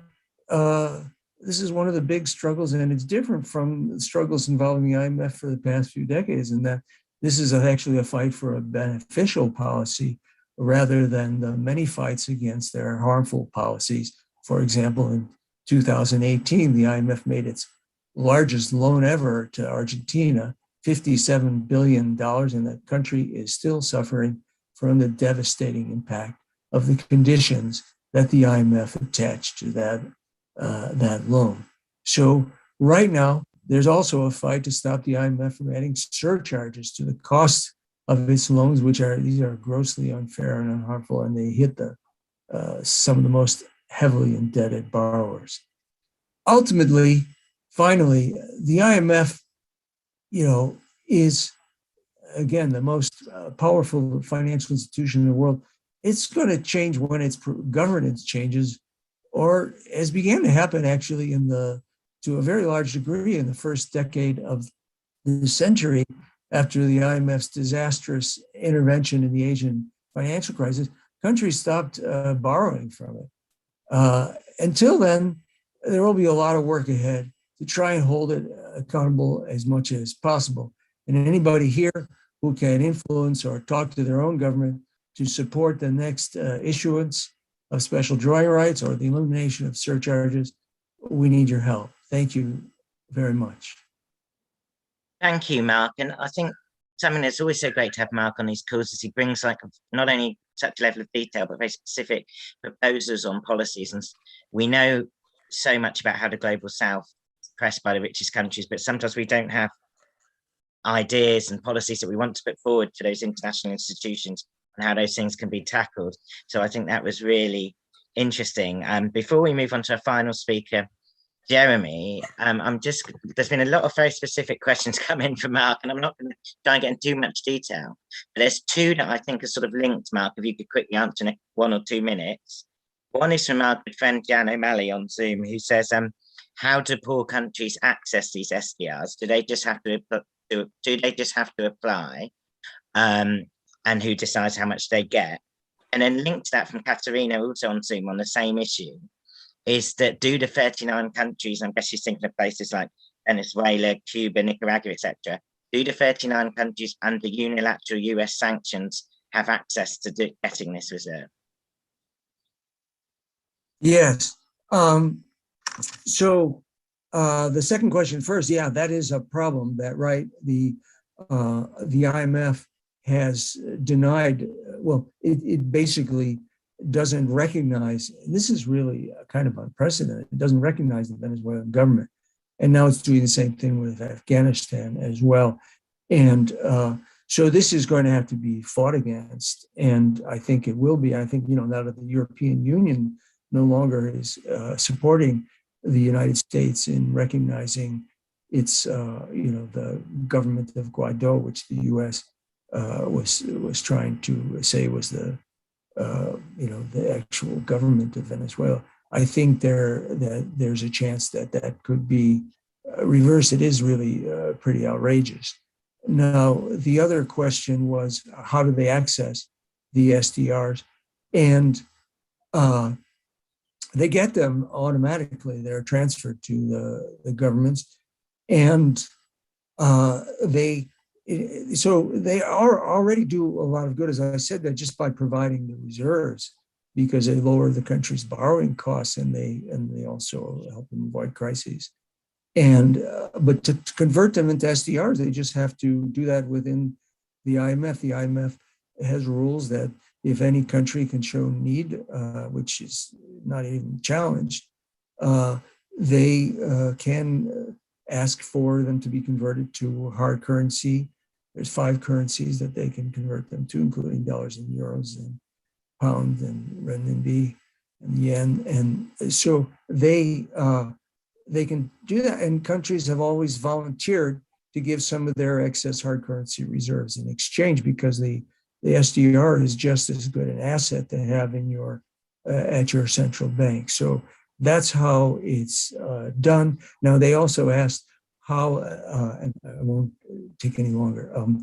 The question also asked who gets how much of the distribution, and that of course is very skewed because it's proportion to people's quotas, countries' quotas at the IMF. But that doesn't really matter as much as a lot of people think. And the right has tried to use this to say, this doesn't do good because 60% go to the high income countries, but they don't use them. They can't use them. So it really is hundreds of billions of dollars for the developing countries. Thank you, Mark. Absolutely fascinating stuff. Thank you so much for joining us, and thank you to all other guests today as well. And thank you, of course, to everyone for especially those hardy over 500 at all times who seem to have stayed on since 1 o'clock for 4 consecutive sessions today. But we've had thousands of different people watching throughout the day, and we know thousands more will be watching later. So as I said earlier, I think this is probably the biggest Labour left event sometime, and it's been great to have so many people here. We've got our one speaker left, who I know a lot of you will be have tuned in for. Just very quickly again, thank you so much to everyone who has donated, and also I should say thank you to the people who donate when they buy their ticket, because obviously we always ask for donations during the event, but a lot of people give very generously before the event, and that's very much appreciated too. If you can give a donation you haven't done yet, there is still time, and we have nearly hit £500 in donations during the day, so if you can put £25 or anything you can afford in, that really is appreciated. I'd also like to take this opportunity to thank all the different groups that have partnered sessions today. Arise Festival, Peace and Justice Project, Labour Outlook, Momentum, CLPD. I'm sure I've missed some out, but thank you to everyone. And also like to take this opportunity to thank all our volunteers who've helped today. Patrick, Sam, Ben F, Ben H and Ben S. As people know, we have a lot of Bens in our little group of volunteers. Sian, and all the people who have volunteered to help promote things, even if they're not with us today, like Sean, Amy and George. It's great to have a team of volunteers. So ably led by Patrick doing so much. Not an easy job for Jeremy now. We've discussed the IMF, we've discussed the global rise to the far right, we've discussed whether the nation state's still relevant, we've discussed COP26, we've discussed the refugee crisis. It's only been a wide-ranging discussion, but I don't know anyone better to sum up such a day's event and to talk us through all the great work he's doing. An absolute privilege to introduce Jeremy Corbyn.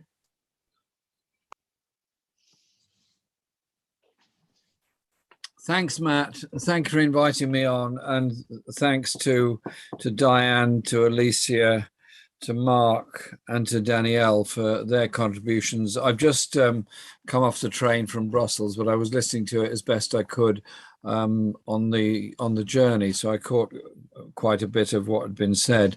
I've just been at a meeting of the European Left, United European Left in Brussels, which was representatives of most countries across Europe, and very interesting discussions that covered much the kind of ground that's been discussed this afternoon in the discussion here.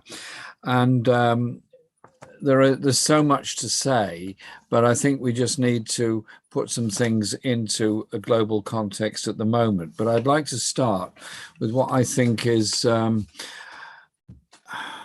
economic, a political, a socialist, and a moral question of the way in which refugees are being treated at the present time in this country, across Europe, and indeed by international institutions. There are 70 million people in the world who are refugees. They're victims of war, poverty, environmental disaster, human rights abuses, and they're all people who are trying to survive. There's 1 million in Bangladesh, Rohingya refugees. There are a very large number in Uganda from different countries.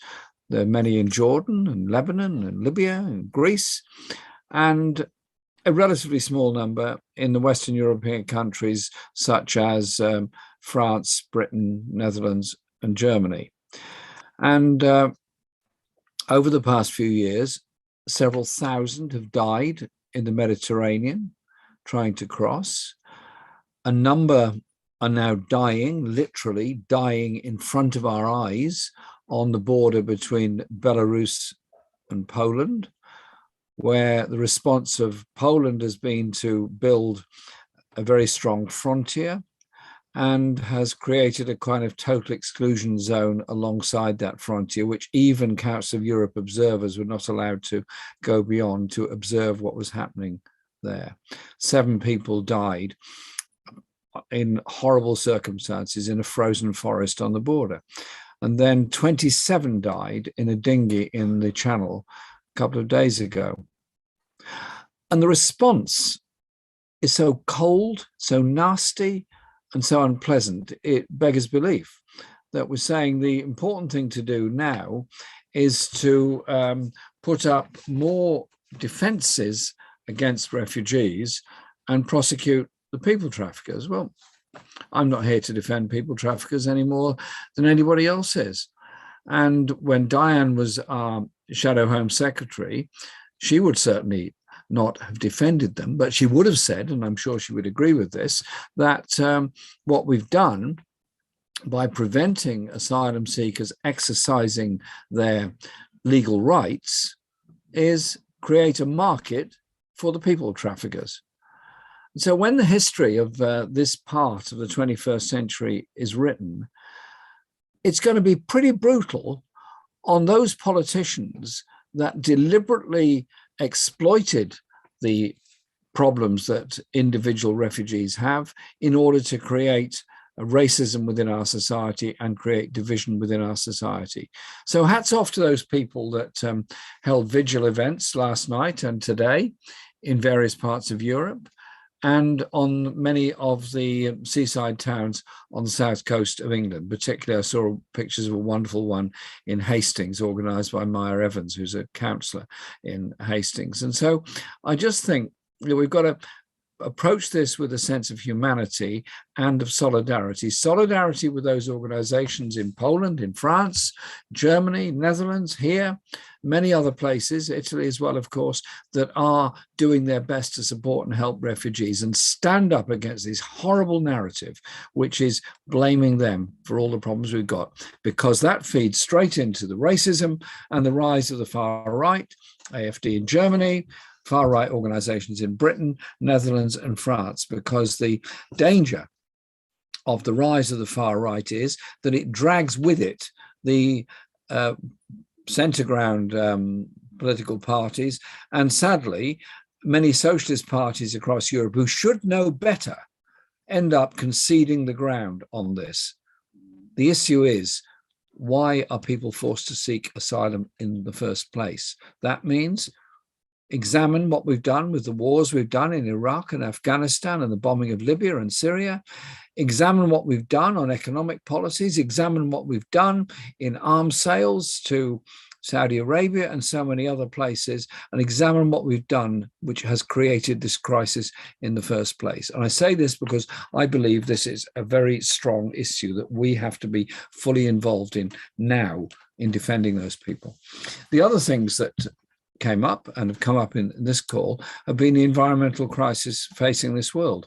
I was in Glasgow for COP26 and the outcome was beyond disappointing, but actually quite predictable, because what we found was huge doses of greenwash were being applied. There was massive business lobbying in Glasgow. There were 500 lobbyists from fossil fuel companies alone, never mind all the others that were lobbying there. So the marketeers, the free marketeers, have now seen a free market opportunity in apparent forms of environmental sustainability. I don't think we should set up a trading mechanism in pollution. I think we should set up a political alliance to defeat pollution and live a greener and more sustainable life. You cannot solve the climate crisis by free market economics. It's pretty obvious that it's been created by free market economics and disposable consumption, which is encouraged on a global scale. So that does mean that the left have got to think a lot further than just saying we want to reach net zero by 2030, which I do and I support, but it also means a green industrial revolution, which is investment in alternative energy and alternative products. But it also means the bigger question that if we're not going to just produce for greed or produce for immediate need and then throw it away, then we have to have a more sustainable society We have an economic system that has built in within it a growth in consumption, which obviously has an environmental effect at the end of it. So I think we start then to look at questions of a basic income for everybody and the sharing of resources for everybody. But you can't do that if at the same time you have a taxation system which favors the very wealthiest and a global financial system which is not really under the control of any one nation state, and in enormous and massive growth in excessive and exorbitant wealth of a tiny minority and exorbitant power of global corporations. Look, yesterday was Make Amazon Pay Day. The idea being that Amazon should pay its workers and its taxes rather than the enormous individual profits made by Bezos and many others. And so there are big issues here. None of these can be resolved with in any one nation state. Therefore, our international alliances are very important, and I'm very proud of the work that's been done by Progressive International and by other groups working across national frontiers all across. These things are essential that we keep up that kind of pressure. Two other general points I want to just refer to, and in a sense they're both linked, but the first one is on international solidarity. I've said plenty about refugees, and I absolutely stand by all of that. What we also have, though, post-COVID, is a big increase in military expenditure, not just by Britain, which is bad enough, but by other countries as well, and a process of nuclear rearmament that is going on. In January, the Nuclear Non-Proliferation Treaty Review Conference will be held in New York, and I can't see much progress being made there because the 6 declared nuclear weapon states are all rearming in some form or the other. In Britain's case, increasing both warheads and submarine capability, and signing a pact with Australia and the United States to deploy nuclear submarines and, through Britain and the USA, nuclear arms to the South China Sea and the Indian Ocean. That can only create a very dangerous Cold War with China. So if we have differences or problems with China, with Russia, with any other country, Saudi Arabia, so on, there's plenty of places to look at on human rights, then have the dialogue and use international means in order to bring about an improvement in human rights and bring about solidarity with those people campaigning for those human rights. You're not going to bring about social justice, economic change, and human rights by dropping bombs from 35,000 feet, as we've done in the case of Iraq and other places. So it is a question of an agenda for peace in the future. The Boris Johnson's government has increased defence expenditure by 24 billion over 4 years, cut overseas aid expenditure by a very large amount, and reverted to Britain having a global role, which even Harold Wilson retreated away from in the 1960s. And we have to be a party of peace and a party of investment, and that means also protecting jobs of people that currently are heavily employed in the armaments industry and munitions, and ensuring that where appropriate, those jobs are converted into more peaceful products. It can be done. It does require imagination, but it does require determination to achieve it as well, because a peaceful world is not going to be achieved by constantly arming and a bigger military presence on the borders of China or the borders between Ukraine and Russia or the Baltic states and Russia. Those are tinderboxes waiting to explode in the future. So the issues are of peace. And at the earlier calls, I heard Jon Trickett speaking extremely well about the economic injustice in Britain, and Cat Hobbs about the value of public ownership. If you think of the problems that are faced in Britain post-COVID, one is mental health, stress, the other is inequality, and the other is loss of living standards of many people who saw a wage cut during furlough and in many cases have now lost their jobs altogether. The employers have responded with fire and rehire, which is damaging work conditions and opportunities.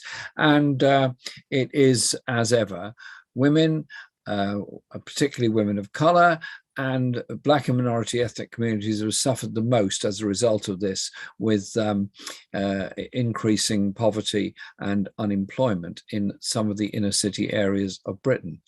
And so it is about an investment-led economy. Everything that Jon McDonnell put forward in the last election manifesto and put forward as an alternative economic strategy has turned out to be absolutely right. Absolutely right on the need for a national investment bank, for regional investment banks to deal with regional inequality, and for much more investment in sustainable infrastructure projects. The government is systematically turning its back on all of those. And so it is about defending the policies we've got. Can anyone now say that public ownership of the water companies is not the right thing to do? Public ownership of water, which is pouring sewage into our rivers, polluting our rivers and our seas, and therefore destroying habitat, destroying fish, and at the end of the day, actually poisoning all of us. And so a serious campaign ought to be for public ownership under community control. That means unions, it means local authorities, it means local environment people, it means people that know and understand the water industry actually being in charge of it, rather than some distant hedge fund that are only interested in the returns and not investing. You could say the same for Royal Mail, you could say the same for the transport companies, both in bus and rail. The case for public ownership is absolutely overwhelming, and we should never retreat and run away from it, because that has to be the right way forward. I want this government to be defeated. I want there to be a much stronger global force for the left and for social justice around the world. Let's take inspiration from the way in which the people of Bolivia fought back against a legal coup against them, from the way in which the people of Chile are now campaigning to try and win the presidential election to prevent a return to the Pinochet years, the way Lula is campaigning to win back the presidency in Brazil, and the way in which people all over the world, and indeed all over Europe, are campaigning. And that's why I was inspired by many of the people I met over the last few days in Brussels. So it's up to us to do the campaigning. The mainstream media won't do it for us. We have the ability to communicate with each other, but we'll only do it if we're connected with those communities that are demanding social justice. And that is what we have to do. Economic justice, social justice, and defeating racism and inequality all go hand in hand. And that is the purpose of socialism. That is the purpose of the ideals by which we live. We achieve change by inspiring people, by inspiring them through the way in which their history of their communities is taught, the way in which we understand global history, and by artistic endeavor, by creativity, by art and by music. Socialist ideas are exciting. Communities are exciting. People doing things together are exciting. It is that creative unity which brings about real change, and that's what we have to achieve. And so when we're doing our campaigning, don't be miserable about it. Have fun while you're doing it. Have fun while you're doing it, because at the end of the day, that sense of justice is what we all strive to achieve, and to give real hope to young people who get such a hard time. Low wages, high rents, poor job opportunities, and not very good pensions at the end of it, and being told along the way they're going to have to pay for their healthcare. Come on, guys. Let's mobilize the young people. They're the ones to bring about change across this planet. Thank you very much. Thank you so much, Jeremy. And isn't it wonderful to hear such hope and such positivity from someone who's faced so many years of attacks, and they keep on coming. You see them every day, and they're not nonsense in the media and elsewhere. And also see people having to apologize, which is, of course, a big don't worry, Matt. I thrive on them. Isn't it great to see him still campaigning so much and so positive? And isn't it great to end today's event with Jeremy, Mark, Diane, Danièle, Alicia, and Belle in that wonderful global panel. And thank you to everyone who's joined us all day. Just a few final plugs. Yeah, I know people get fed up with this, but if you haven't donated, please do consider. Please do also come to the Richard Burgon event that Arise is helping him with on the legacy of Tony Benn and the relevance of his ideas today in December. And most of all, please do keep in touch and keep supporting these events. Thank you, everyone. Goodbye. Hi. c'est fini.